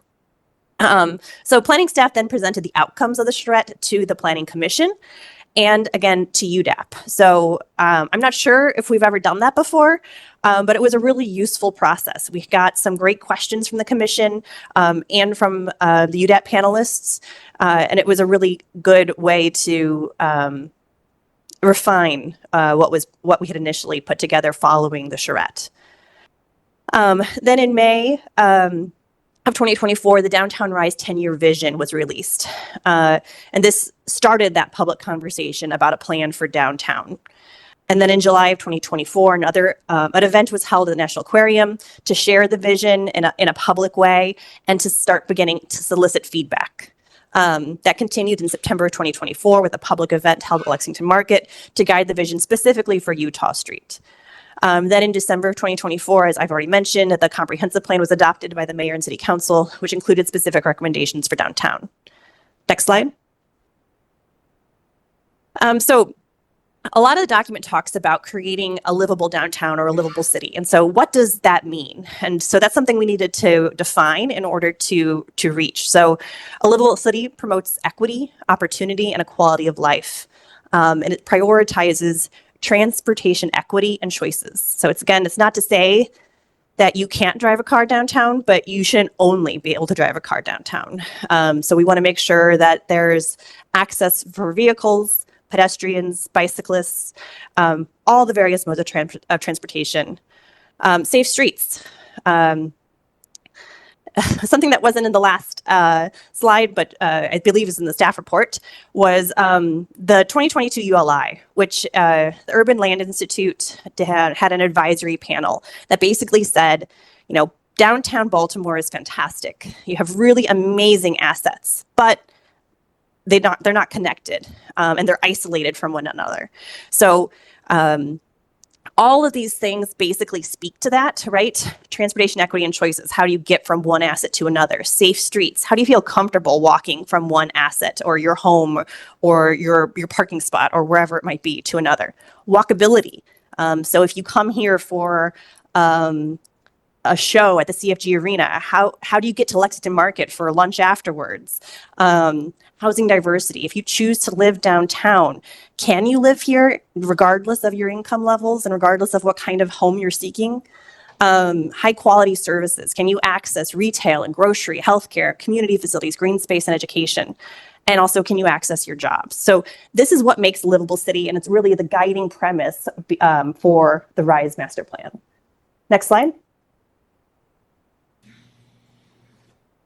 So the 10-year vision was really about kind of 3 points, and I'll go into these, which was maintaining Baltimore as the economic engine of Maryland. So we know that, as the largest city, it's really critical to the entire state, and that we need to better take advantage of our location along the eastern seaboard and capitalize on the ongoing massive public and private investment that's happening downtown.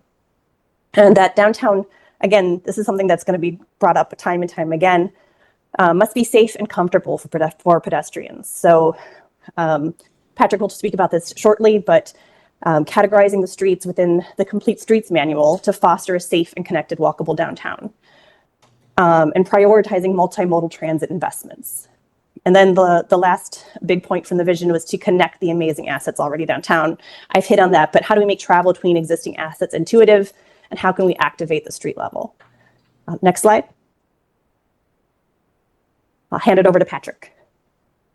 Thank you, Caitlin. Patrick Fleming, Chief of Staff of Baltimore City Department of Transportation. Happy to be here today. I apologize that Director Macbeth isn't able to be here. She was called away, unfortunately.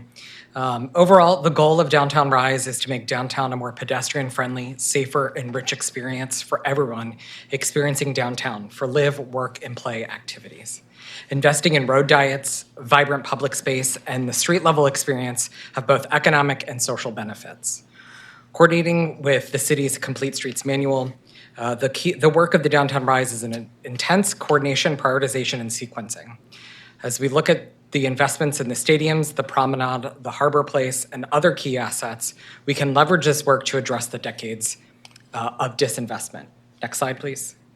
Street typologies, by condensing different types, by considering defining street typologies in downtown, we can better plan for how people can experience downtown when they are there and how people can get in and out of downtown. The street topology includes, next slide. Let me just make, yep. Think smaller streets with trees and benches, streets that you might feel more at home on in a neighborhood, but in this case, it's downtown. Consider Redwood Street as an example of this. Next slide. People mover streets. These help people get around in all ways on bus, transit, bikes, scooters, micro-mobility, pedestrian, and vehicles. If we are all more strategic about which streets intentionally move people into, out of, and within downtown, we can both improve the travel experience and the pedestrian street-level experience. Baltimore Street is a good example of a people mover street on the east-west corridor, where you see a mix of various states of traffic movement. The next slide. Place-defining streets. These are places that help someone feel like they're in downtown Baltimore. Right now, Pratt Street serves as essentially the major freeway through downtown, rather than a place-defining street that serves as a community main street in downtown. Next slide. Cultural connectors streets. These streets connect multiple cultural assets. Think about the experience of going from Lexington Market or the Hippodrome down to Orioles Park at Camden Yards. Utah Street can serve as a cultural connector for these assets while highlighting the character of the Bromo Arts District. I'll turn it back over to Caitlin. Thanks. Next slide. So the document includes a list of tactics, which are recommendations for how to implement the plan. And these are focused on two overarching goals. The first is to promote development and redevelopment with a focus on vacant and underutilized properties. And the second is to connect assets and institutions. Next slide. I'm not going to go through all of them at this point, but I am going to just kind of go through some. These are just kind of recommendations at a glance. They consist of both short and long-term actions, some of which are already underway. Examples include pedestrian improvements along the MLK Boulevard and activating the area below I-83. Next slide. They also include the activation of underutilized spaces to allow for connection with adjacent communities. So it calls for specifically the redevelopment of surface parking lots and connecting M&T Bank and Orioles Park at Camden Yards with the surrounding communities. Next slide. They also include a variety of studies and plans that will allow DOT and others to make decisions that support all modes of travel through downtown. So we aren't saying that tomorrow we're going to go in to Baltimore Street and change, do what's, this rendering shows, but more that if there is work on one of these streets, we know what category it falls under and what that appropriate potential realignment might be. But that can't happen without these studies to inform them. We know that, if we close the spur at Pratt and Light today without a plan for where traffic's going to go, that's not appropriate. We need to have, a plan for how traffic moves through downtown before any large decisions are made. So that's what these studies and plans are speaking to. Next slide. And that's it. There are others here that can help answer questions along with Patrick, Shalonda, and myself, but please let us know if you have any questions or comments. Thanks, Caitlin. Are you coming back up, or are you coming up just for questions? I guess I'll start. I read the document in advance, and first of all, I mean, I guess I should say at the beginning, congratulations on an extraordinary effort, an extraordinary team effort, long needed. You know, couldn't say anything better about the, more complimentary about the importance of doing this. I think, Shalonda, we are personalize this a little bit. My firm's office stayed downtown in the core of the CBD when there was a lot of pressure to go elsewhere. We stayed and recommitted and moved offices in anticipation of this kind of effort being undertaken and the work that the Downtown Partnership and others are doing. So it's great to see this kind of commitment, and it's absolutely necessary. So thank you for doing it, first of all, and I'm looking forward to trying to be as helpful as possible. I had a couple of, let me start with maybe sort of more of a narrow question. This is just about the structure of the document. There's an implementation section. I'm sure you all have this, some of you have this memorized. But the implementation section begins on page 46, and then there's a lot of discussion about implementation. And then at the end, on page 71, it says additional opportunities, planning phase, and then it has those couple of things on that slide, and then it goes into this big grid. I'm just not sure, I'm just having a hard time understanding like what the actual recommendations are. Is it the grid, or is it stuff starting on page 46 or 47? Maybe that's too in the weeds, but when I read it, I was just trying to understand what we're really talking about here in terms of, what you're proposing. And I didn't think, the plan spends a lot of time totally reasonably on streetscape and pedestrian and transportation issues and so on. That's why DOT is so essential. But that doesn't seem to be that doesn't seem to be front and center in the big recommendations grid. It's front and center for pages and pages and pages before that. Again, I think for good reason, but the grid that kind of does a bunch of other stuff. Can you just explain to me what we're trying to do here? Want to highlight, Cassie Clemente with Just Economy. Yeah, please introduce yourself for the record. Thank you. Cassie Clemente, Just Economy of Support Downtown Partnership in the Mayor's Office on the work of Downtown Rise. It's a very fair question, and I'll let Caitlin speak a little bit more to the tactics table at the end of the document, most of which was lifted entirely from the comp plan, the city's comp plan. Mhm. The portion of downtown in that comp plan is predominantly copied into that tactics table. It's a fair question. So on pages like 46 through 50-ish, these are sort of breaking down things that are already in process through other components or other, like some of the capital money that Downtown Partnership has received from the state. So you're looking at, like Utah Street is the example of that, where there's $3.5 million of capital money from the state that is sitting at Downtown Partnership to be utilized for streetscape improvements along Utah Street. So that is in a different phase of implementation than most of the tactics at the end of the document, which are at varying stages of implementation or consideration to be implemented. I think the point, Chair, is warranted of to better organize the explanation in the document. We struggled a little bit with how to phrase things, and implementation on page 48 might not be the right word. But there's a series of things, including work in the strategic action plan, which is a separate document, also on downtownbaltimorerise.com, of some capital projects that are already underway, streetscape improvements, planters, hanging baskets, tree pits, things like that street level experience. That work is already underway within the confines of the strategic action plan. Is it your view that the strategic action plan list, which we have seen, I think was presented to us a couple months ago, before this plan the bigger plan was ready, that it is in Venn diagram world? Yes. Not the same as this? They're two separate kind of circles, or what? There are components that are overlapping. The principles, the foundational principles of it are fully overlapping. Yeah.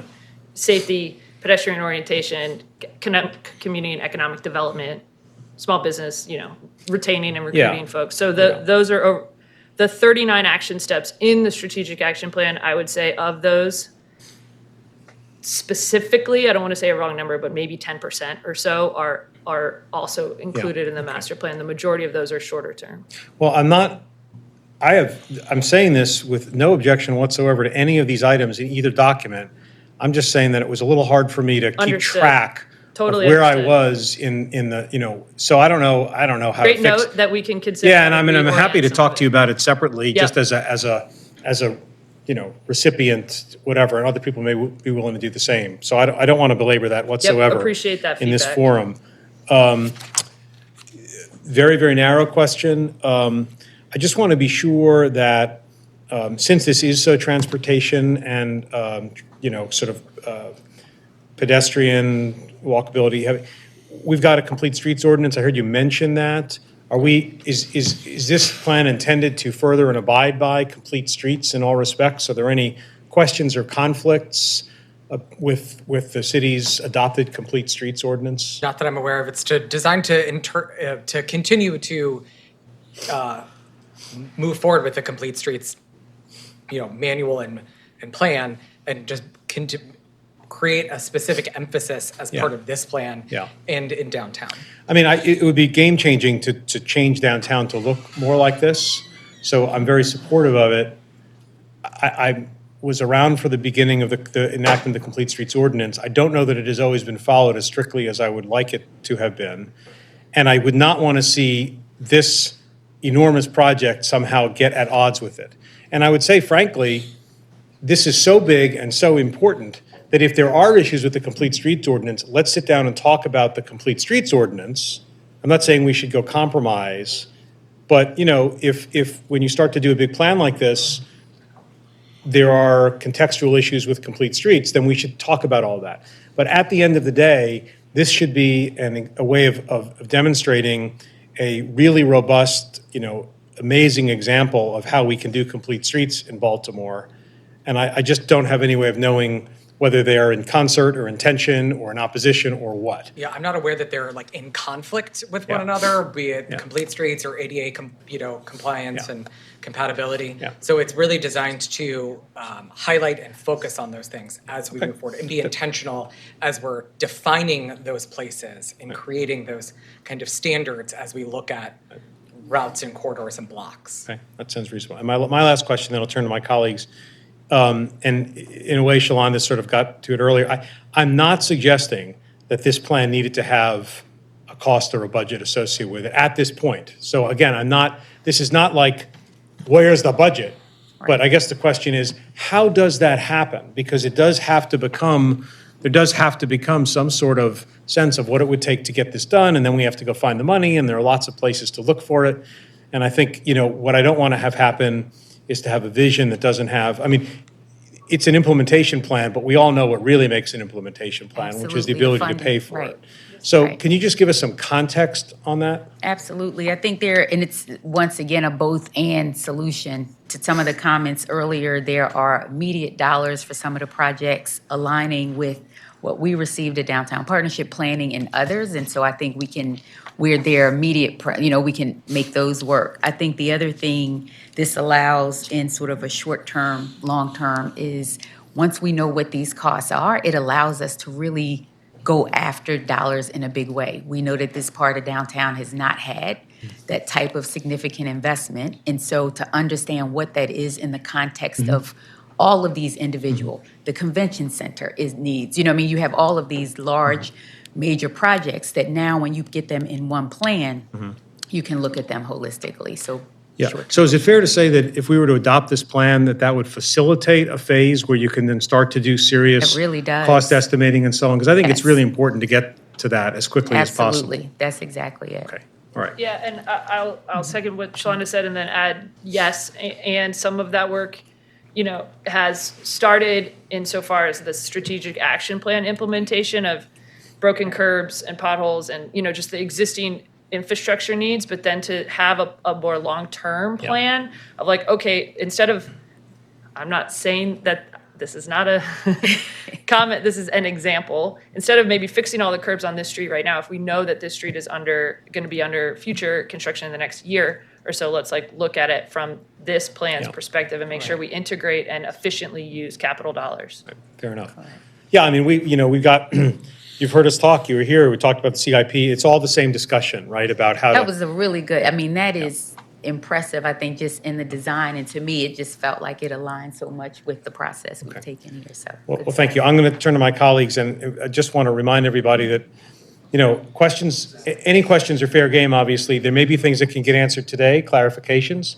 And if there are things where you just want to dig in or something and need some insight, please tell the folks, and by 3 weeks from now, hopefully, we'll have any questions answered, and we'll be in a position to adopt with amendments, whatever the case may be. So, Mr. Vice Chair, do you want me to start with you? Sure.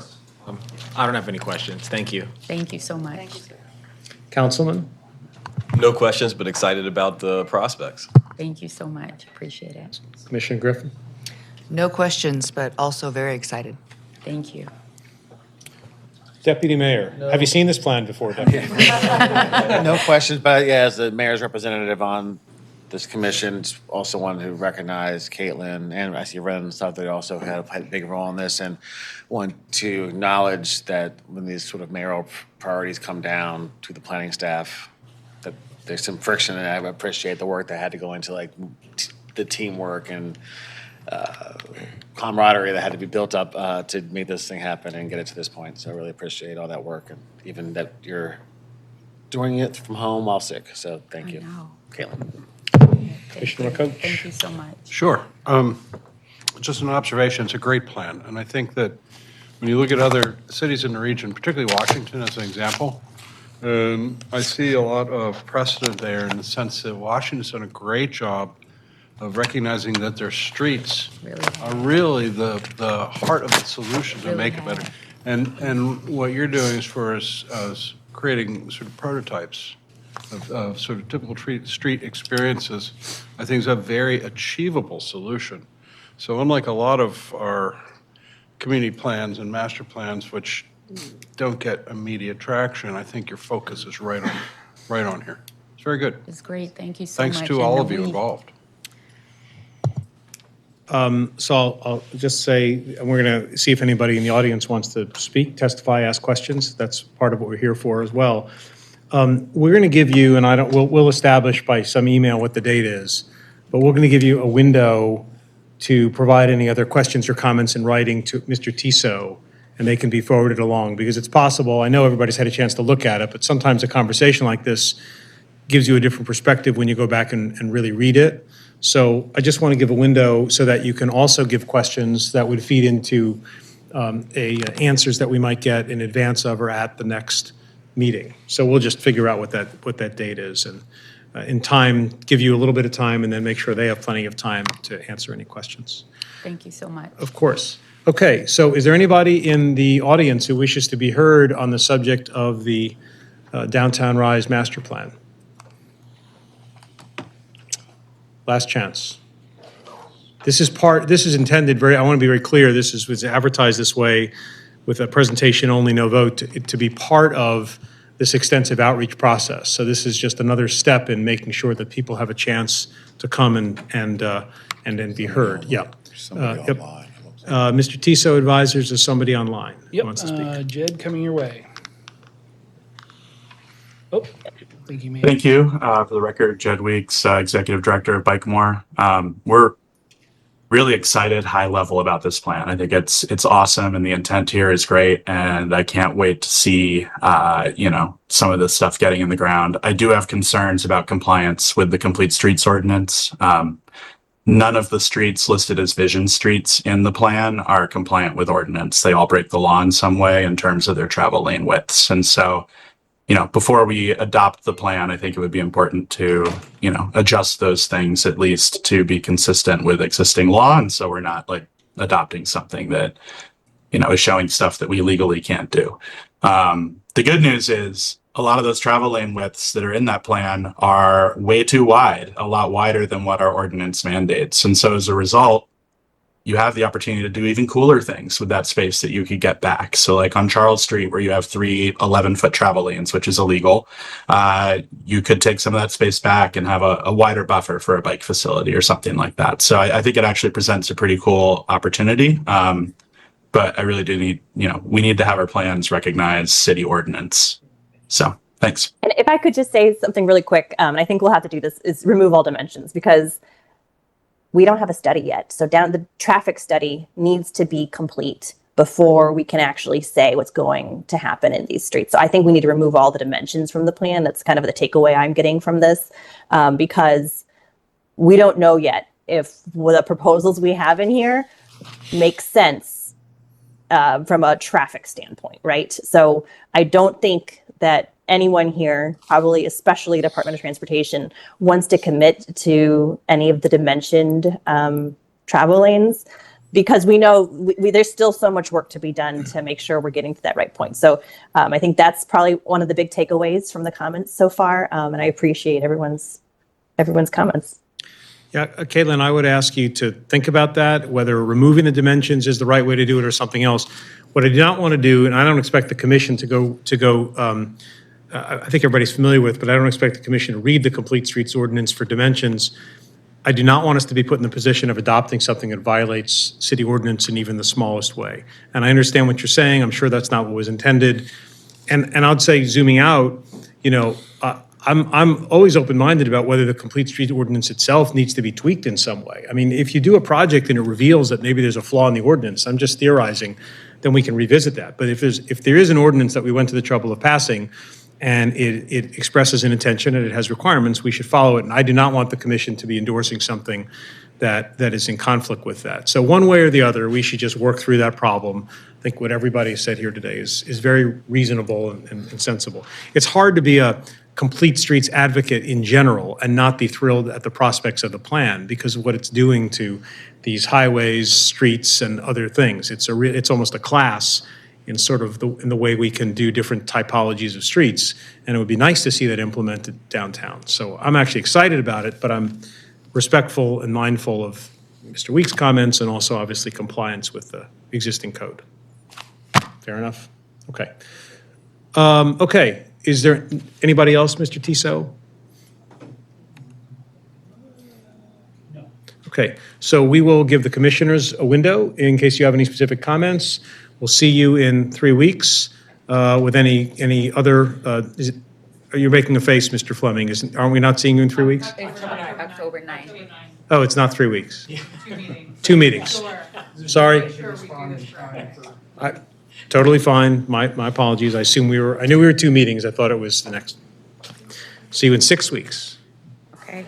Does that sound right? Thank you. Visit anytime. Thank you. No, thank you all very, very much. We really appreciate it and excited to be part of the process. Okay. So we're going to move on to the next item. Mr. Executive Secretary, would you please call that for us?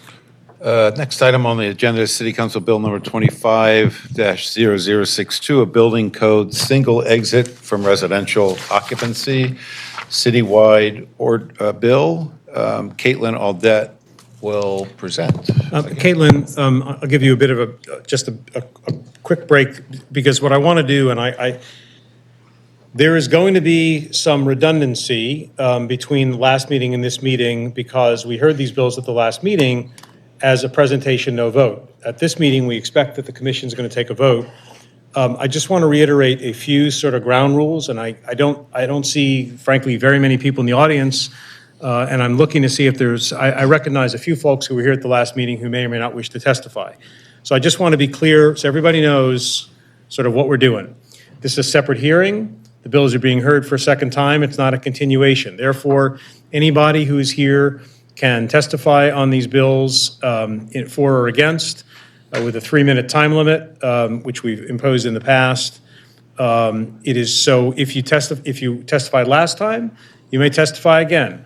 As a courtesy, we would ask you not to say the same thing that you said last time unless there's something new or you have a real reason to do that. But nonetheless, we will give anybody who wants 3 minutes the time to do it. We are hearing each bill separately because even though we realize that there's some overlap in the sort of urban intentions of the 3 bills, nonetheless, the 3 bills are separate. And I think we are required to hear them separately. So there'll be 3 bills coming up, as I think folks well know. For each bill, we'll have a staff report. If there are council members here who wish to speak with respect to the bills, they may, but they did speak the last time, and perhaps they don't need to do that again. And then we'll take testimony, both live and virtual. as well. There are a substantial number of written submissions which are posted on the website. The commission has access to all of those written submissions, and you should assume that the commission has read and reviewed them. If you have submitted a written submission and you are here, you can make reference to it. If you really feel compelled, you may summarize it. Please don't read your written submission, because I promise you we're going to read it or already have read it in most cases. Also, I should say that, again, because we're all well aware that there are 4 bills that are sort of in the council now that are receiving attention. The 3 that we're hearing today, as well as a bill that relates to the prospects for changing the way single-family zoning is handled in the city and eliminating single-family zoning. We are not hearing that bill today. It has not been scheduled in the commission. It has not been scheduled in the council. Some of the comments that we've gotten, obviously, especially the written ones, cover 1 or more bills, including that one, and that is perfectly fine. I mean, we don't mind if people, but today, it is not relevant to any of these 3 bills to talk about the single-family bill. I promise you there will be adequate opportunity. I know the department has done an information session, and we will have, I suspect, in a similar fashion, 2 separate hearings, one for information and one for action, just as we've done for these bills. So I don't want anybody to feel like they're being cut off, but that's not what we're talking about today. Don't mind if you submit written testimony and it covers all of them. We can triage it into the right files. Yeah, I think Mr. Tiso, if it comes in for 3 bills, he puts it in 3 files. So he's very efficient at it. I promise you that we'll look at it. So I think that's just apologize for all that kind of rules of the road, just to make sure everybody is clear and we're managing expectations. Is there anything I'm missing in that regard that you think I should? Okay. Okay, so with that, we will then go back to Ms. Audette and the staff report on City Council Bill 250062 regarding single exits. Caitlin. Good afternoon again. Next slide, please. So I'm here to present the City Council Bill 25-0062, which is amending the building code to provide single exits from residential occupancy. My name is Caitlin Audette. This was introduced by Councilman Dorsey and co-sponsored by President Cohen, Council members Conway, Gray, Bullock, Blanchard, and Ramos. Next slide.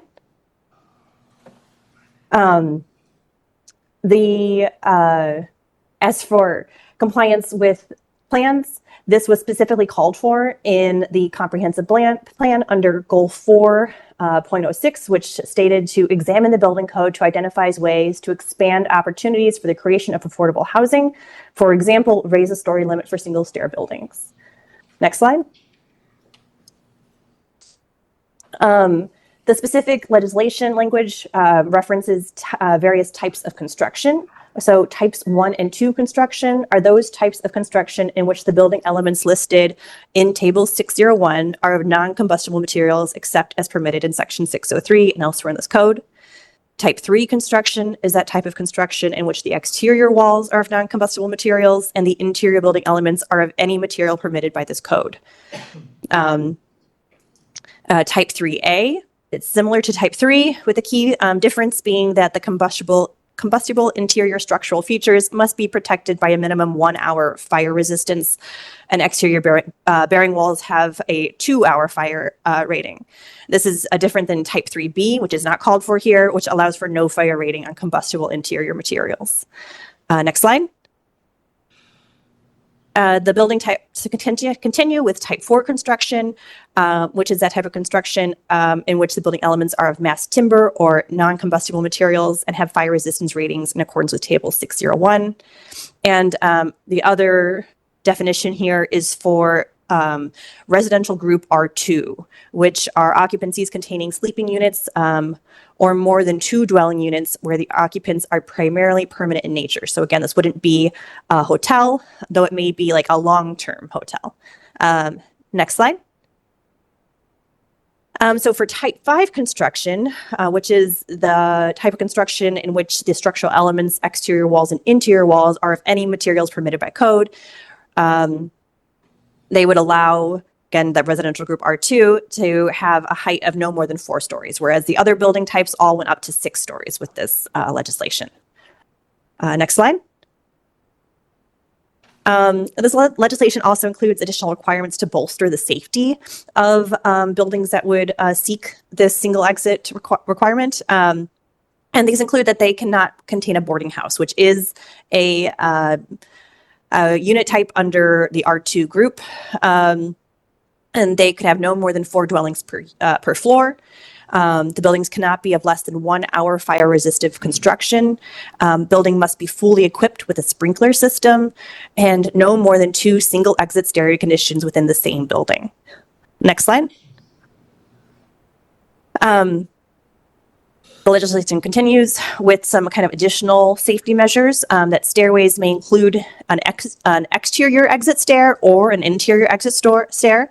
If it is an interior exit stair, then the stairway must meet all of the following requirements, which is that it be enclosed with 2-hour fire-rated walls and with 1-hour fire-rated doors, be pressurized per the building code, and have doors that swing into the interior, or I believe that's into the exterior, from the interior, I apologize, as long as the door exits to the outside. Next slide. Additional safety requirements include the inclusion of a corridor separating the unit entries from the entry to the exterior stair, a distance of at least distance that cannot exceed 20 feet between the unit entry and the exit stair, a total travel distance that cannot exceed 125 feet. I apologize, I did this when I was sick, and that's my only excuse. And that the elevators must be pressurized. Next slide.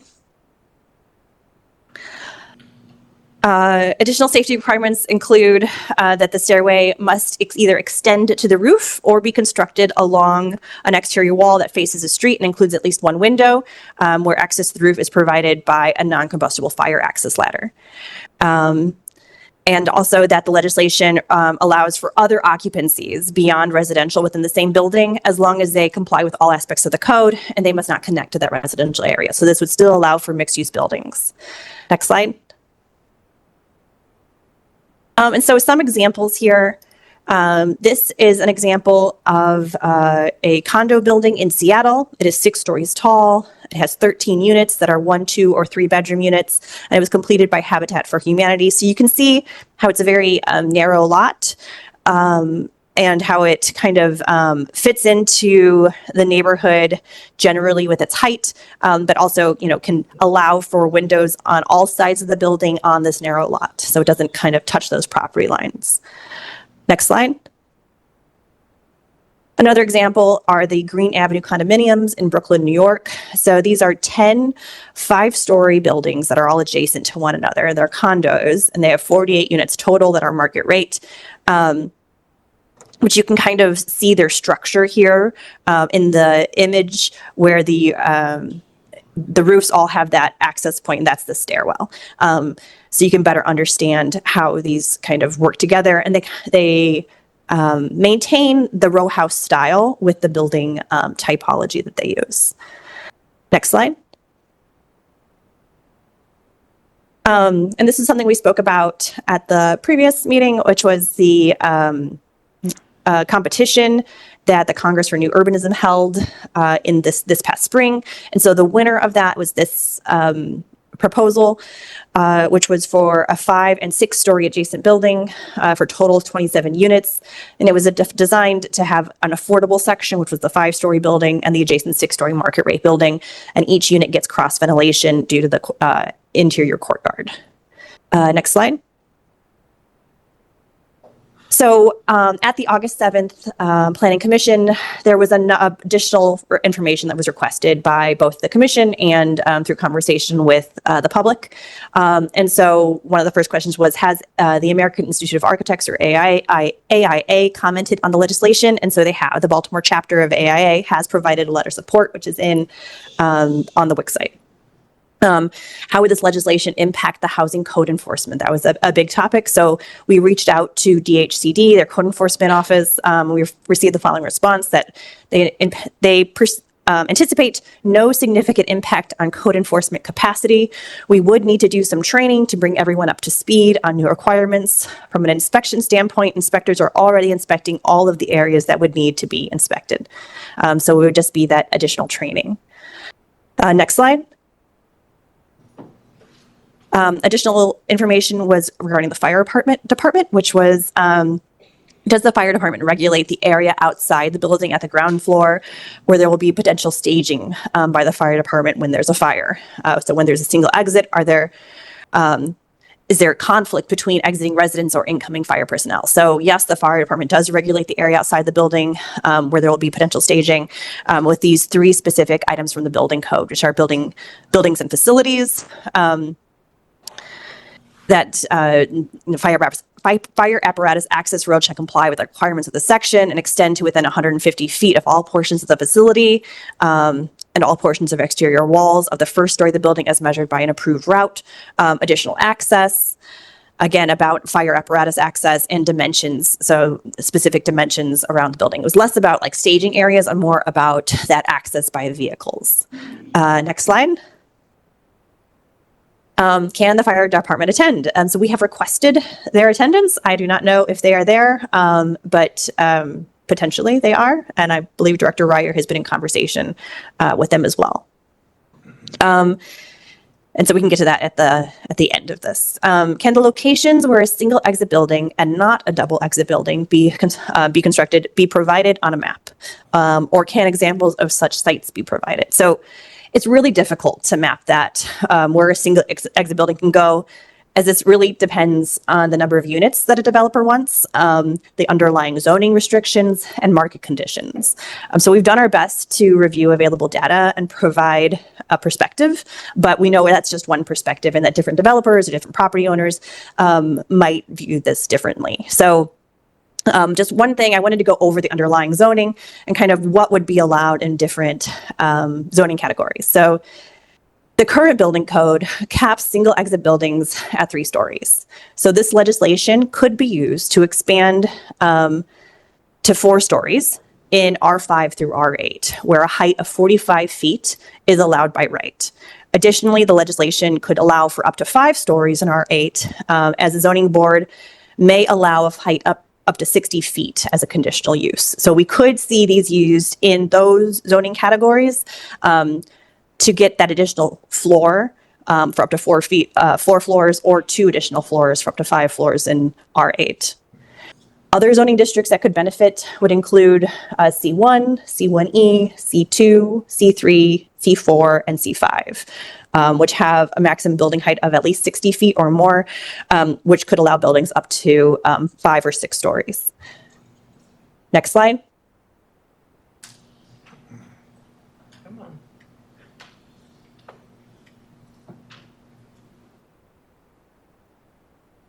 I think, is there a duplication? Next slide, should be a map. Okay, so just what does that mean? I wanted to provide just a basic map showing where the R5 through R8 is.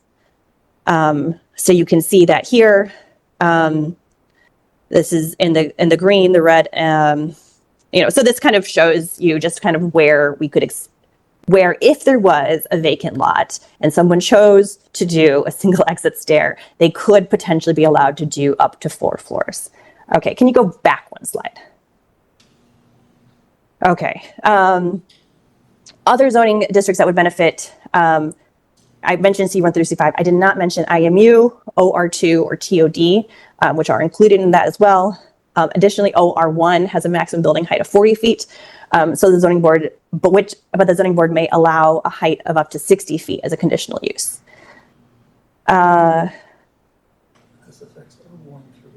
Next slide. And then this one. So here's a map of those C1, C2, C3, C4, C5, IMU, TOD, and OR2. So again, this kind of shows you, again, they're along the spurs that go out of the city and the downtown area, and that could allow buildings up to 5 or 6 stories with the proposed legislation. Next slide.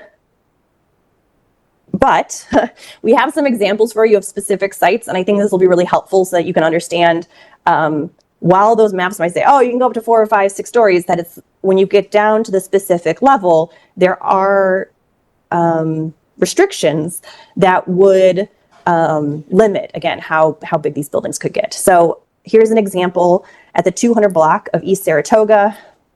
It has the zoning of C5DC.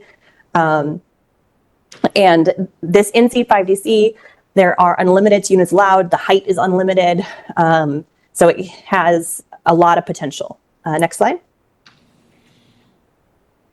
So again, here it is in a map. It's adjacent, has some adjacencies near Lexington Market or Liberty Street. Next slide. And here it is in an aerial view. Again, you can see the proximity to Howard Street. Next slide. And here's what it looks like. So this is an existing building. And it could be retrofitted to go with this legislation. Next slide.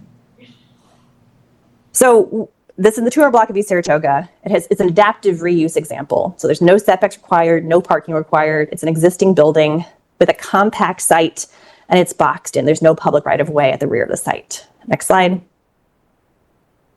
So what are some opportunities? So they could renovate the existing building, add additional multifamily dwelling units above the existing retail. And here it's just still 3 stories. So you have 8 units total shown. And we're not, next slide. And then here, this is with an additional story added onto that historic building. So you can get 12 units. And just, this is the most, you could go a lot higher if you wanted to, but this is kind of what a reasonable approach would be here, right? So with a single exit stair, you might be able to add 1 more story and still be within that 6 stories. This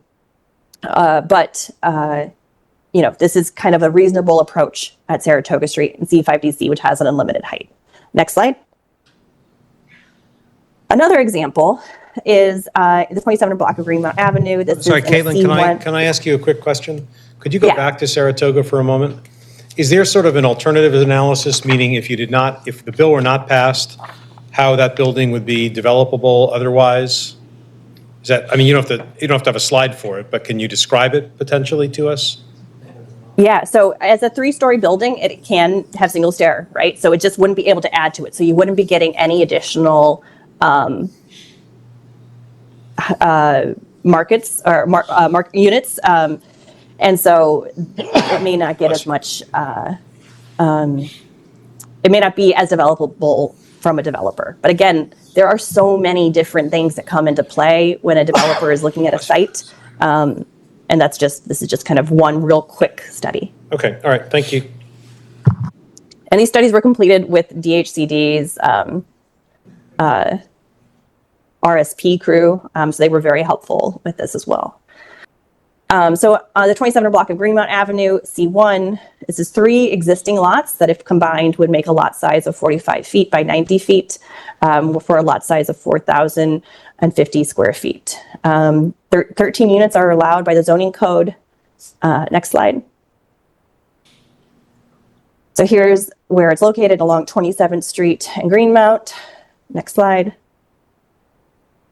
And that's what it looks like in the aerial. Next. So some notes. It would be a new construction example. No setbacks are required and no parking is required. It's a compact site.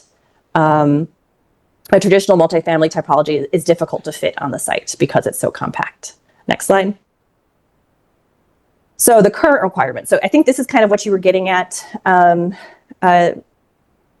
Laria. It would be the current requirement if done. So here in this view, you see 2 exit stairs, right? So those are those bulky pink bits on either end with a corridor going between them. The ratio there is that 70% of the building is rentable and 30% is circulation. So there's 12 units shown in the diagram, and the rentable square footage is a challenge. Next slide.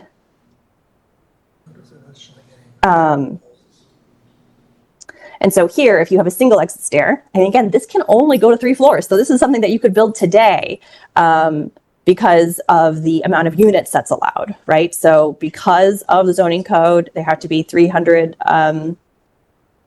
they need 300 square feet per dwelling unit, and the lot size limits it to that number. I think it was 13 units. So this is only going to be 3 stories anyways. This is a great example where we can say, oh, it's going to be in R8, it's going to be in, all these locations, but the limitations within the zoning code already can provide you that height cap.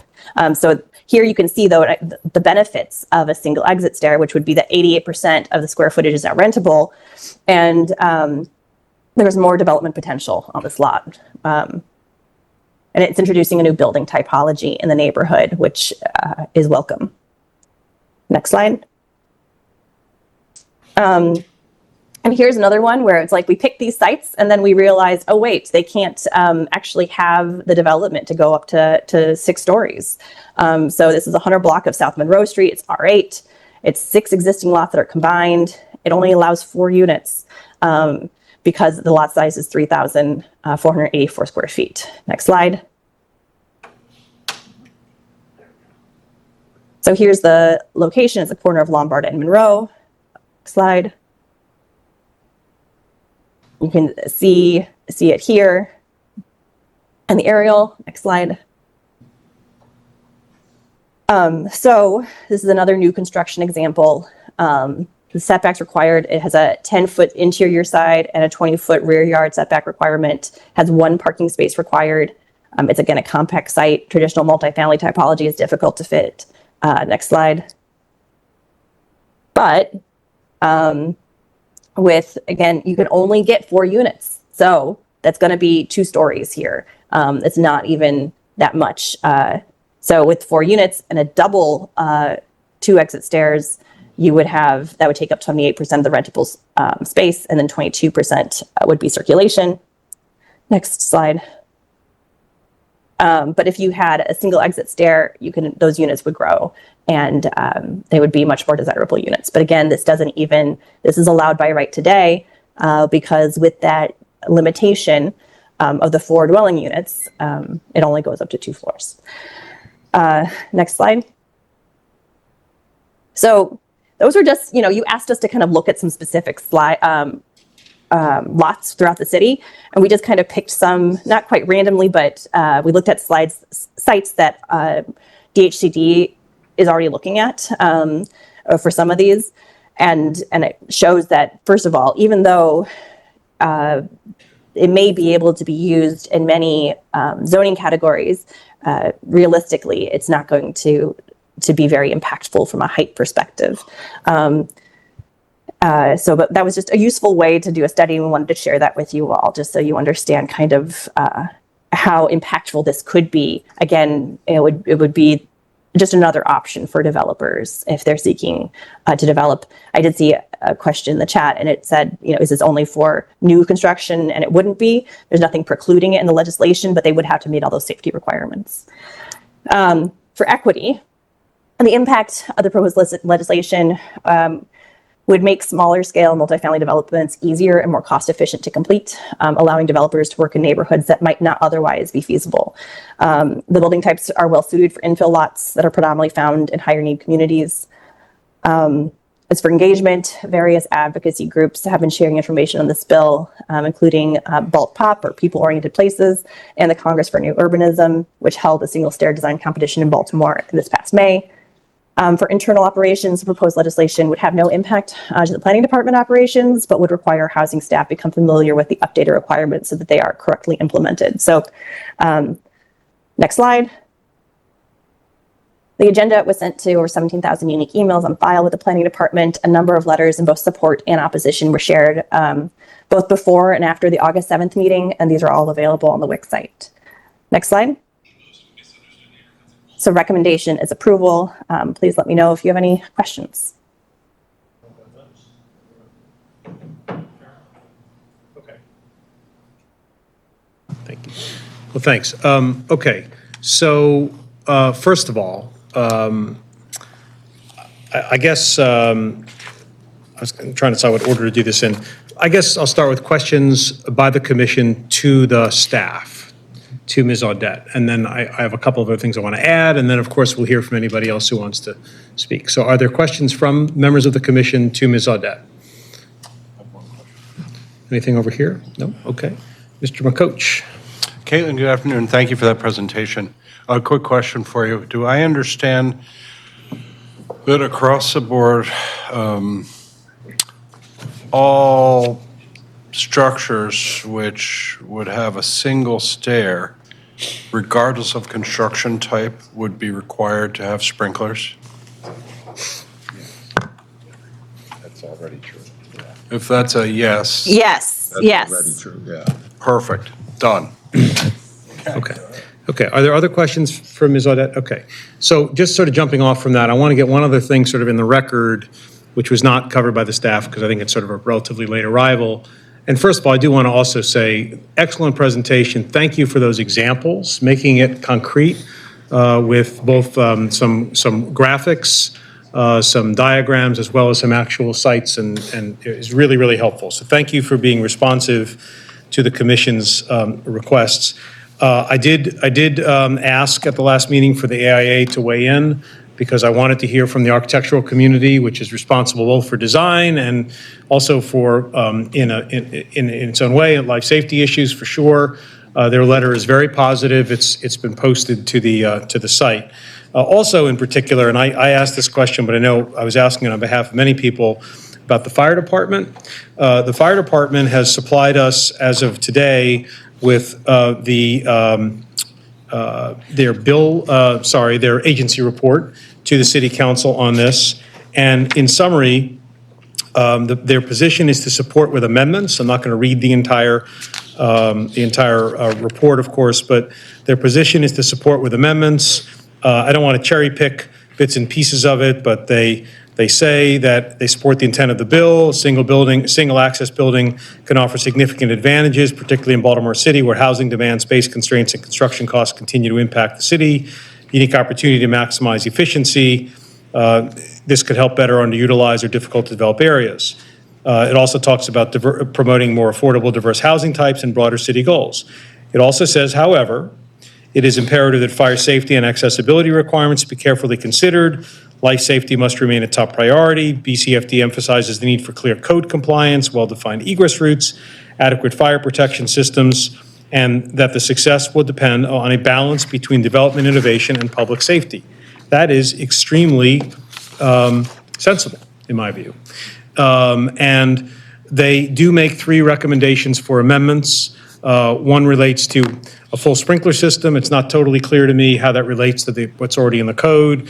They also have amendments regarding stairwell being inside or outside of the exit stairwell, and then a third item about the corridor layout of the building. They say recommend must include a corridor that separates the door of each apartment from the stairwell, meaning no apartment door can open directly onto the stairwell. And I will come back to those because I want to say something about where I think my suggestion for how the commission kind of process this sort of input from the fire department. But I just wanted to get in the record what the fire department's position is, because for me, that was in many respects the most important thing I was concerned about before we would get behind something like this. So I was very happy to receive timely, and thank you to the department, your sister agency, as well as the mayor's office for asking the fire department to give us something to work with at this hearing. So I'll stop there in terms of, I'll come back to a few things, but I'm going to ask whether anybody in the audience wants to be heard on the subject of the bill. Just either way, please raise your hand. I see 2 hands, 3 hands, 4 hands, 5 hands. Okay. Those of you who wish to speak in support, raise your hands. Okay. We'll do the support first, and I'll start with this gentleman here in the blue sweater, please. If you come up and introduce yourself. And again, if you've testified before, you have the privilege of testifying again for 3 minutes, but please don't overdo it. We have the record that we are both of these hearings, which are on the record, will be considered as part of the commission's deliberations and decision. Yes, sir. I was going to start with good afternoon, but it's now good evening. Members of the commission, I am Tim Pula. I am a longtime Baltimorean and a 29-year veteran of real estate development in Baltimore City. I'm an urbanist. I've studied architecture, urban planning. I've studied this particular issue quite a bit. So I was very excited to see that Ryan introduced this idea. Did I say that you'll have 3 minutes? Yeah. I just want to be sure. You just took 20 seconds. And you can have 10 seconds back. Please 20. Go ahead. I urge you to support this legislation, okay? Single stair buildings are safe, There's lots of data from places like New York City, Seattle, the Netherlands, that has shown no decline in safety as a result of single-stair buildings. The single-stair buildings are the way that apartment buildings are built in all of the EU. They have lower fire, death, and injury rates than we do. And they also generally don't have sprinklers. I think it's important to understand, I won't go into why 2 or more stairs have made buildings bigger. It's a long explanation, but they have. And it's a compounding thing. And that has made it very difficult for many parcels throughout the city to be viable as multifamily buildings. And frankly, if they're not viable for multifamily development, they're not viable for anything because office is dead. Okay, you're not going to put huge distribution warehouses on some of these small parcels, right? So without multifamily housing, there are very few options to redevelop many, many parcels, thousands, right? So by granting this, we unlock the potential for many of these sites to be redeveloped.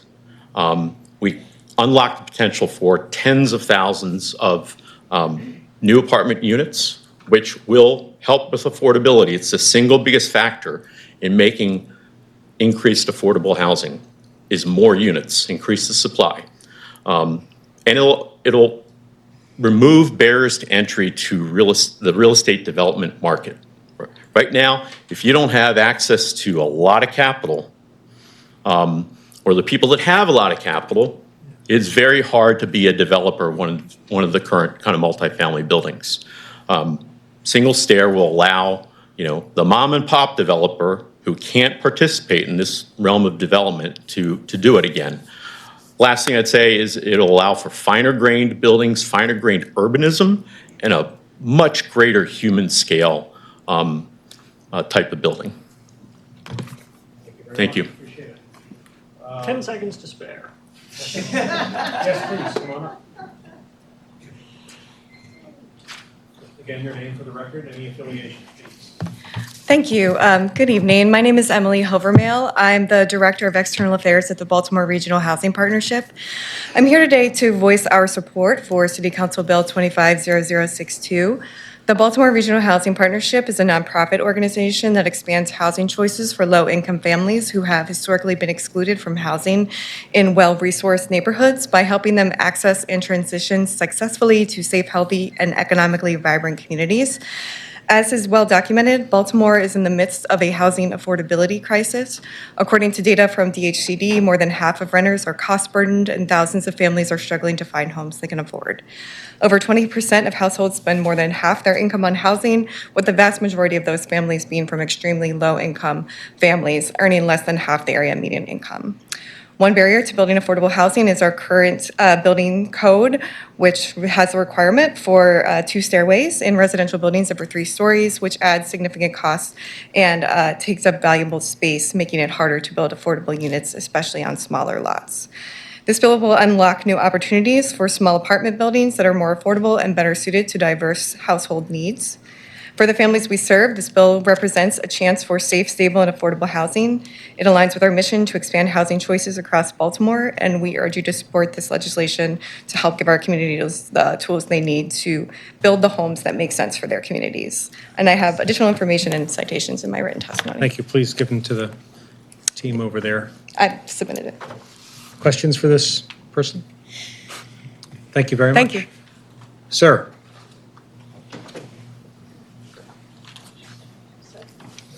Good evening. I'm Doug Schmidt, Principal of Workshop Development, Chair of the Baltimore Development Work Group, and a lifelong Baltimore resident. Since I have a 6 o'clock meeting and we're only 3 hours behind, I hope you don't mind if I speak generally about Bills 25, 62, 64, and 65. So I'd like folks to know that these are not developer-driven bills. These bills were put together by the council people. They did come to the development community and ask our opinion, and we're here today to offer our support. These are really economic development bills. The National Apartment Association rated Baltimore out of 50 cities as the 3rd worst in barriers for developing multifamily, and our antiquated processes, codes, and rules contribute to this rating. As an example, in 25064, there's a reduction in setbacks by a few feet and lot coverages. These changes make land use more efficient, and as we try to combat the high cost of housing, every little bit does help. To give some perspective, Baltimore's most iconic neighborhoods like Fells Point, Utah Place, Roland Park, Reservoir Hill were developed before any of these rules existed. Despite the lack of micromanagement, these are places that are a standard of excellence. Designers need the freedom to be able to do excellence in the future. We applaud Councilman Dorsey, Gray, and Blanchard's effort to update these ordinances. If we want to have a vibrant, growing city, we have to have a logical, efficient, and modernized development environment. The opposite of disinvestment is investment. We hope you vote for these bills and make investing in Baltimore easier. Thank you. Any questions for the gentleman?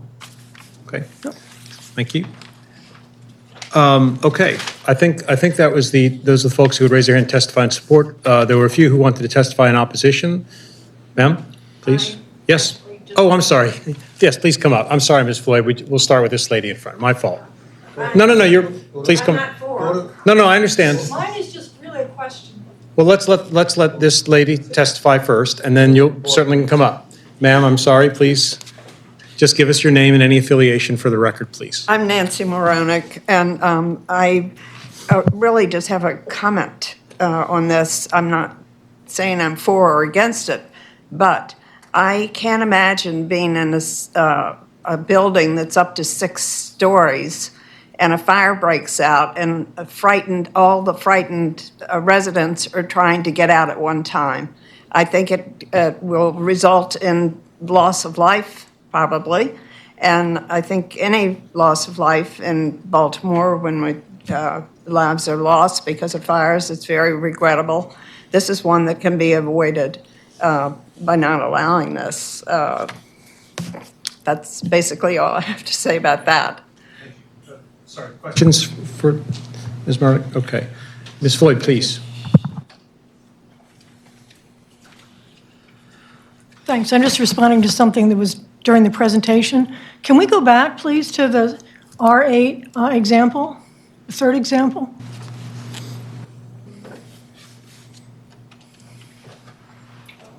This one? The last one. Next one.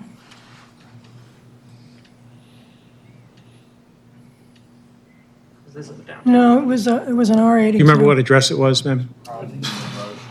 No. No. The last Keep going there's forward. three It's in the there, next last one. Okay. So, and I apologize because my new phone won't allow me to access the code, so I would have looked at it by now. Go right ahead. But we have in our measurement, I believe we have in our measurement methodologies in the code, an exception or a provision that allows for you to have an extra unit if you have at least 50 or 51%. And I believe that applies in the R8. If that does, then that's an error in this presentation, which says you can only have 4 units. I believe you could have 5 units by right instead of 4, but I cannot check myself. But it's under the measurement methodologies. Thank you. Okay, is it possible, is anyone on the staff able to comment on that? That's, Lot coverage, lot area. yeah, lot area in the zoning code, when it's 3 units or higher, half of a lot area rounds up. If that was. Yeah, this is not, there were probably mistakes. I apologize. I am COVID brain at the moment, so I apologize for any errors. Okay. Thank you for pointing that out. Okay. Are there others in the audience who wish to testify? Councilman, I did not mean to skip you, and I apologize. I know last time you spoke at length, and you're certainly welcome to speak again on the bill that you've introduced, if you choose.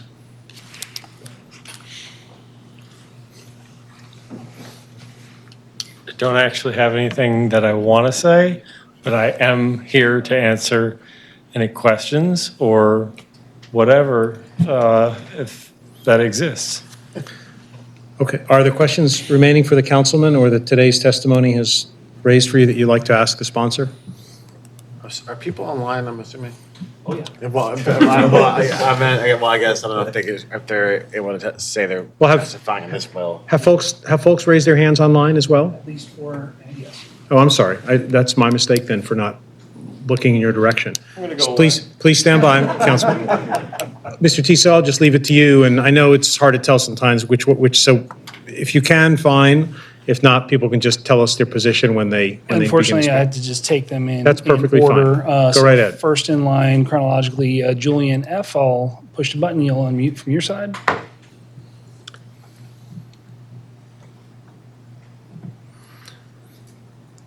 Julian, if you're talking, we can't hear you. You need to unmute from your side. Me? Yes, speak There you again. I go. think we can. Okay, great. Yes, if you just give us your name and any affiliation for the record, please. Yes, Julian Frost, speaking in favor. My affiliation is with the Congress for the New Urbanism. So my name is Julian Frost. I've been one of the leading advocates for single-stair reform in Baltimore and the state of Maryland for the past 3 years. This May, I organized an architectural competition sponsored by AIA Baltimore, among others, that invited architects from across the region to design a mid-rise single-stair building on an infill lot in Baltimore City. The winning entries included a beautiful neoclassical courtyard building on West Redwood Street, a modern building near the Shot Tower Metro Station, and a 4-story contextual project nestled between the row houses of Federal Hill. I decided to take on this project to drum up interest and engagement around this bill. I wanted to give people a way to visualize what this single-stair reform would make possible in real life that wouldn't have been possible before. My initiative was met with universal excitement among the many architects, developers, real estate professionals, urban planners, and general enjoyers of the built environment who were present and commented on the entries afterwards. To those opposing the bill, I hope you'll take a look at the competition recap, which can be found at cnudc.org. A single-stair building is the most pure expression of a building. Bill 25-0062 will allow us to return to more traditional built forms that provide better dwellings and allow for more open space. Thank you all, especially Councilman Dorsey, Deputy Mayor Williams, and Caitlin Audette for your work in making Baltimore City the latest jurisdiction to make this intelligent and timely building code change. Thank you, sir. Any questions from the commission? Okay, if not, we'll move on. Ms. Chiso, to the next person. All right, a CJW, if you can unmute and introduce yourself.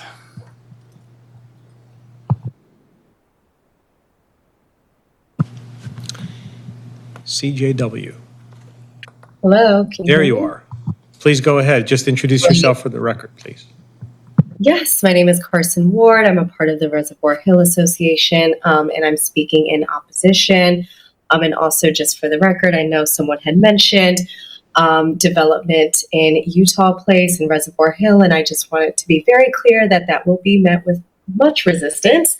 But just want to say that this is a policy that directly jeopardizes both resident and first responder safety under the guise of developer convenience and cost cutting. Proponents of this change frequently point to New York City as a precedent, yet such comparisons are misleading. While New York City is often viewed as a model for urban development, it is critical to understand that the city's housing infrastructure, building codes, and regulatory frameworks are far more mature and robust. And that's the result of decades of proactive reform, particularly rooted in public safety. So one of the most transformative moments in New York City housing history came under the leadership of then Governor Theodore Roosevelt in the early 1900s to address deadly living conditions in overcrowded and poorly constructed tenements. This act fundamentally reshaped urban housing policy by requiring multiple means of egress, including safe and more accessible stairways and fire escapes, and also fireproofing structural materials to reduce the spread of flames. By contrast, Baltimore's housing infrastructure remains fragile, underregulated, and many neighborhoods are crumbling from decades of disinvestment. Baltimore has neither the regulatory strength nor the enforcement capacity to scale back safety policies. In fact, the opposite is true. The city is still catching up to meet basic housing safety standards. A single staircase policy, especially in a mid-rise building, poses a grave risk that the city is already struggling with, including high rates of housing vacancy and abandonment, increasing the likelihood of fire spread, limited fire department access and capacity. Recently, there was a fire in West Baltimore that took almost 10 hours to take out. There's uneven code enforcement and inspection capacity, especially in lower income neighborhoods, and a documented history of devastating residential fires and fatalities. So Baltimore lacks the redundancy and planning of New York City's emergency services. And in the event of a fire or a structural failure in a single staircase building, the escape route can become a fatal bottleneck, especially for elderly, disabled, and children. So it can also be a death trap for firefighters attempting to rescue. I do want to say, while the Baltimore City Fire Department supported this bill with amendments may seem significant at first glance, it is crucial to understand that the International Association of Firefighters' opposition to the policy represents a broader, more informed consensus based on extensive national experience and firefighter safety expertise. This isn't just about one city's immediate needs, it's about the safety of first responders and the long-term resilience of urban environments. And unlike local officials who may be swayed by political pressure, short-term costs, or developer interests, the International Association of Firefighters is focused on long-term safety for all cities, not just Baltimore, and their concerns extend across state lines, across Ma'am, cities, and across decades. your time is up. Yeah. I don't want to cut you off, but can you wrap up for us, please? Absolutely. Thank you so much. So their opposition to IAFF is grounded on best practices, historical evidence, and an understanding of the impact on firefighter and civilian safety.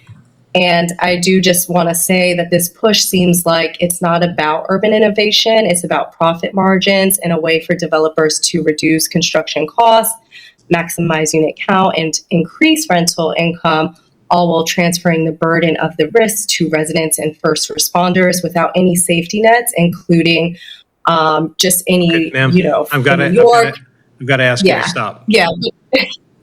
Of course. I just want to say in New York, they have a cap on how much, rent can cost to the tenant.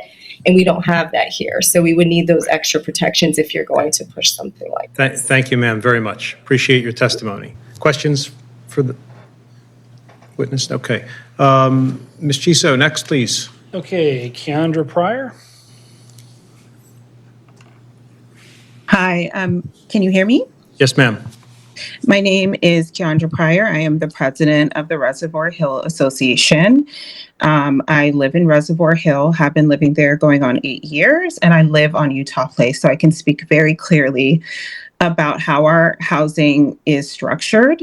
Most of our housing on Utah Place actually, by the way it was built originally, have 2 stairwells, so I'm not sure why the gentleman before me, a few testimonies before me, cited Utah Place and Reservoir Hill as a great example because it actually opposes the idea that we only need single staircases when almost every home, including single family homes in Reservoir Hill, have 2 staircases.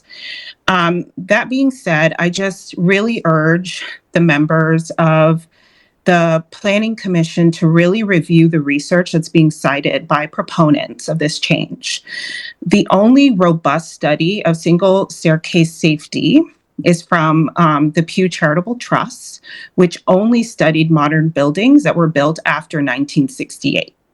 And so when we're thinking about changing our zoning code based on research, we really should just be proposing this for modern buildings built after 1968 or new builds. And I would just like to emphasize that all the visual examples that were given today were of new builds, whether it's in Seattle or in other cities. All of those buildings were built probably post-2000. Our concern really is for the buildings that will be retrofitted as single staircase multifamilies with additions on top. Because we're concerned about fire safety and general safety of the building. Even though there's going to be additional requirements in the building, they're not even as stringent as what we have seen in New York State and in Pennsylvania. I'd also I have a question about the exceptions for boarding houses. If it also would include rooming houses.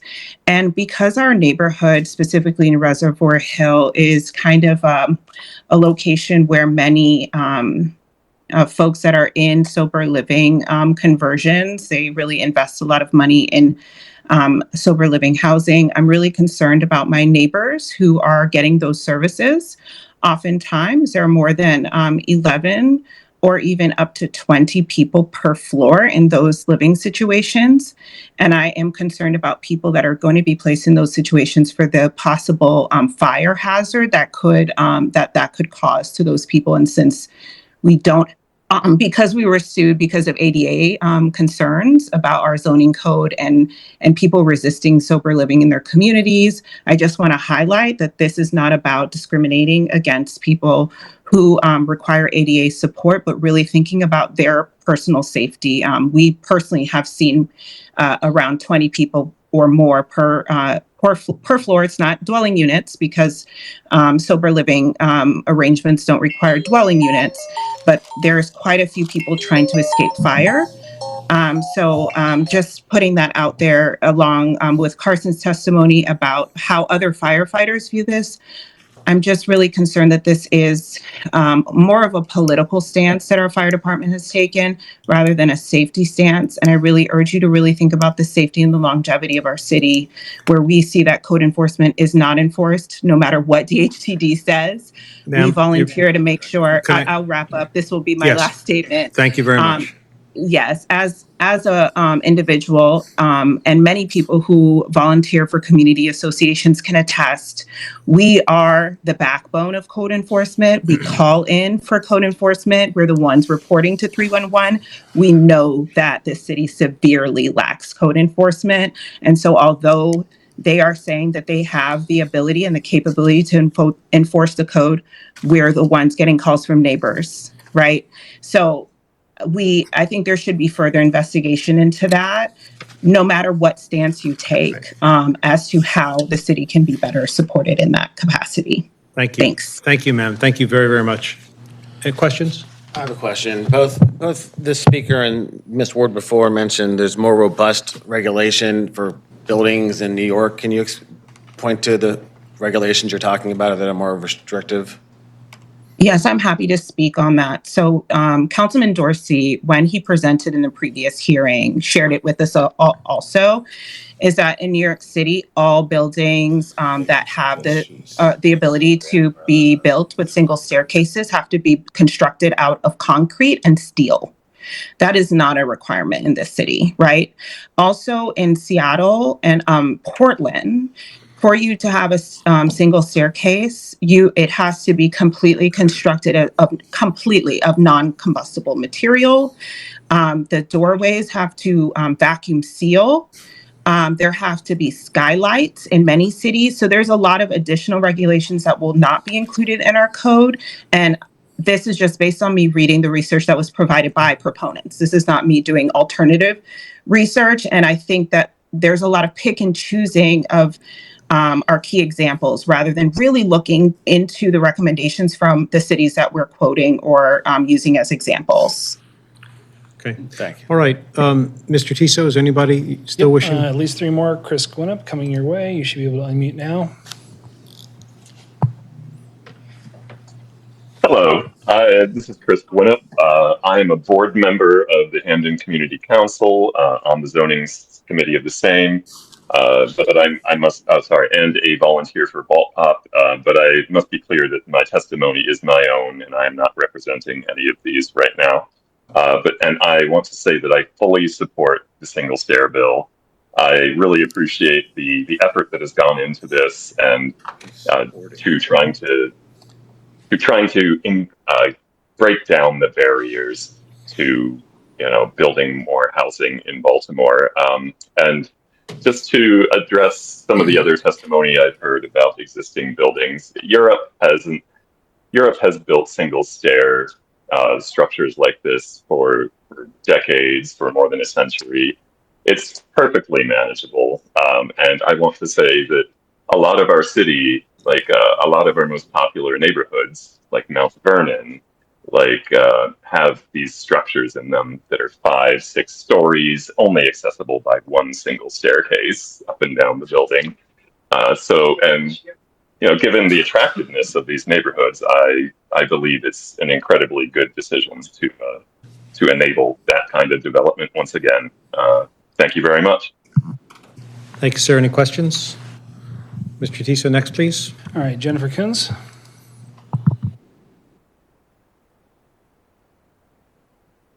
Yes, thanks very much. Jennifer Kunze. I'm the Maryland Organizing Director with Clean Water Action, an environmental group, and I live in East Baltimore. And I'm calling in support of this bill. Out of the housing package, this has less direct impact on the environment than some of the others that you'll be hearing tonight. But in general, this bill makes possible types of infill development on types of lots that otherwise are very difficult, if not impossible.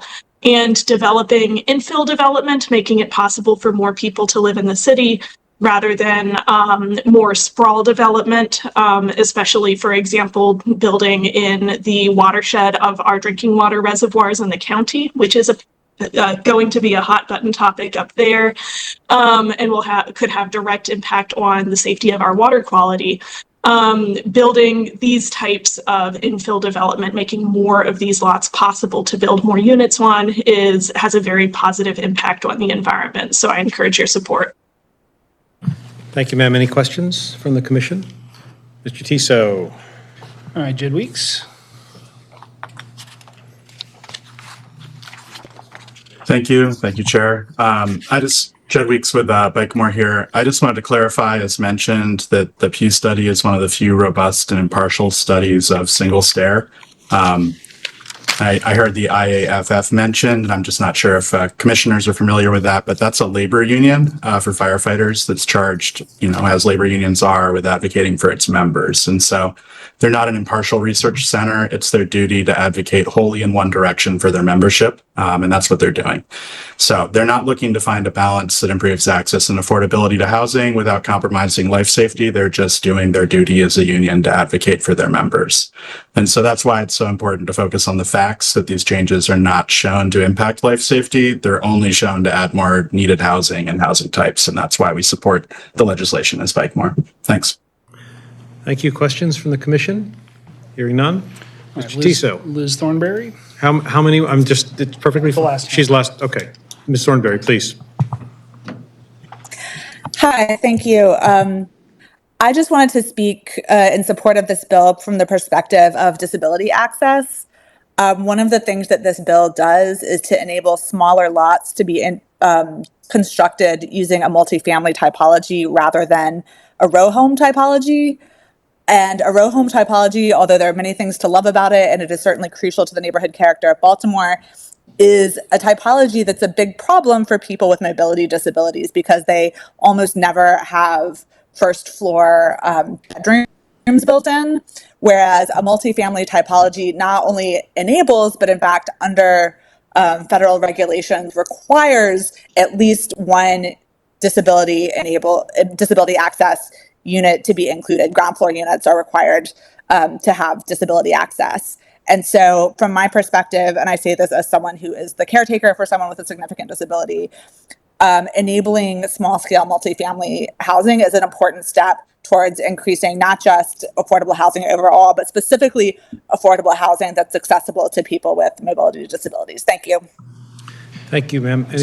We got one more. Okay, any questions for the prior speaker? Okay. Ann Powell, coming your way.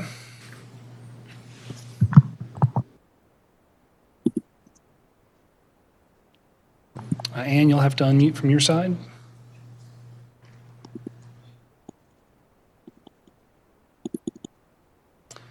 Okay, if you're talking to us, we're All right, got it. Can you hear me now? Yes. Sorry about that. I'm Ann Powell. I am a Baltimore City resident. I am a registered architect, and I'm also a commissioner on CHAP. So I think I'm very much in support of this. I think it promotes development. It allows, in our city right now, what we have is a very high fixed cost to develop any single project. To bring the city services in and just the basics is very high. So it allows us to spread that across more units. It also promotes density, allowing more people in less space, which will support, I think, an improved economic condition. And it also promotes infill development, the missing teeth. We all know that whole block integrity is essential to neighborhood stabilization.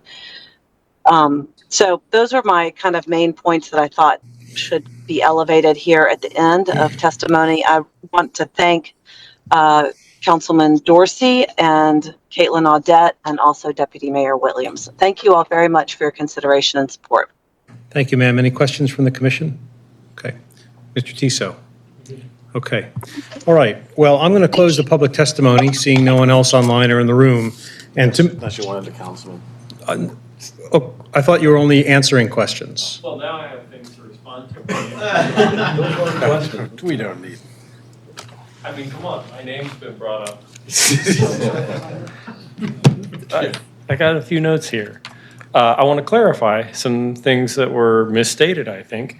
In New York City, it's not single stair buildings that are required to be a concrete. It's all construction. And so the reason that that's relevant is that if the proposal were to only limit single stair construction here in Baltimore to concrete, it would be a complete non-start. It would mean that it would have no impact whatsoever, because the only reason that concrete construction works in New York City is because, one, the rent yields are so high in New York City that it can make the financing of higher costs of concrete construction work.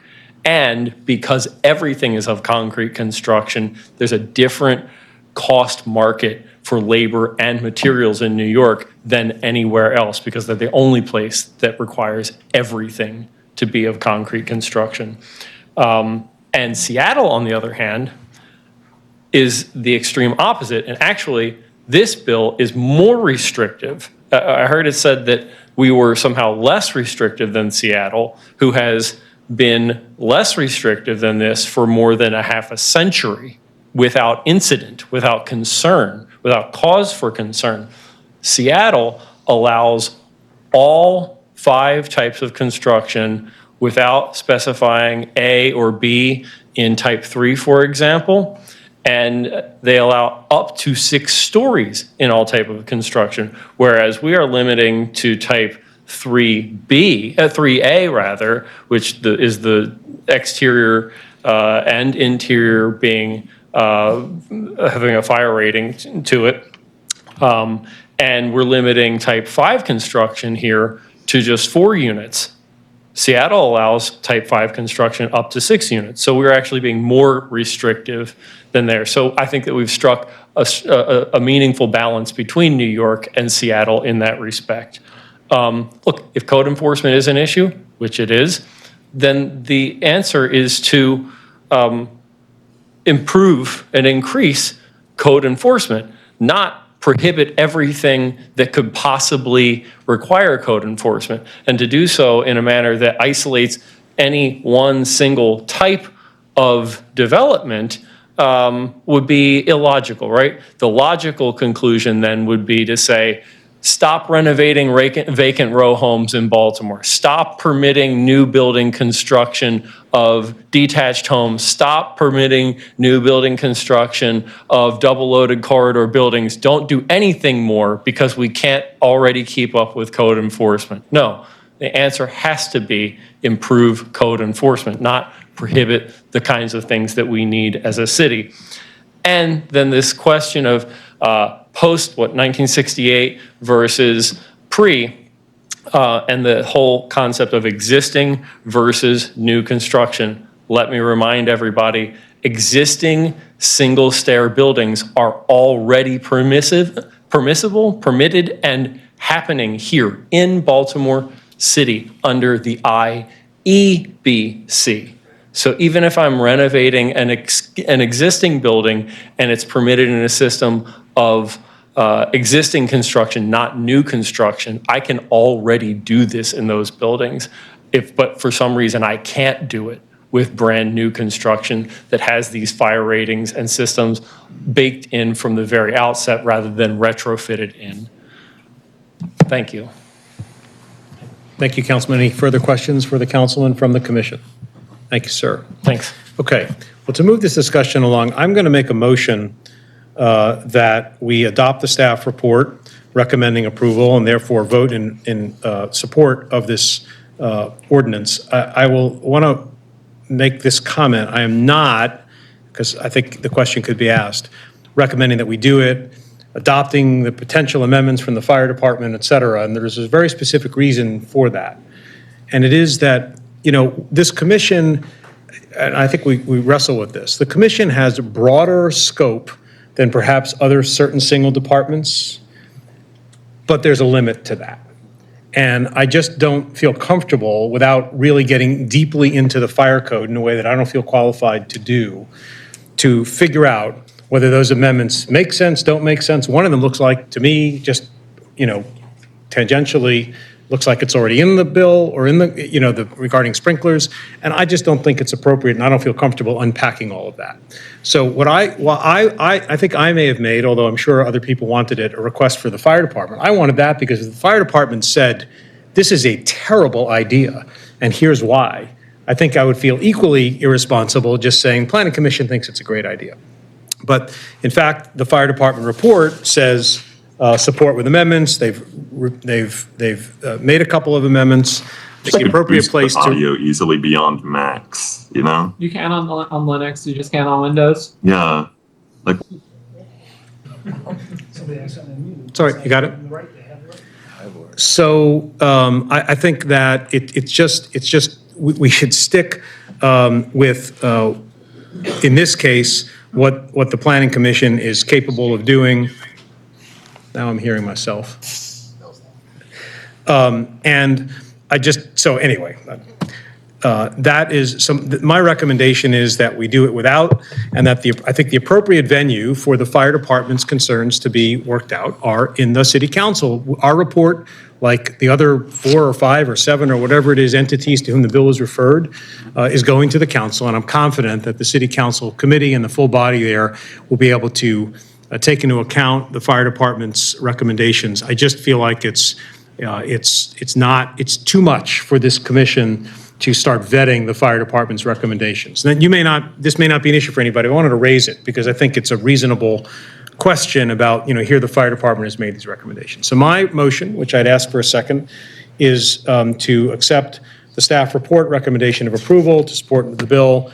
And I'd ask for a second, and then we'll have as much discussion as the commission would like to have on the subject. Is there a second? Second. Moved and seconded. Okay, open for discussion. May I start with you, Mr. Vice Chair? Sure. I would just add in support that my reading of the fire department's amendments is that they are reflective of what's in the bill. The sprinklers, the pressurized stairwells, and the fire ratings. There may be a minor discrepancy between 60-minute doors and 90-minute doors, but that's very minor. So I support the bill I think it's going to be impactful and transformative. The other thing I'd like to say for those who commented on first responder safety, which is something that I personally take very seriously, I think many of us do. In this city, we have lost more firefighters to vacant buildings than anything else, period. So, you know, something that's going to have such a potentially huge impact in bringing our buildings back into productive use, both downtown and in neighborhoods where people live next to vacant buildings and fear for fires as well. I think that this is going to have a very positive impact on safety. So I hope people will take that into consideration as well. Thank you. Councilman. Nothing else to add. Thank you. Commissioner Griffin. Nothing to add, only a comment. I agree. I think the place to work out the amendments is definitely the City Council. I think it's between the City Council and Department of Legislative Reference. Okay, thank you. Deputy Mayor? Building on what Councilman Dorsey mentioned, that even code enforcement separate from building inspection, which people have concerns. The issues that I'm aware of that people have is that people do work without permits at all, and then they buy, unfortunately, the property, and then they had to get permits retroactively, and there's concerns about that and issues because the wall's already been closed. That's a separate issue, and code enforcement is an issue which should be improved upon, but that's separate from the building inspection issue. The other point on the fire and first responder safety, I appreciate the concerns are raised and how you've all addressed them. And I'd go even a step further, that even if it weren't an incremental improvement to the safety, I think it's a trade-off. It's like life is trade-offs, and here's an example where it's a world in which you could say, make the whole plan out of a black box, make the whole building out of a fire station, have a fire station in the building to make it extra safe. But obviously that doesn't pass the cost-benefit analysis, and that's a political decision. And so that's where this ultimately is going to end up, is that it's a decision. That's why, and Jed Weeks mentioned this with the IAFF position statement, like they don't need to worry about the cost benefit. They just advocate for their members, and I respect that. That's their position, but they don't have to worry about the cost benefit of making it incrementally harder to build housing in this country and here in this city. So that's why, it's a no-brainer to support this, because I'm convinced also that this is a safe procedure, given all the different provisions in the building code that protect for fire safety and fire egress. Thank you. Okay, Commissioner McCoach. Sure. I think when you ask life safety professionals, they'll tell you that sprinklers are by far the most important element that's made buildings safer in our generation. It's significant, and that's why I asked that question of Caitlin. I mean, that combined with the 2-hour separation, as well as for the community members that raised concerns about the safety of the elderly, having areas of refuge within those 2-hour staircases, we're creating a very, very safe environment. The design stuff is all gravy. Great, go nuts. But, safety, I think, is really what has to be our primary concern. So I think I like this bill because I think in aggregate, our buildings in Baltimore will become safer over time. When we start to add more sprinklered buildings, more 2-hour ratings around stairwells, I think overall, in a period of time, the city will benefit from this. So. Thank you, Commissioner. Okay. If there's nothing else, I'm going to call for a vote. Anything further from anyone on the commission? Mr. Executive Secretary, please call the roll. Is Robin Allen online? She's not been in a while. Okay. That's fine. John Bullock? Approved, and just want to note, I'm going to be leaving for about 20 minutes. I'll be online. Okay. Christine Griffin? Approve. Doug McCoach? Approve. Justin Williams? Approve. Eric Stevenson? Approved. And John Laria? Approve. Thank you all very much. We'll move on to the next bill. Before you call that, I just want to say one thing. These issues come up like fire code and enforcement. The councilman had some good words to say about that. I think it's totally reasonable and appropriate for us to not just note those things, but to inquire about them. I think it's totally reasonable for the Planning Commission, which by charter is responsible for the physical development of the city, to inquire about whether our code enforcement and our inspections process is sufficiently resourced and sufficiently effective. We're not going to solve it necessarily ourselves, but I think it's perfectly reasonable. And when things like this come up and someone says, we shouldn't do this because of enforcement issues, I agree, as people seem to agree, that you can't run your decision-making around that. It doesn't mean you say, oh, well. So I think one of the things that I would like to do, and I'll talk with the director and others and deputy mayor, is when things like that happen, I think it's important for us to be able to say, we had this bill, we supported the bill for these reasons, but these things came up which are not unreasonable concerns. At the end of the day, the balance was struck in favor of supporting the bill, and we hope it's supported. But it doesn't mean that we shouldn't try and do something about some of those underlying issues. Yep. I think it's important to note that, because I appreciate people raising those concerns. Yes, and I think that's more, in my mind, it's germane to the subsequent bills, which will involve more density, and that is the concern people have in communities, is like having neighbors. And I make the point often is that in Roland Park, where there are mixed or multifamily next to single family, people coexist fine, and that's because there's the class issues and the neighbors that they like. And so the concern people have, which is based on real lived experiences, when it's neighbors they don't like in multifamily buildings with absentee landlords. And so that is an issue where code enforcement needs to be, held to account. And we have, as a city, we need to do a better job in making people accountable and having transparency for the public when people report a code enforcement issue that we are following up. And I think it happens, we just don't report that well. And I've been working with the Environmental Control Board to have more tools to make it clear what's happening. So, Mr. Director, let's talk about how we might communicate that as one of the outcomes of this meeting. And if you'd call the next bill, please. Sure. The next bill is City Council Bill number 25-0064, Balkan Yard amendments to the Balkan Yard requirements citywide. Brandon Canoy will present. Good evening, Commissioners. Good to see you for my third item of the night. We will try and go through this quickly, but also make sure that we don't skip over anything or gloss over anything. There have been no substantive changes or amendments to what was presented last time, so we'll try and go through it quickly, but also still include the same information. This is a citywide change to the zoning code requested by Councilmember Gray and supported by many of his colleagues in the City Council for the purpose of amending bulk and yard requirements in the various residential zoning districts. And just a quick highlight for folks who may have not seen proposed amendments before, if something is in brackets in the chat or in the text that we're going to see shortly, it has been removed or proposed to be removed. And if something is in all caps, it's proposed to be new. And there are two examples there if you want to quickly read through them. And then we will jump into the language of the amendments. You'll also see a little flag in the corner. If there are no changes proposed to this portion of the zoning tables, it'll say in the corner, same as current, and it'll flag it in that kind of pale minty green. And then if we jump to the next page where there are proposed changes, we've highlighted them and outlined them in red, and then the little corner flag is red and it says amended.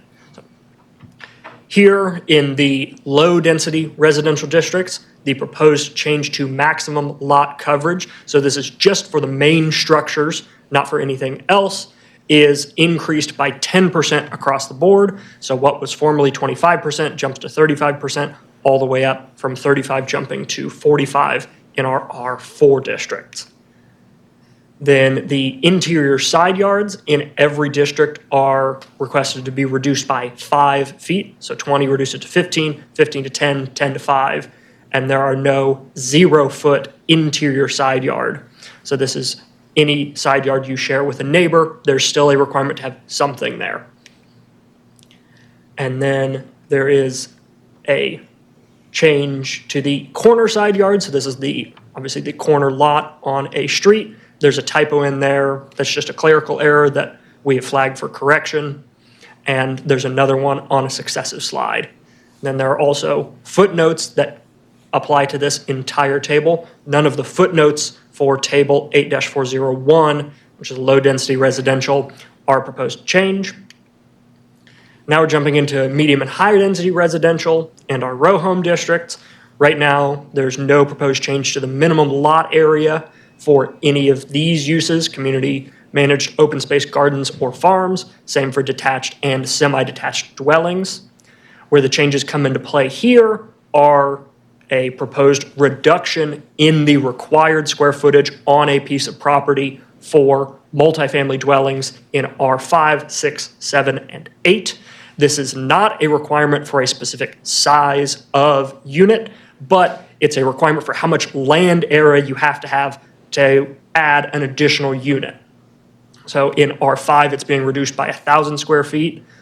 In R6, it's being reduced by 500 square feet. In R7, it's being reduced by 350 square feet. And in R8, it's being reduced by 250 square feet per unit. The language for residential care facilities and age-restricted residential care facilities in these districts are not changing, so it will still apply to similar multifamily dwellings. So even though this language is not changing, if we jump back one slide, we can see that these changes will somewhat impact any of those similar types of uses, so they'll still have the same minimum lot area required. And then there are no changes proposed for the required area for rooming houses, urban agriculture, or any other permitted use in the district. There are no changes on here to the proposed maximum building height, but one thing we do want to note is some of the language in the footnotes that we'll see shortly is proposed to change. Obviously, we'll discuss that as it comes out.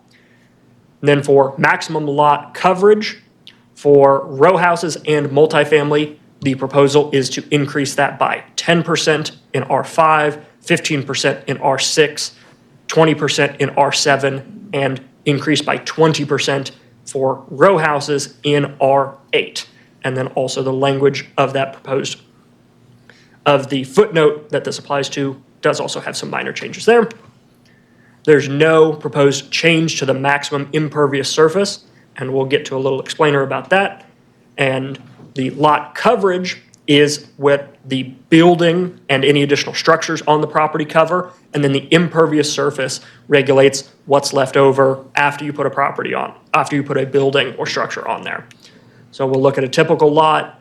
You're allowed by right currently 60% coverage of 100% of your lot, but then the rear yard is just a subsection, and the impervious surface requirement applies just to any of the required yards.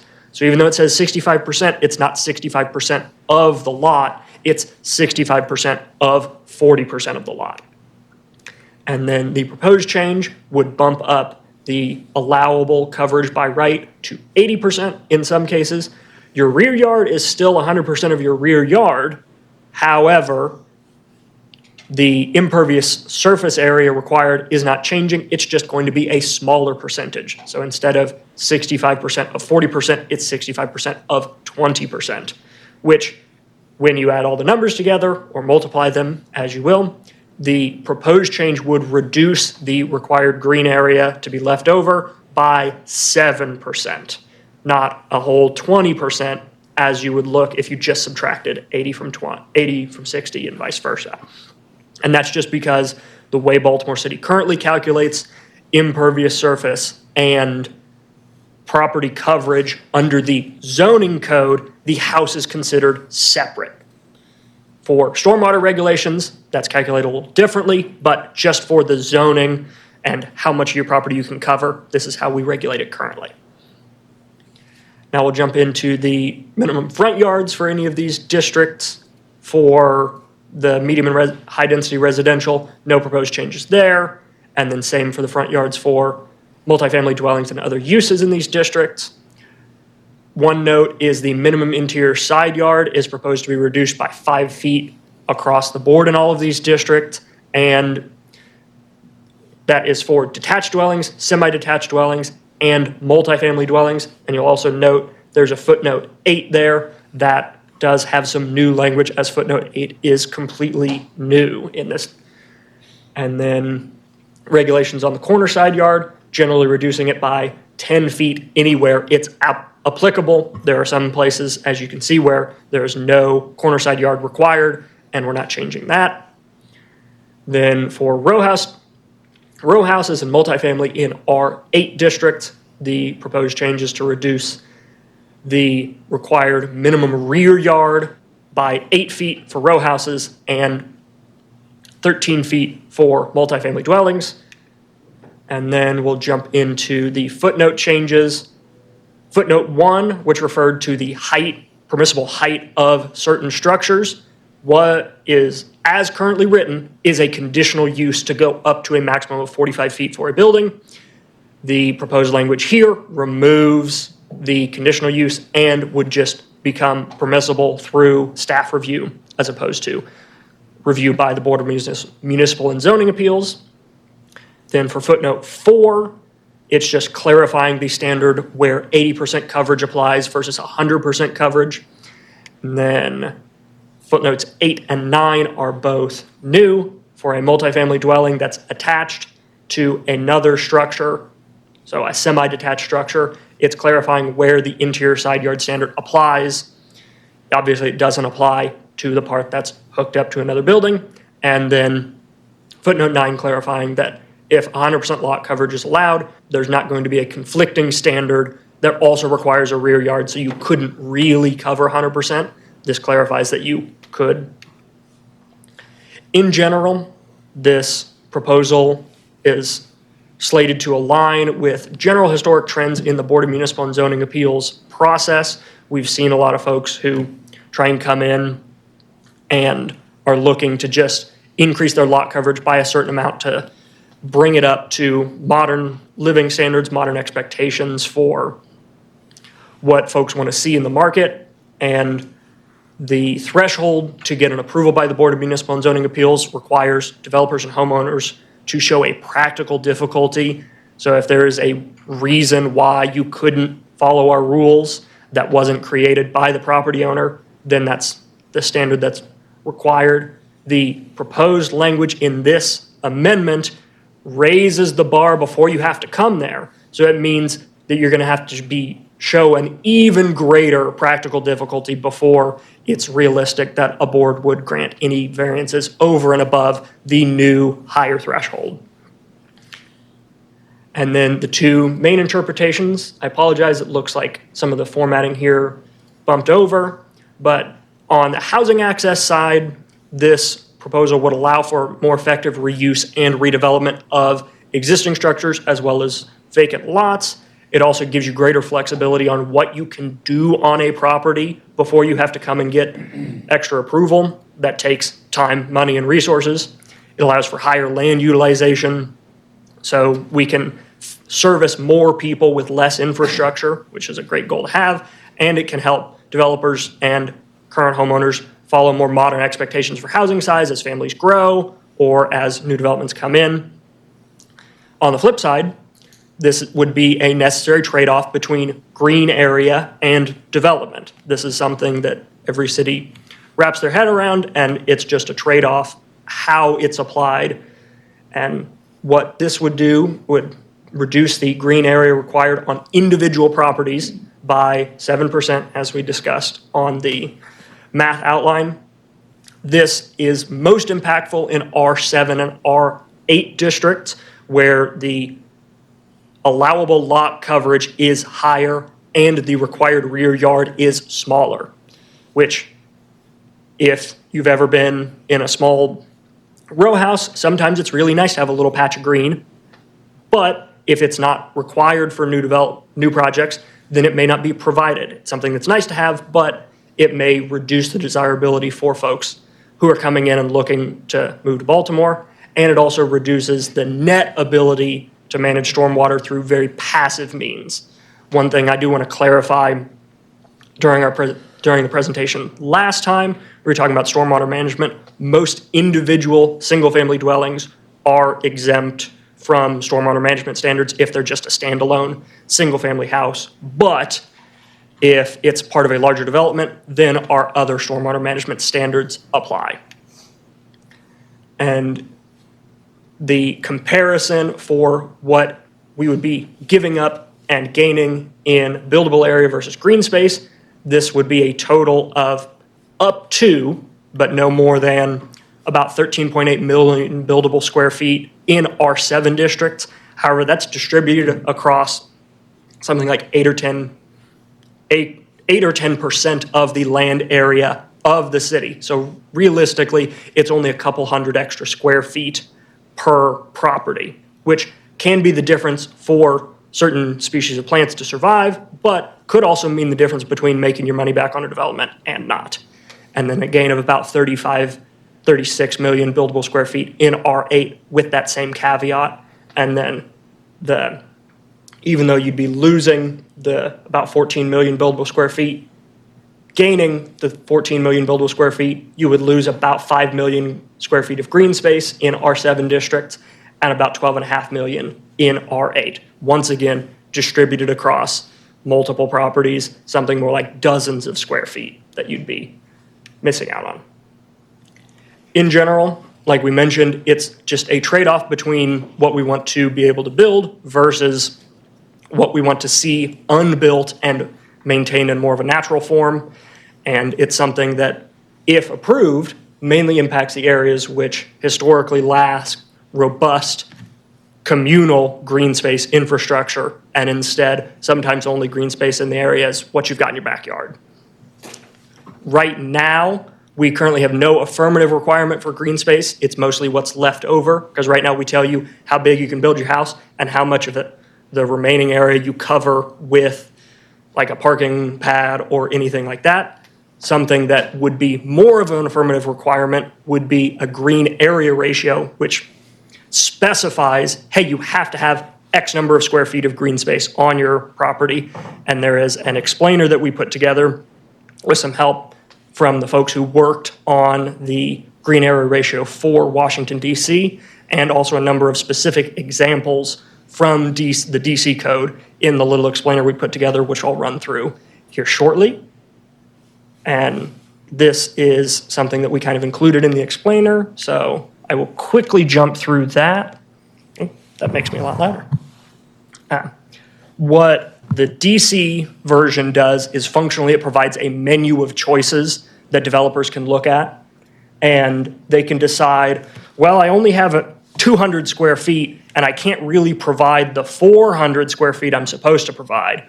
But if I provide something that's a higher quality or better green space used on the site, I can bump up my 200 square feet to actually count for 400 square feet. And it's up to the developer to show, hey, I can meet it through planting X number more trees, or I can provide deeper soil that will let stuff thrive for much longer before any intervention's required.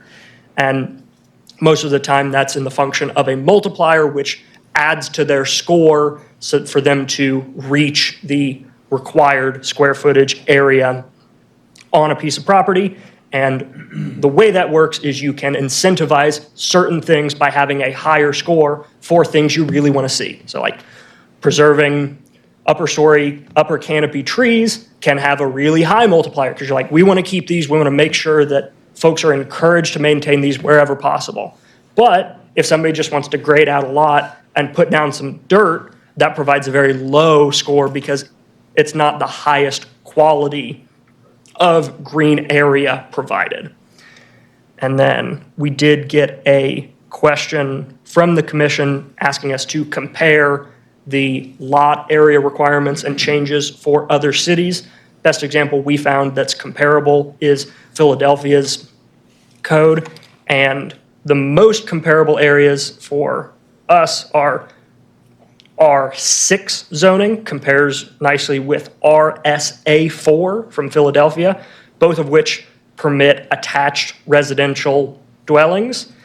Philadelphia has a minimum lot width requirement, which we currently don't have, but it also has a minimum lot area of 16,200 square feet. Currently, we require 1,500 square feet for an attached residential dwelling, but Philadelphia allows a smaller minimum front yard of 15 feet, where we currently require 20 or the average of the block. Philadelphia requires a 1 foot minimum side yard if applicable. We currently don't require any. We have the same minimum rear yard standards. However, they allow 50% coverage of attached residential structures on a piece of property, whereas we currently only allow 35. And they allow a maximum height of 38 feet, where we only require 35.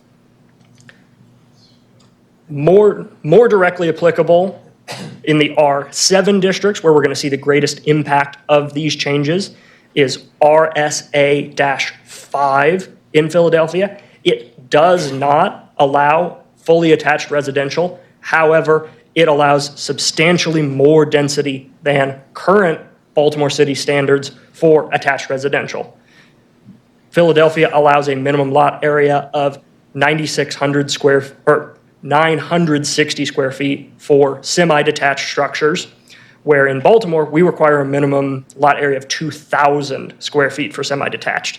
And even for attached residential structures, we require 1,100 square feet compared to that 960. Philadelphia allows That's for 960 feet of lot area for a detached? Semi-detached. Semi-detached. So hooked up on one side. That makes sense.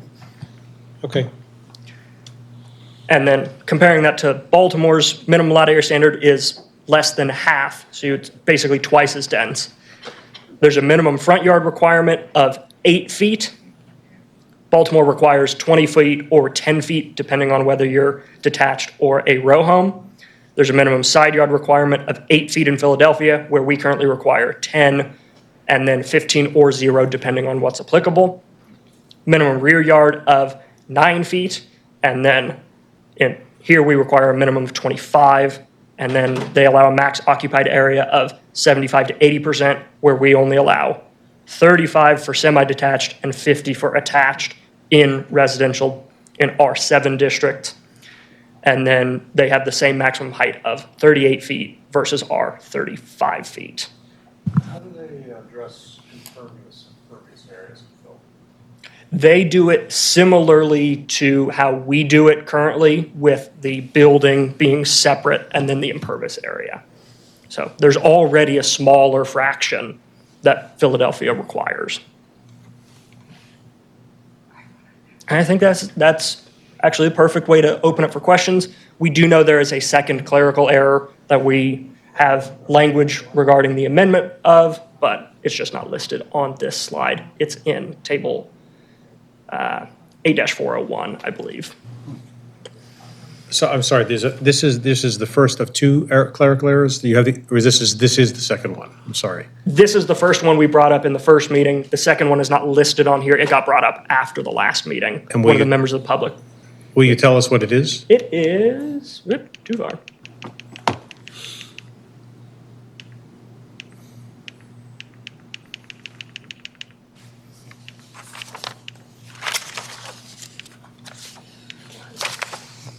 Somewhere in here.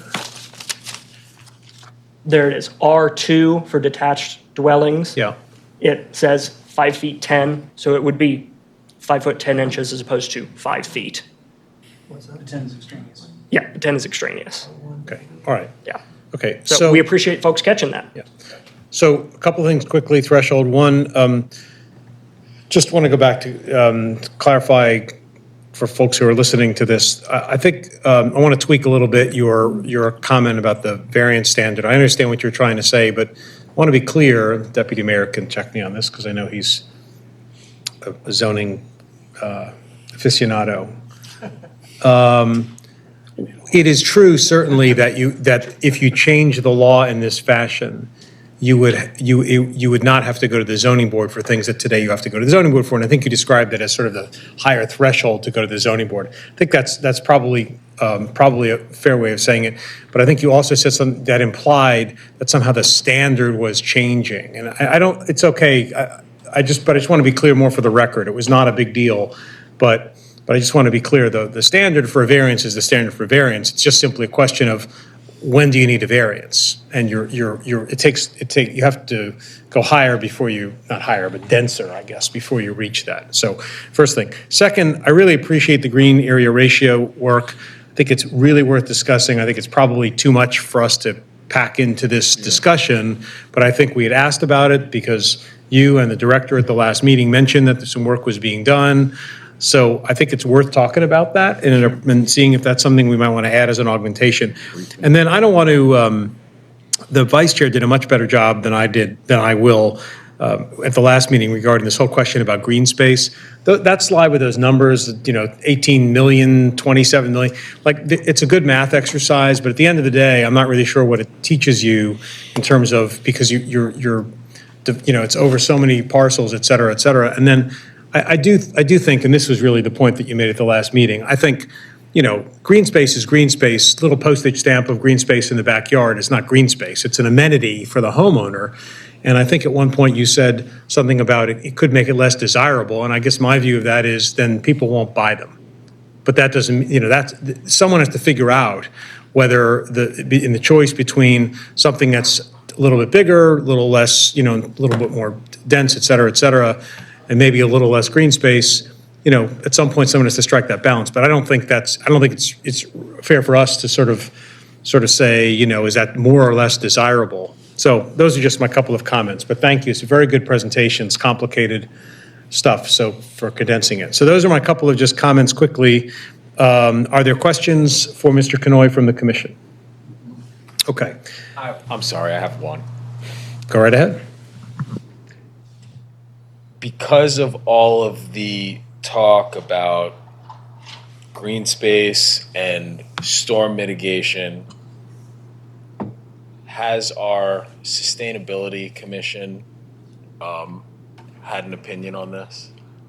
The commission in an official capacity, no, but we've been working with our sustainability staff to put this all together. So big shout out to them for helping point me in the right direction on this, and for the director for helping point me to a good example of what to look for different things. Great, thank you. Other questions for staff? Okay. Are there folks here who wish to be heard on the bill one way or the other? Just a moment. Get here in front. Is there as well? Sorry. Yeah. Okay. So we have on the site a number of written letters, including letters of both opposition and support that have been submitted since the last meeting, and they're indicated as such. So please, I want to note that those are in the record, and now we'll hear from folks who want to testify. Are the folks, ma'am, are you testifying in support? And are opposed, and ma'am, and opposed? Well, let's hear from this lady first, and then we'll please again identify yourself. Yes, of course. Thank you. Good evening. Again, for the record, my name is Emily Hilvermail, and I'm the Director of External Affairs at the Baltimore Regional Housing Partnership. I'll keep this really brief and just refer you to our written comments, but I'm here today to express support for the council bill, I'm sorry. Pardon me, 250064. By adjusting bulk and yard requirements, the bill would support development by creating more buildable space, allowing for more flexible use of residential lots, and help increase the overall housing supply. For the families we serve, this bill is a chance for more access to safe, stable, and affordable homes and communities where they can thrive. And with that, I would urge your support for the legislation as a practical step toward more equitable development and giving families more options for where and how they live. If you wouldn't mind terribly, just because of the time and I do need to leave, I just wanted to state for the record also our support for 250065. I know you asked not to condense the bills into one thing. We have submitted support for that legislation as well. I won't explain all of the details. You can refer to the written You testimony. submit that in the record? Absolutely. Okay, fine. Yes. Thank you very much. Thank you. Thanks for, any questions? Sorry. No questions. Thank you very much. Thanks Thank for you. sticking it out. We really appreciate it. Ma'am in front, if you wouldn't mind. Sir in front, if you wouldn't mind. Good evening. I'm Dr. Tom Moronik. We live on Charles Meade Road in Baltimore City. We've lived in our home, which is a single-family home, and my wife tells me it's R1E, I think. It's a single-family home. Two things that bother me, a big deal. One, and it relates to this, and the second one relates not to us because we have lots of parking, but the row homes don't. That's the second bill. What bothers me here is we bought our home with the 10-foot setbacks to our neighbors on one side, we're on the corners, the other side. So what this bill would permit, for not just us, but for all of our neighbors, would be they could add an addition to the side of their house, which would decrease our property values because it's related to someone whose house is now closer to ours. So it seems to me that there has to be some sort of a provision here. I understand as all of the discussions before when they're showing for the single staircase thing, those were, it looks like commercial buildings or Darrow properties. And I understand you can't have setbacks there. But in areas like where we live, to have setbacks, reasonable setbacks, and I think a 10-foot setback is a reasonable one. So to make an adjustment to this bill that accommodates greater housing in a downtown area or in the city, but taking into consideration folks like us, who I've defined where we live as we're the cash cow for the city. We pay a high lot of taxes and don't require a lot of services from the city. But now, in effect, you're basically doing something that impacts our property value without any consideration of how we may be different. I thank you very much. Thank you. Are there questions for the gentleman? None. Thank you. Ma'am?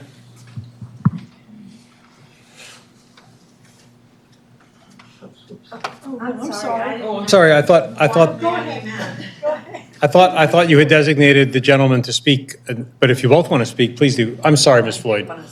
That's fine. He's stolen a few of my All right. points. Well, please don't reiterate them. We heard them. Apologies, Ms. Floyd. We'll have you after. Shall I start? My husband and I and our two children moved to our house in what, I'm not sure if it's R1E or R1, but it does have 10-foot setbacks. And we wanted more space. We moved from a row home development, and the setback gave us more space. I feel like we invested not only in that property, but in the city, and expected the city to protect our investment. Well, all of a sudden, I worked, did a lot of, went to a lot of meetings when you were doing the Transform Baltimore and Rewrite. First of all, that was a huge amount of time and money spent on that, and a lot of press coverage about it. Nobody seems to know anything about these four bills that are coming before you. They're just finding out about this. I don't even think it should be voted on at this point. But anyway, I feel like it is it's causing our investment to be put at risk. I think it's going to cause a lot of people to leave the city because they too will see that their investment is now put at risk. And I just am opposed to this because I feel like while I support there being additional affordable housing, there are other ways to do it. This is not a good way. It is not going to be good for the city, I don't think. And I don't know any other city where all of a sudden they decrease the amount of green space. This is just bizarre. I mean, when I heard of this, which was in the Baltimore Sun just about a month ago or whatever, that was my first, I thought this is so bizarre. No one will, they're not going to give this any serious consideration. And then I didn't hear another thing about it until about 2 weeks ago when I received some information from one of the groups that was opposing it and laying out the information. And I thought, I cannot even believe that this is being taken seriously because there's so many other ways to achieve the affordable housing rather than ruining what is so great about Baltimore. The things that I compliment the zoning because I was president of the community association where we live, and zoning was a wonderful tool. It helped us keep peace among neighbors and keep the community safe. But this is something that I think is a very large mistake. And putting this along with the next bill that you're going to be talking about, the parking requirements, I can see if my neighbor, I'm sorry, I'll have to go to the bill that you're not talking about tonight, but if he converted his house into 4 units and each of those units had 2 cars, and that would be 8 cars that were added to the street. That's in one house. This just is going to be a total mess. And there's so many good things about Baltimore. Why ruin it? Sorry, that's about it, I think. Thank you, ma'am. Questions from the commission?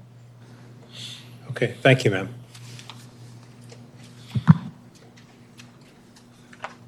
Mr. Chair, thank you. You have my previous written testimony and my previous appearance. I'm going to be a little more focused today.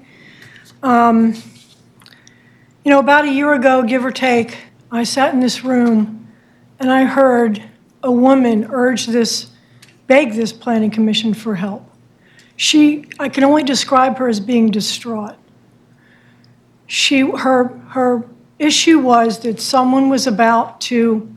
the city was about to allow someone to build a tremendously tall building right up to the alley behind her home.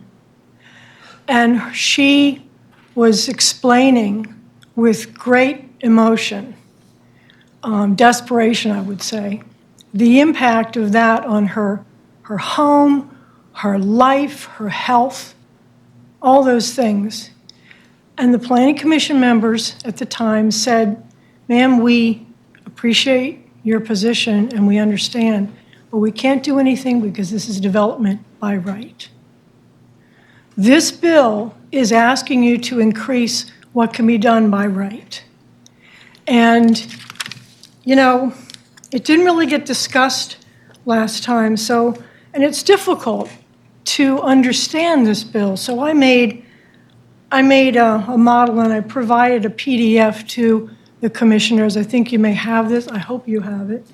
And if I could ask Mr. Tizo if it's possible can you put it up right now? Is it? No, unfortunately. Oh, you can't. Okay, fine. But you all have it. Okay, fine. So what I did, you know, I'm not a computer graphic person. I'm a person who likes to touch things, and so build things too. What the heck? So I'm going to talk about the major changes in the R8 zone. Okay, what I've done in the top frame is shown you a typical type example where you have the 20-foot backyard that's required. You have about 30 feet of height, which is pretty standard, pretty normal. You know, there are a lot of different heights, and then you have those 6-foot rear fences, which is the highest fence that's allowed. People have had to go to the zoning board begging for a higher fence. So you can only have 6 feet high. So this bill allows the elimination of the rear yard in so many properties in the R8. So the second frame shows you what happens if somebody builds Actually, out. Ms. Lloyd, stop. I remember reading your submission. I pulled it up again to refresh my recollection. I don't see the drawing. I don't know if You don't have this? I have the first email saying opposition to the bill, but I don't have that. Okay. Which- All I had was a text thing. Yeah, can you make copies for them then? Oh, Or pass it. okay. I thought you all had it electronically. I have we have I'm your sorry. statement. I thought that was. We have your written text. I don't know if I cut off, maybe the. You didn't. Mr. Tizo told me he had it, and I thought we there was a have- problem with the transmission. We have and your then we text, thought we just worked didn't it. have the- No, the maybe the text was from attachment. 3 weeks ago. You saw something like today or yesterday, which is fine. Yeah, this was something we thought we had worked out, and I apologize. I Okay. want to make sure we review it. All right, so I'll bounce ahead a little bit, and then we can go back to the picture. This bill really goes after the R8 blocks in the city of Baltimore, and I cannot emphasize that enough. We had a map earlier of where these R8 blocks are. There are a lot of R8 properties in this city. And, you know, when you eliminate the rear yard, you know, even the R10 has a rear yard requirement. Even the R10 has a 10-foot rear yard requirement. Why are you being asked to eliminate the rear yard in the R8 district? Okay? Now, the other thing is that I read the staff report. Staff report didn't even mention the two impacts of the height and the elimination of the rear yard. I was shocked. Because to me, when I looked at this bill, those are, aside from the, density increase, these are the biggest impacts of this bill, and it's not even mentioned in the staff report.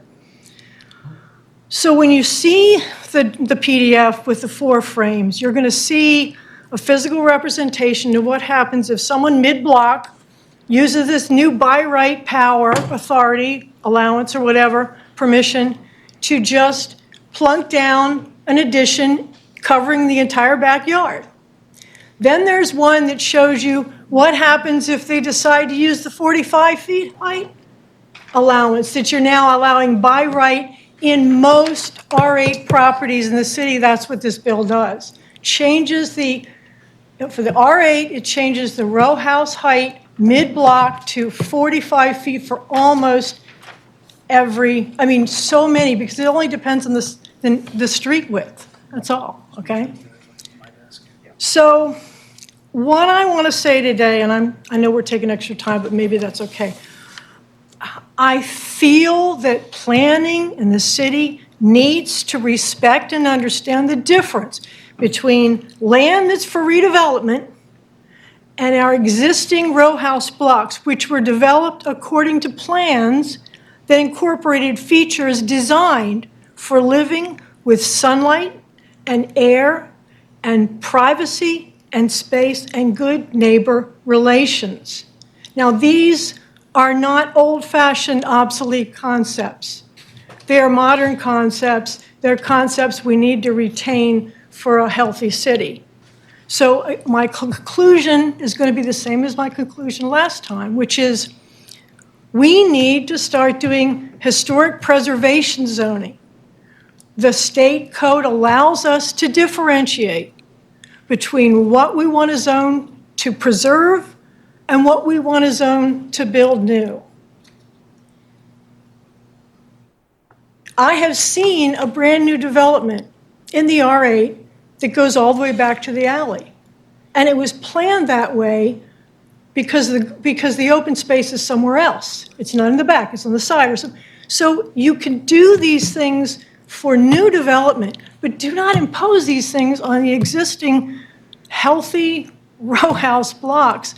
And that is what I came to say tonight.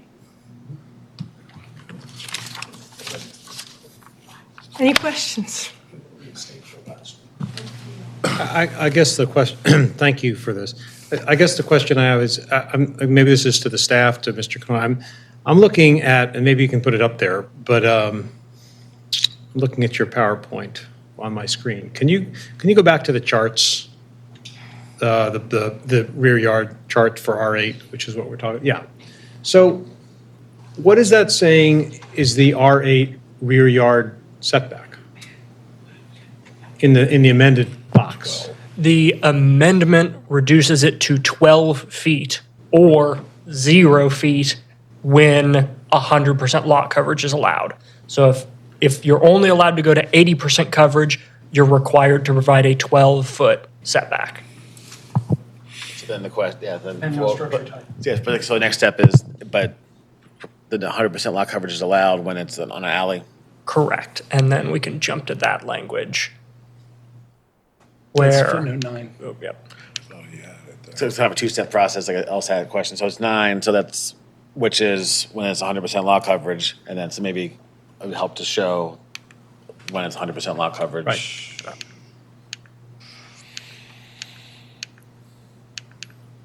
Where'd you go? I call this the footnote bill. So that's regulated by footnote 4, the language of which does not change. And then that does discuss. The only change to footnote 4 is readdressing the 60 to 80, now 80 to 100. Well, the language does change in footnote 4. Yeah. 100% shows. I apologize for that.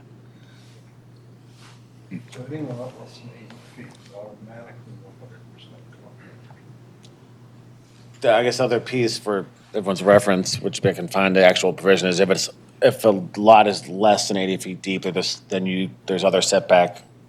In the current version of the code, you can reduce the setback accordingly. Let's find it so we have clear.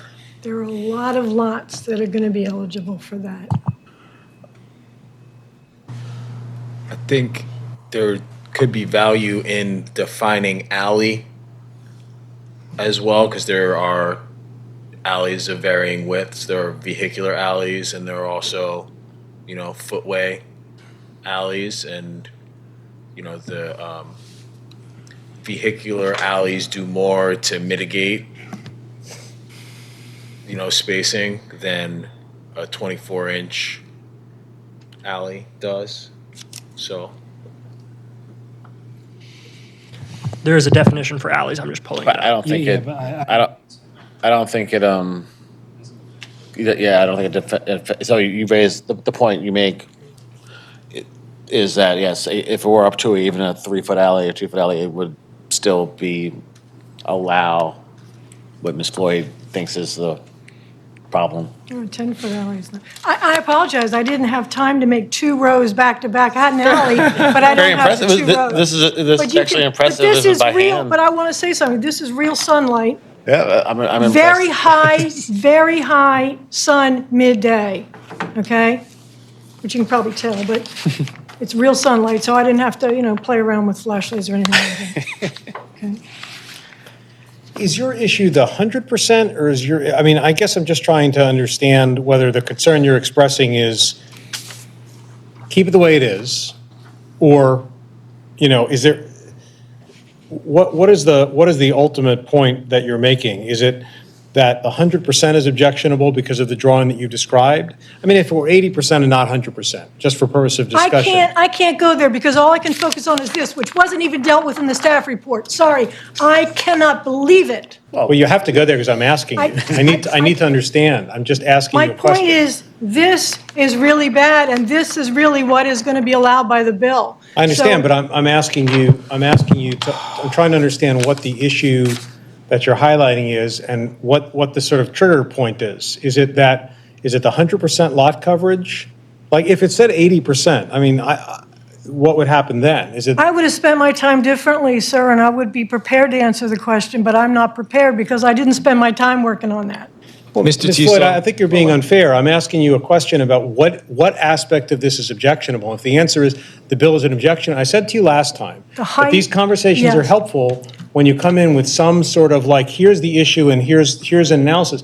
So I just don't know what to do if I didn't object come to the with a bill. solution. I admit, I did not come today with a solution. I came today with an observation about a big problem. Now, I could go. Problems without solutions are not helpful. This is where some of those solutions could be developed in this room. And this bill, I would suggest to you, is not ready for passage out of this planning commission. We could try to come up with something. Staff could try. We could all try to come up with some ideas. We could talk to people who are in these R8, thousands and thousands of R8 houses. I think building on what the chair mentioned, I guess I differ. I don't expect you to have a solution, but I guess the question I think he's getting at is it the light issue? Because I would say, and I know I probably lean more for development than you do, but if it's 80%, you still have the same shadow Okay, impact. let's So if shadows are the concern, which is that, or is it more just too much in the backyard? Let's say eliminating the side yard, eliminating the rear yard, and adding the extra height is the problem. So why are you eliminating, why not, one thing that you could have had here would be 12 feet, just stop it at 12 feet, That would be a big reduction. People could consider that, it would be a big reduction. But it wouldn't be reducing it, it wouldn't be eliminating it, and it wouldn't be going beyond what the R10 does. I don't understand. This doesn't seem rational to me. Well, I mean, I guess the bill drafters had a rationale, and I guess I can't divine it entirely, but I know a lot of it was driven by the concerns the council members get is that they're hearing from their constituents that their homeowners and people who live in these buildings or homes want to expand, and they get denied at the zoning board because they want to do an addition to Yeah, their rear yard. I want to see the data on that because basically we could actually do a deep dive into the data on that and look at all the zoning board, cases for the past, year, half year, 6, whatever, and see how many people are really trying to take their little mid-block row house and go all the way back to the alley or add more than, go beyond 35 feet. I question, frankly. I think people are trying to do little things, but I kind of question who's really asking for this extreme solution. Okay. I would like All to right. see the data on that. Okay, all right. Other questions for Ms. Floyd before? My question's for Mr. Tiso, actually. In the model that Ms. Floyd provided, on most R8 blocks, aren't 3 stories allowed on the corner? Well, it's a height. So it depends on how you fit the height within that. So if you are on a corner and the streets are wider than, I believe it's 30 feet each, then you can, there it is. Footnote 2. Yeah, footnote 2, and then 3. Yeah, maybe 3, yeah. Okay, so depending on where you are. So if you're on the adjoining street that's 30 foot wide, you get the extra bump to 45. If you're on a corner, both streets have to meet that. So That was put in during Transform because folks wanted a lot of, vertical additions at the time, and they were routinely being approved. So again, the board was like, why are we sending all these cases to us if we're just, routinely approving them? Why don't you just fix the base code? There it is. So again, that they issued that same challenge to the council, and the bill is now before you again. Eric, can you talk a little bit, or maybe that would be Caitlin, about how this fits or doesn't fit with the existing design manual? Caitlin had to drop off because she was already running out of wind about an hour ago. The design manual at individual home scales is fairly mechanical. So it's more looking at not changing the front facade, too much, and things of that nature.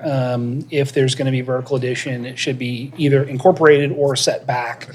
Things like that. It's not intended to stop or prevent. It's just how to fit it into the existing context. So it's not really Right. the same That's as what the I zoning was limitation. trying to get at. Like, Right, for- but you still have to have that volume, right? If the zoning code doesn't allow it, then there's nothing that the design manual is going to give you in addition. It's just how you do things within the volume that the zoning code allows.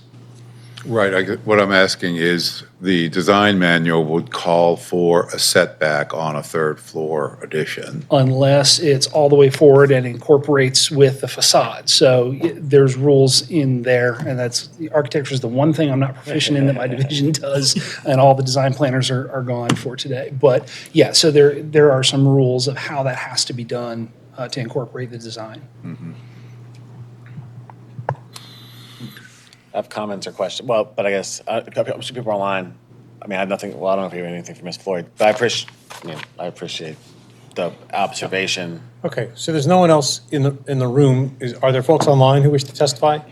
Okay, so do you want to? Well, my comment was, I guess it's not really a question, but it's an observation. If we're going to close the public testimony. Seeing no other public testimony, I will close the public testimony, and I'm happy to hear from the commissioners. Yeah, I think, start. and to avoid having a debate with Ms. Floyd, but I do appreciate the observation. I guess I would go the opposite way, where she had observed it was an attack on R8. I guess I could see the concern by the Marinick family about the R1, where there's kind of an R1, there's just it's more suburban in feel, and when you walk through the streets and drive through it, versus R8, it already kind of is close quarters in Canton and Fells Point in those neighborhoods. So the difference between a 10-foot backyard or no backyard seems less impactful to the built environment to me. And I'm a row home guy. I lived in the waterfront homes most of my time here. That's just my observation. But I think ultimately, for conversation, I think this ultimately is arbitrary. This sort of is a political decision. I think this is, I'm familiar with what was driving this is the zoning board's change, and it's sort of the council members are closest to this, getting the concerns from their constituents about what they've been denied from doing at the zoning board. And I think by and large, it really has been the homeowners who have been denied because it's a row home is not unique and you can't make the justification as much. So for that reason, it's sort of ultimately arbitrary. So I'm comfortable with this, but welcome. Would you like to make a motion to? Well, I don't want to stifle debate, but we can keep going. So I'll move to accept. We're not going to stifle debate if you make a motion. I'll We're only gonna move stifle debate if we stop. accept the staff report and staff recommendation. And there are including, I think we want to include, for the purpose of a motion, the two technical corrections. Right? Yes, sir? Mr. Deputy Mayor? Yes. Yes. Correct. Is there a second on that motion, which we will debate? Second. Yeah, second from the councilman. All right. So the motion been made to accept the staff report with two technical amendments. Discussion. Anyone?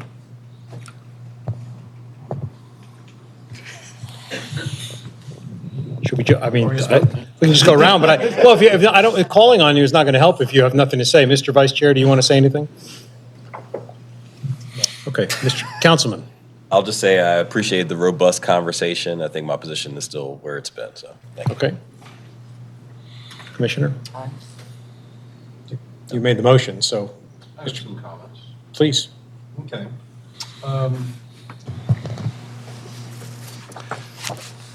This is another one of those bills with best intentions, right? That's why it's been drafted, because we're trying to solve some problems. My problem, though, is that its justification is convenience and expediency. We want to make things easier for homeowners in order to move forward with amendments, changes to their homes, or, yeah, I think that's, mostly we're dealing with existing structures. Although new structures will also fall under these more liberal requirements. My issue is, it's kind of, I'm a one-issue guy on this one, and that is the climate action plan, multiple comprehensive plans, the green network plan. As far as I've been involved with the department, which goes back to 2000, there's never been a discussion about reducing open space.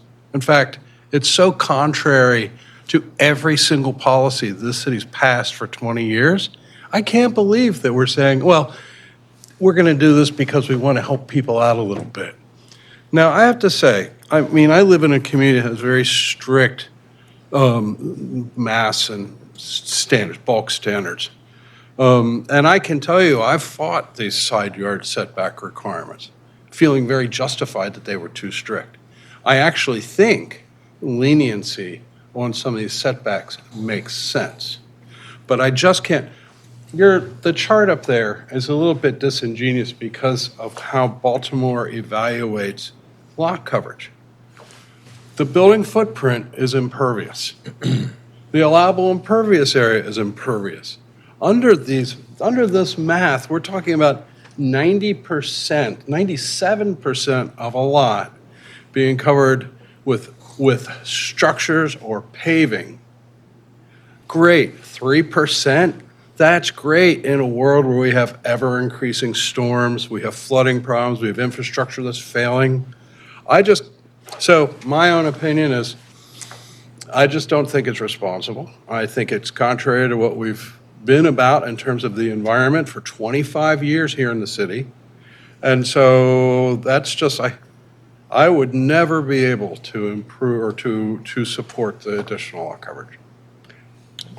So that's, thank you. Well, I mean, is that your only? That's my only concern, because I do think there's a value to helping people. I can't tell you how many times I've done an addition and it needed to be another foot wider to fit a kitchen counter or a powder room. And I think that most homeowners would appreciate that kind of adaptability and flexibility. But God, we can't. This city, we'll never get it back. Once it's paved, once it's built, it's gone. Say goodbye to it. And I don't think that's going to be such a problem in our R1 through R4 neighborhoods. We're covered. We got protections. We've got covenants. The real impact is on the people that don't have those benefits. So if you want to vote for that and harm people who are least protected in that regard, I please do. It's your responsibility as commissioners. But I can't go there. Here's my concern with that, Commissioner McCoach. And I'm a little bit conflicted, but as you described, at the different ends of the spectrum, our R1 and our R8 communities are affected differently. Mm-hmm. And so,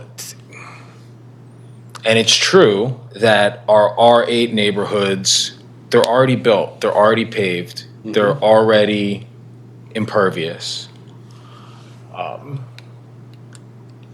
And so, to me, it has the impact there is, to me, not as big as people are making it out to be, because these are already built out areas. Now, when we go to the other end of the spectrum, the R1s of the world, their concern is different, and I understand it, but these are folks arguing that a 10-foot setback or a 5-foot setback is insufficient when you know, there's 0 foot setback in my neighborhood, and that's fine there. And the idea that we just shouldn't cover up any more land in the city for environmental reasons is just not consistent with our goals to grow the city. And so I think, you know, it's also important to take into consideration that if this bill passes, that land does not all get covered, you know, in one day or 1 year. These are, you know, options. And I agree that we need to do, you know, more as a city to mitigate climate and stormwater runoff. But we need to do more to mitigate that, not just count on, you know, a postage stamp in a row house back lot that, you know, isn't getting mowed. You know, some other things I didn't bring up last time in the hearing. I mentioned a little bit how these green areas can sometimes be nuisances. You know, another thing that we have a major problem with in our denser neighborhoods is mosquitoes. And this is where they come from, these small, you know, spaces that collect water. So Can I ask a question about your comment? So certainly the intent of this is not to address permeability. It's to address the building envelope. Yes. I mean, I experienced one in Highlandtown, and it's probably got a 30-foot setback already, maybe 40, and every yard is paved. So I'm wondering if we're not mixing apples and oranges here, trying to address a permeability issue with a bulk regulation. I think you're getting back to the code enforcement issue, Mr. Director. Or maybe a design manual issue. I'm kind of wrestling with that. Well, in my head, I was thinking kind of the chair's point about the market deciding, because I'm looking at like the new NVR homes going for $800,000+, and they have options, and they've chosen not to have a green space in their backyards because the market dictates, and obviously the builders would be sensitive to what the market desires at a high price point, and even they decided to do total lot coverage and impervious surface. Another point, I guess, to counter, which I respect your opinion, so I do want to support, or I want to hear it out, but thinking to what you said, Vice Chair, even if it's grassy or dirt, it could be just as much runoff as a concrete, because there's no guarantee, and so that's not, we wouldn't guarantee that in our zoning code. So. Okay. Well, I think The other, just one quickly, I won't ramble on this one, in response to concerns about property values. I don't think that there's any evidence that a slight reduction in your neighbor's setback reduces your property value. In fact, I would suggest that increasing the square foot, or even the potential or right to increase the square footage of your property, would increase your property value. And even if your neighbor were to do so, their increased value would probably have a positive impact. So, you know, it's a complicated issue. There are a lot of issues to consider. I just want to keep us focused on the facts. Thank you for saying that. I made note to myself, the same as that point where, I mean, I guess I maybe was speaking a little loosely, saying that was the only motivation. It was like to make it easier to build, but I think that's what was the motivation to change the tables, was that people were getting denied. And so people mostly in R1 districts, like Councilman Schleifer's district, he calls me all the time because he was mad that his constituents could not expand, like you said, a foot or two. And so That's why we have the zoning board, we have hearings, we have conditions, we have many tools to accommodate people without going in a direction that cannot be turned back. That's kind of my point. But everybody's got a different set of values, right? So if it's, you guys, you know, so that's why we have a commission. Mike is dead, and but that's how long we've been here. But want to say, in all candor, I don't necessarily speak for Councilman Schleifer, nor do we share the same priorities in many cases. But what I will say is one of the challenges that he and his constituents have run up against is that when they do go before BMZA, then the question becomes uniqueness, and then they can't really make an argument about that property being unique, and so they wind up getting denied, which then leads us to this process we deal with now. Okay, I think the time has come. I don't want to cut anybody off, so if you feel really strongly that you want to say something else, I certainly will respect that. Anybody? If not, we're just going to take a vote. Mr. Executive Secretary, would you call a roll, please, on this item? Robin Allen is gone. Okay. John Bullock. Approve. Christine Griffin. Approve. Doug McCoach. Disapprove. Justin Williams. Approve. Eric Stevenson. And John Lario. Approve. Thank you. All right, let's move on to the next and final item. The next and final item is City Council Bill Number 25-0065, zoning amendment to eliminate off-street parking requirements citywide. Brandon Canoy will present. Once again, good evening, Commissioners. We'll zip through this one. I'm sorry, what's your name again? My name's Brandon Canoy. I work for the Planning Department. One quick thing I do want to mention that I failed to mention during the conversion as well. All of this information was prepared by Justin Walker, who's unable to be with us currently, and I want to make sure that I'm not taking credit for his great work. I'm just presenting it. So the request for this council bill is to remove the requirements for off-street parking minimums and instead replacing that with a parking maximum table that is calculated relatively the same way that our current code is. This is an impact. This would be citywide impact and doesn't necessarily target one specific area. This would remove all required parking in all land use categories. Developers may still provide them at the market rate up to a maximum amount, and that maximum is simply what the current standard is multiplied by 2. So if you're allowed to have 50 parking spaces, now the most you're allowed to provide is 100. It does still maintain the standards for parking space dimensions. So if you want to provide them, you still have to provide them up to our standard. And then same with bicycle parking and loading zone requirements. This conforms largely with the Environmental and Climate Justice Action Goal Recommendation 2.10 to remove parking minimums. That's in the comprehensive plan that was recently adopted by this board. It also highlights the Transportation Equity Goal Number 2, Recommendation 2.04 to reduce or eliminate the parking minimums in TOD zoning, and amend the parking requirements for Goal 2, Recommendation 2.07, to amend the parking requirements to mitigate impacts that parking lots have on existing green canopies wherever they exist. What we're going to do is we're going to walk through section by section and quickly explain the changes, and then noting again that anything in brackets is proposed to be removed, and then all caps is new language. Renumbering is going to be shown as the existing new section left of the slide, and then the replacement is shown on the right.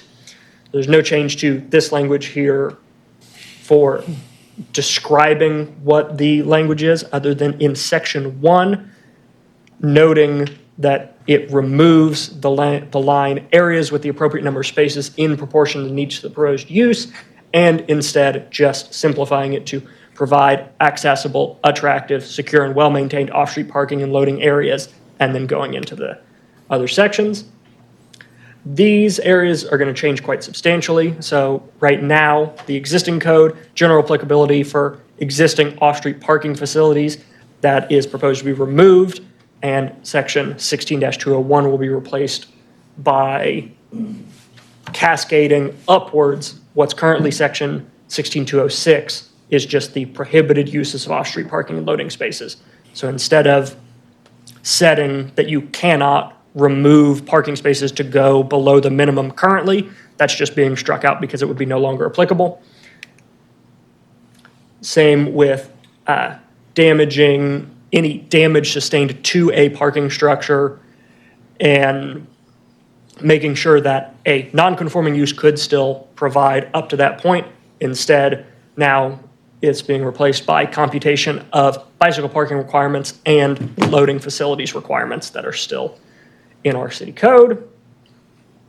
Then removing the expansions or additions to existing structures because those would no longer be applicable with this proposed change, and instead renumbering the accessible parking requirements to make sure that the city still complies with all ADA guidance and fun stuff like that to make sure that we can provide accessible parking spaces to the folks who need them. Change in use is being removed because parking calculations would no longer be tied to the use of a property, and instead this is implementing the parking maximum standard that is, once again, double what the current minimum requirement is. And then this is removing a minor language on off-street bicycle parking, just to more align it with the general goal of bicycle parking can be anywhere. It can be off to the side of the street. It can be within a building, all that sort of stuff. And then changing from must to shall, so that way it's a prescriptive. Then this is just clarifying the design standards for off-street parking for anything that is provided voluntarily, so that way we can make sure to still provide the same high-quality design guidance that we provide currently, just codifying that a little more clearly and prohibiting off-street parking in the front or corner of most properties.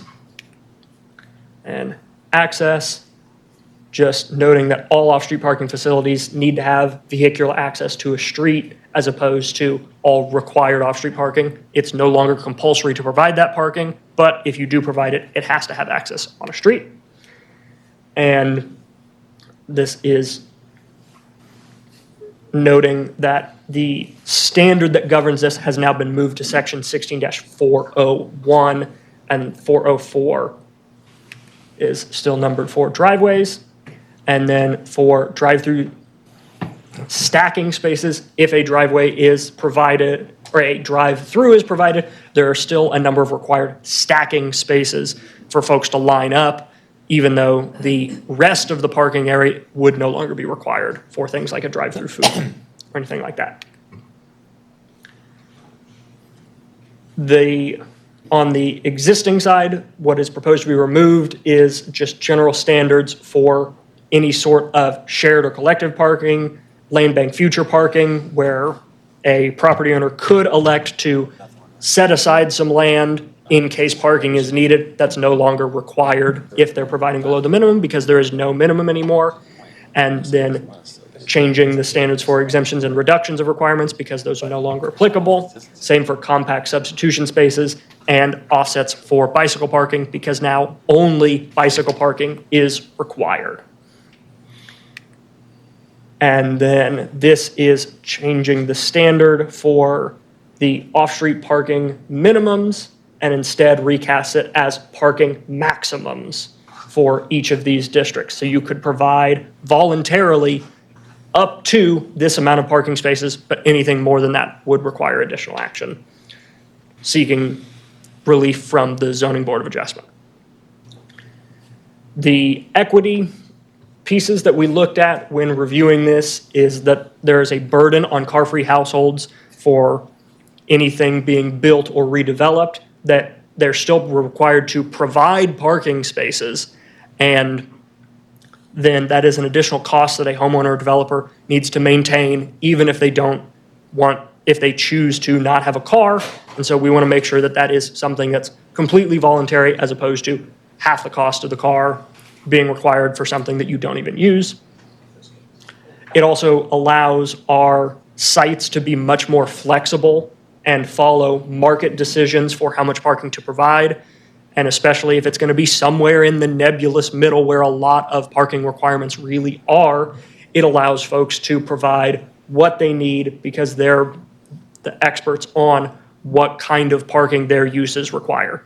Because right now, the same parking standard for retail applies to both antique stores and also a convenience store, which Obviously, there are two different levels of traffic demand for those kinds of uses, but they are still classified as the same thing with the current rules. Keep going. And this would just eliminate that and allow the antique store to provide 1 or 2 parking stalls, but then the convenience store could provide many more, up to the maximum. And it would also support housing development to remove barriers for affordable market rate housing, and allows you to more adaptively reuse existing structures, and stops you if you wanted to redevelop a property, but then the cost of providing a parking area would be substantial, then you could seek relief from the zoning board. That's no longer required from this because you're no longer required to provide it. And it allows just housing development in general to be more flexible and responsive to what folks are wanting. So developers can provide houses without substantial vehicle parking for folks that choose to have fewer vehicles, and then other places can provide more as needed. What we've seen is on the impact of removing different parking minimums in various cities. The majority of the new homes permitted in Seattle and Buffalo utilizing the flexible code, you can see that there's a substantial desire for parking that responds much more quickly to the market as opposed to a blanket minimum. The majority of properties complied with what the market wanted as opposed to what the standard requires. And then then also providing context on, even though there's no minimum required, a lot of developments will still provide the required parking. In Seattle and Buffalo, you can see Seattle, 70% of developments still provided off-street parking, even though it was not required. And then Buffalo was a greater 83% of developments still provide parking, even though it's not required. They're just allowed to be much more flexible with the kind of parking they provide. And with that, come on. We're recommending approval. That's the next slide. Okay, thank you. Thank you very much. Okay, let's start with whether there are any questions from the commission for Mr. Kanoy or the staff. It's a question, but maybe more for the bill sponsor to consider while I'm asking you to give it some thought is, and I should have phrased this earlier, so I'm not going to expect an answer. On the maximum parking table that now will be in place, do you know if that was just that was kind of just flipping, with simple math of what the old table had and multiplied it by 2? Correct, it was.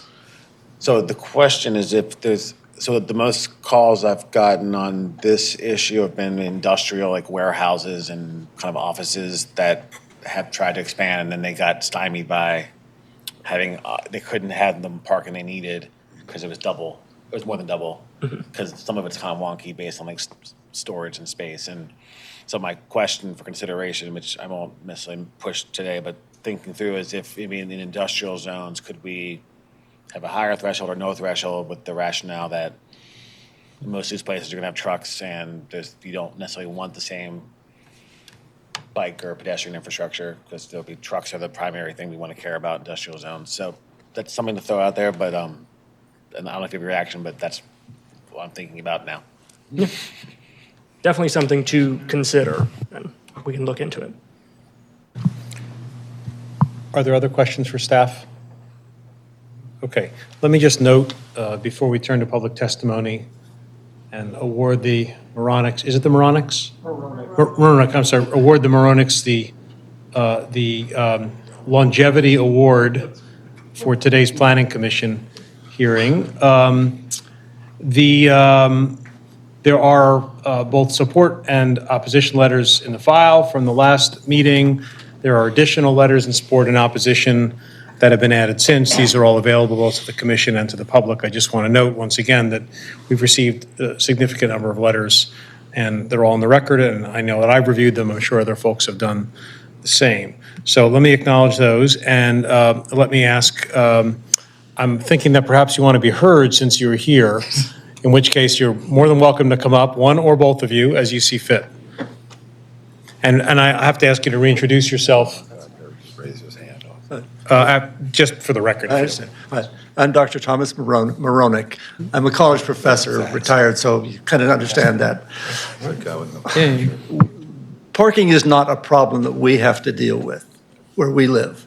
But we used to live in Rogers Forge, and I know what parking is like in Rogers Forge as a row home community. When I looked at the slide about Buffalo and Seattle, I wonder how many of those homes in both of those cities are row homes.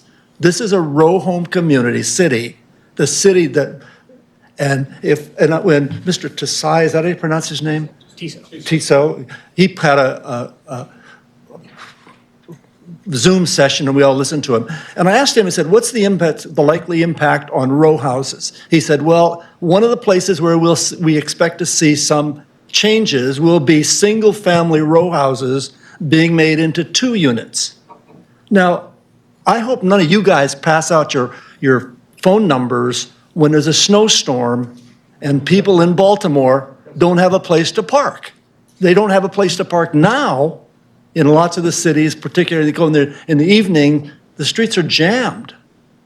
And it gets worse in at snow time.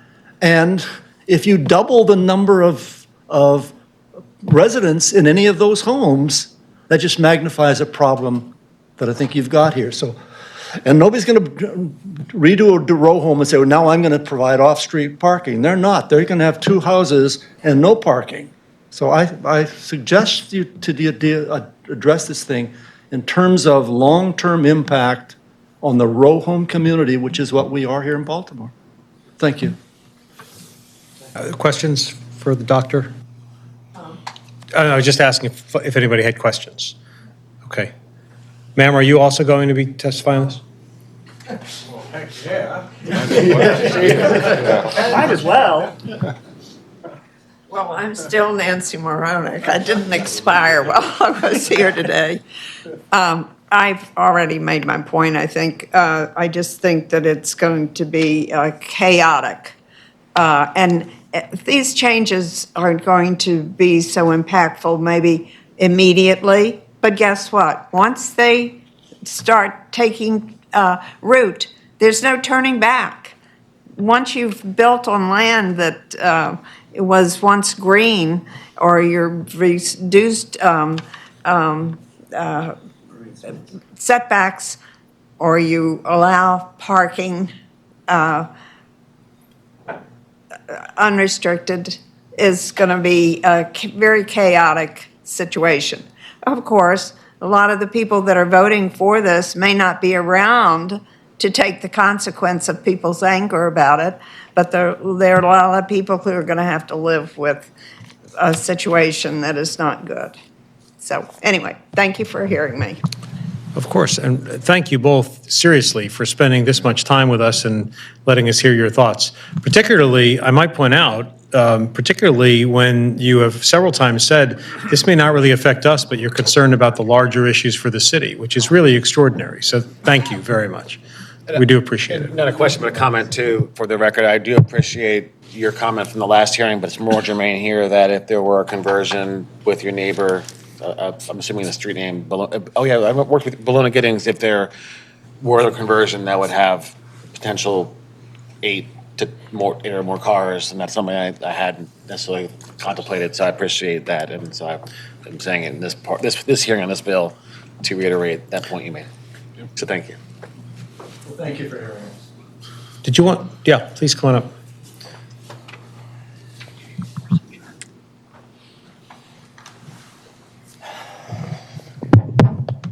Good evening, everybody. My name is Joshua Spokes. I am the Director of Legislative Affairs for Councilman Blanchard and District 11. I'm not going to continue to belabor any points that have already been made, aside from the fact that Mr. Kanoy has already made, which is that this is about offering flexibility. It's about offering flexibility to people who are building homes. It's about offering flexibility to people who are running businesses here, who are looking to expand their business and might not be able to, in the case of having to face an arbitrary, in most cases, parking minimum. A lot of these parking minimums were drawn up in the 60s. And if you go back and look at the history of how they were calculated, there's no real scientific basis to them. In that sense, and then to kind of point to the data here, in other cities that have already done this, and Denver was most recently added to the list of cities that have eliminated parking minimums. So we wouldn't be a first mover here, we wouldn't be a 10th mover, we'd be kind of in the middle, which I think is where we want to be. Seattle and Buffalo, they're still building parking in 70 and 80% of places. And I would note that Buffalo does have a substantial number of row homes in it. It is a relatively dense East Coast city. Seattle also does have a number of row homes, so there's that as well. In Baltimore, we have more than 50% of households have either 0 or 1 car. And so I think it's important to note that as well. And then to say that, no one will end up building parking, that's simply not the case. In areas where folks who, a builder feels like they need to have parking in order to attract tenants, they will do so. And so once again, kind of hitting on our tagline here, from Birmingham to Buffalo, cities across the United States have already made this change, recognizing that outdated parking requirements raise rents and waste valuable urban land. And to kind of come back to the point that was being made about permeable surfaces, we currently mandate permeable surfaces. We are mandating mandated thousands of permeable surfaces across the city. This removes that requirement. And then also I wanted to clarify on the parking maximums. Those are already in the zoning code. We are not adding those in. The zoning code currently says that the parking maximums sit at 2 times the parking minimum. So that is not being changed.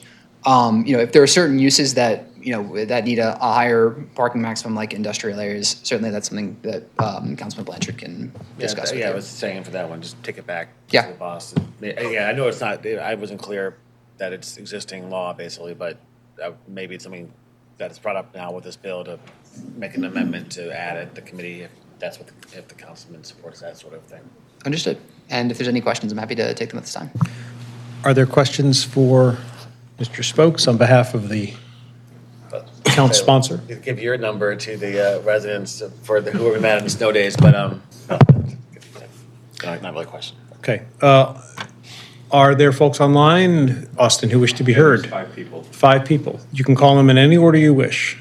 We have Keandra Pryor up, and I'm going to unmute.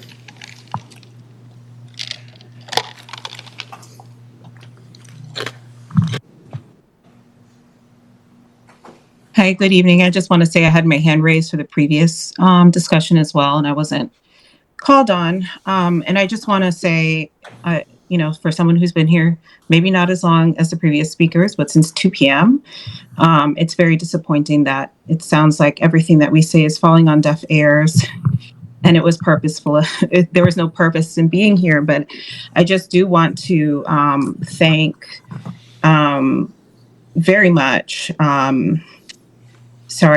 Commissioner McCoach for speaking to what I was going to speak to after study from not only the EPA, but from DPW on the impact of impervious surfaces on our city. It's very sad to know that it doesn't matter what environmental scientists have suggested or believe, or how much millions of dollars we spend on studies. At the end of the day, money speaks, and we will go with whoever will buy our land and be able to do that. Not even with the highest bidder, honestly, the lowest bidder. Our standards are so low. I will say and echo what has been said in the chat. Eliminating parking minimums does nothing to deal with the actual issue, which is the complete lack of public transportation infrastructure in our city, without any kind of partnership at the state level for improving our lack of access to a real connected public transportation infrastructure. Eliminating parking minimums will do very little to nothing for the environment. And it's a slap in the face to really look at these slides that are pretending as if environmental concerns are driving these decisions, when we believe that all land and how we treat all pieces of land, whether they're privately or publicly owned, doesn't impact our heat island, doesn't impact our storm management, when the EPA, the DPW, anyone who has studied anything about the environment would say otherwise. But again, I'm really proud to still live in this city.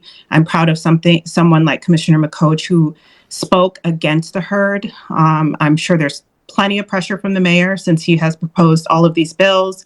You all have been appointed by the mayor. I imagine that there's immense pressure to go with whatever is being said and told to you, or whatever developers believe, or whoever cuts the biggest check.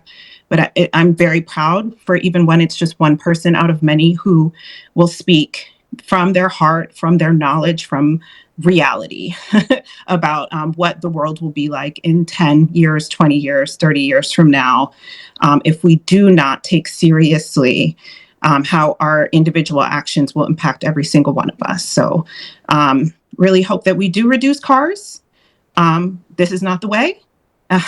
And I look forward to approving this bill, because we know you're going to approve all of them. Thanks. Okay, next, please. All right, looks like we have Michael up.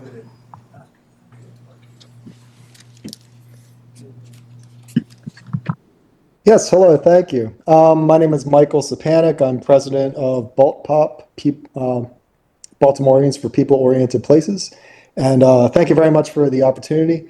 I spoke and I've testified last time, and I also submitted written testimony, but I wanted to bring up one more bit. I understand there's probably going to be a temptation to, possibly play it safe here, a temptation to believe that any good that comes of passing or approving or, this bill is really not worth the risk. And the thinking might be that people just won't tolerate a lack of convenient parking. And while I agree that some won't, plenty of others will. And they do today. I just consider the simple and long-running example that is the 32nd Street Farmers Market. That market takes place in a parking lot. It expressly happens at the expense of parking, and by temporarily at least eliminating that parking. The conventional wisdom would have us believe that convenient and easy parking is absolutely required for such an event to take place and succeed. And yet the market only exists by virtue of it occupying that same parking and making it unavailable for its intended use. Anyone who chooses to drive to the market, they need to either find street parking or park at a lot a couple blocks away, and they have to walk. And that's hardly convenient. And yet the market is hugely successful, and it has been for decades. I think it's like 45 years now. I dare say that many nearby residents choose to live in that neighborhood because of the market. For, 163 hours of each week, that parking lot sits rather unproductive and very much uninspiring. But for 5 hours each Saturday throughout the year, it explodes with activity, community, prosperity, and productivity by virtue of that parking actually being removed. And that community is at its best when the parking lot really disappears. And the ultimate kicker here is that the 32nd Street Farmers Market would not exist if it were forced to provide parking. It never would have advanced beyond a gleam in someone's eye. Are there some people who choose to avoid that market because parking is, quote unquote, a hassle? Probably. And yet there's obviously a critical mass of people for whom a lack of convenient parking in no way deters them from shopping at or living near that market. So for many, the resultant walkability of the neighborhood is what literally makes them want to live there.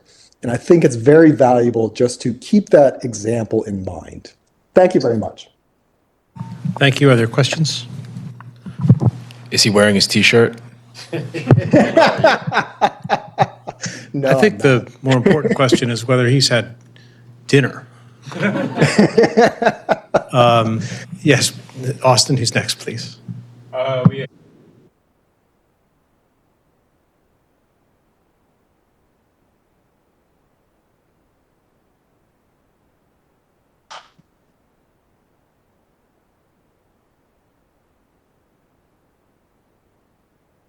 Hello, Jennifer Kunze here again. I'm the Maryland Organizing Director with Clean Water Action, and I live in East Baltimore.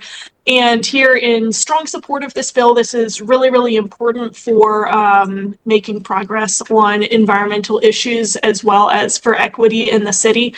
It's just illogical to require that that when housing is being developed, there's a mandated amount of parking that must be provided. When so many households in the community do not own cars or only own one car, it's inequitable to require that households that either can't afford a car or choose not to have a car effectively have to subsidize households that can afford and choose to have a car by making mandatory parking a required part of development. And eliminating this requirement is very good for water quality. The impervious surfaces that make up parking lots contribute significantly to stormwater runoff that causes flooding, sewage backups, and so on. So very strongly support this bill. Hope that you'll vote a yes. Thank you. Thank you. Are there questions? Hearing none. Next, please.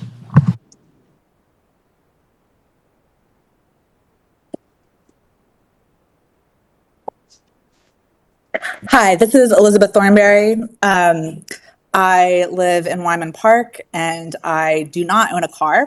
And I would just like to reiterate the previous speaker's point that the 30% of Baltimore households who do not own a car at all are subsidizing those who do.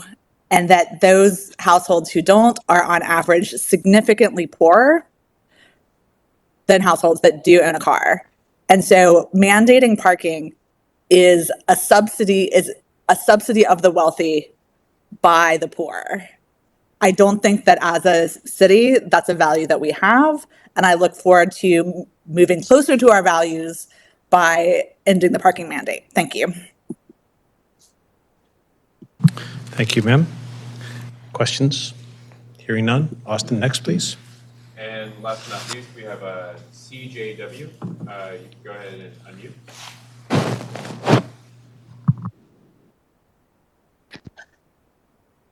Hi, can you hear me? This is Carson Ward of the Reservoir Hill Association. I just want to put on the record that I intend to submit a PIA request to see how often Baltimore City Planning Commission approves bills, especially in cases where there is strong opposition, insufficient analysis, or a clear conflict of interest, as there is a legal standing, and to challenge the decisions of their processes in support of what Keandra had said earlier, especially as we are wondering if a member is voting on matters in which they have a financial stake, or if you're failing to consider public input. And that is a problem, especially when you consider who are you making decisions for. And I also just want to call out that while someone had, mentioned the farmers market, we are dealing with an issue in Baltimore City that we're all aware of, which is clear vacants across the city. And there are multiple spaces that could host a farmer's market as well as plots of land, but now we're cutting back on the plots of land. So I just don't know how to make sense of this all. And so I just want to say that on the record, if there is a clear cut where you all are approving these bills, that could be a legal problem for you. So thank you. Questions? Oh, no. Okay. Is there anybody else? Austin, online? That is it. Okay. Okay. Well, I just want to say a couple things quickly, then we certainly can hear from folks and we can entertain a motion, which I might make myself. First of all, just a couple factual things. These are not the mayor's bills. These bills are introduced by 3 separate council members, including, as you heard for this bill, Councilman Blanchard, whose legislative director was here. So just to correct the record, I think the mayor has introduced the next bill coming up, which is the coming up whenever it gets scheduled, which is the bill that relates to single-family zoning. Second, I really don't think, and I'm not saying this in a defensive way, I'm saying it, I think, in a to reflect what we've heard.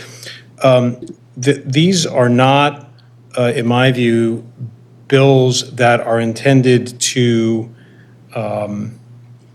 that are developer bills. I think we've heard this. It's not about development. It's not about profit motive. And even people who disagree about the potential impact should see clearly that this is not about that. It's about a good faith discussion about whether these policies, these public policies, these land use policies are going to help the city grow. And people can have good faith discussions about that.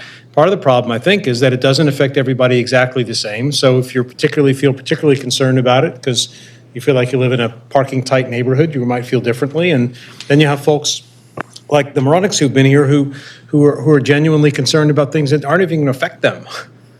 So you've got people across, all across the board. But I don't think this is not a exercise about profit motive. I think it's unfortunate for people to look at that as much as we can have a good faith discussion about the merits. For me, this is, I spent a lot of time on transit issues, and one of the folks who just testified talked about how important it is. And it is absolutely true that we should have a better transit system. And it's absolutely true that if we had a better transit system, we might be in a different place. New York has a great transit system. People don't think about cars as much. That's an extreme example, but it sort of proves the point. We don't have that. We don't have anything like that. We're not going to have it anytime soon. So what I'm trying to do in my job here, and I would encourage others to do as well, is it's like the fierce urgency of now. It's like, what can we do now? What can we do now to try and make things better in this city? And we should all be working on improving the transit system. But right now, we have within our, at the moment, we have this jurisdiction. It's really the council and the mayor who have the ultimate jurisdiction. We can try to do things to accelerate investment and create vitality in the city, and try and jumpstart some of this stuff. So I don't, I said this about the last meeting, about the last bill, which was the bulk bill. I don't actually know for sure if those are exactly the right numbers. I just know the current numbers are wrong. I don't know exactly if this is the right solution to off-street parking, but I recognize that our current approach to off-street parking is wrong. And I just don't know exactly what that answer is. And I'll say the same thing I said at the last meeting, which is, fortunately, we're not amending the United States Constitution, right? And I think it's been said several times here, once you make this decision, you've made it forever. You've made it until such time as someone decides it was a bad decision. And I'm not saying that's easy. I'm not saying it's like, we'll just change it on a whim. But it is an available option for us. And what I'm interested in here, as we try and weigh in on these complicated land use and economic development policies, is shaking some stuff up and trying to do some of these things for which there is absolutely sound policy basis.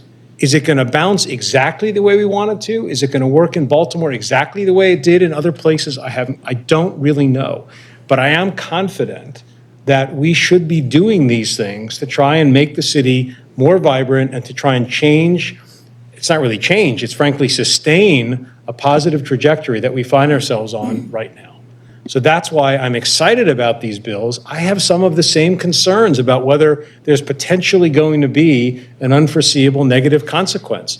But it can't stop us from getting in there and trying to do some things. And these bills, to me, really feel like those are opportunities. And that's why I appreciate the council members introducing them. That's why I appreciate the discussion and all of this testimony totally in good faith by everybody expressing their sort of pros and cons. So that's just where I come down. And it won't surprise you then to say that I'm going to move that we adopt the staff report on this, that we approve the bill, that we send it to the council. Of course, the debate will continue there, and all sorts of people, if not more, will come to the council, I'm sure, on all of these bills and on the one to follow. But I think for us as a planning commission who are concerned about the physical growth of the city, economic development, growing the place, moving us forward, these are very solid things, including this one. And so that's the motion. I'd ask for a second. Second. It's been moved and seconded. Happy to hear, looking forward to hearing from everybody else on the commission. Mr. Vice Chair, can I start with you? I would just like to say that, again, I live in an R8 neighborhood, and unlike the Moronics, this will affect me. I enjoy parking on my block every day right now, only because of the vacancy in my neighborhood. And so I have to choose if I want to keep my parking space or if I want to keep the vacant houses. And so I choose, you know what I meant. I choose growth over convenience. And so that's why I'm going to vote in favor of this. Councilman?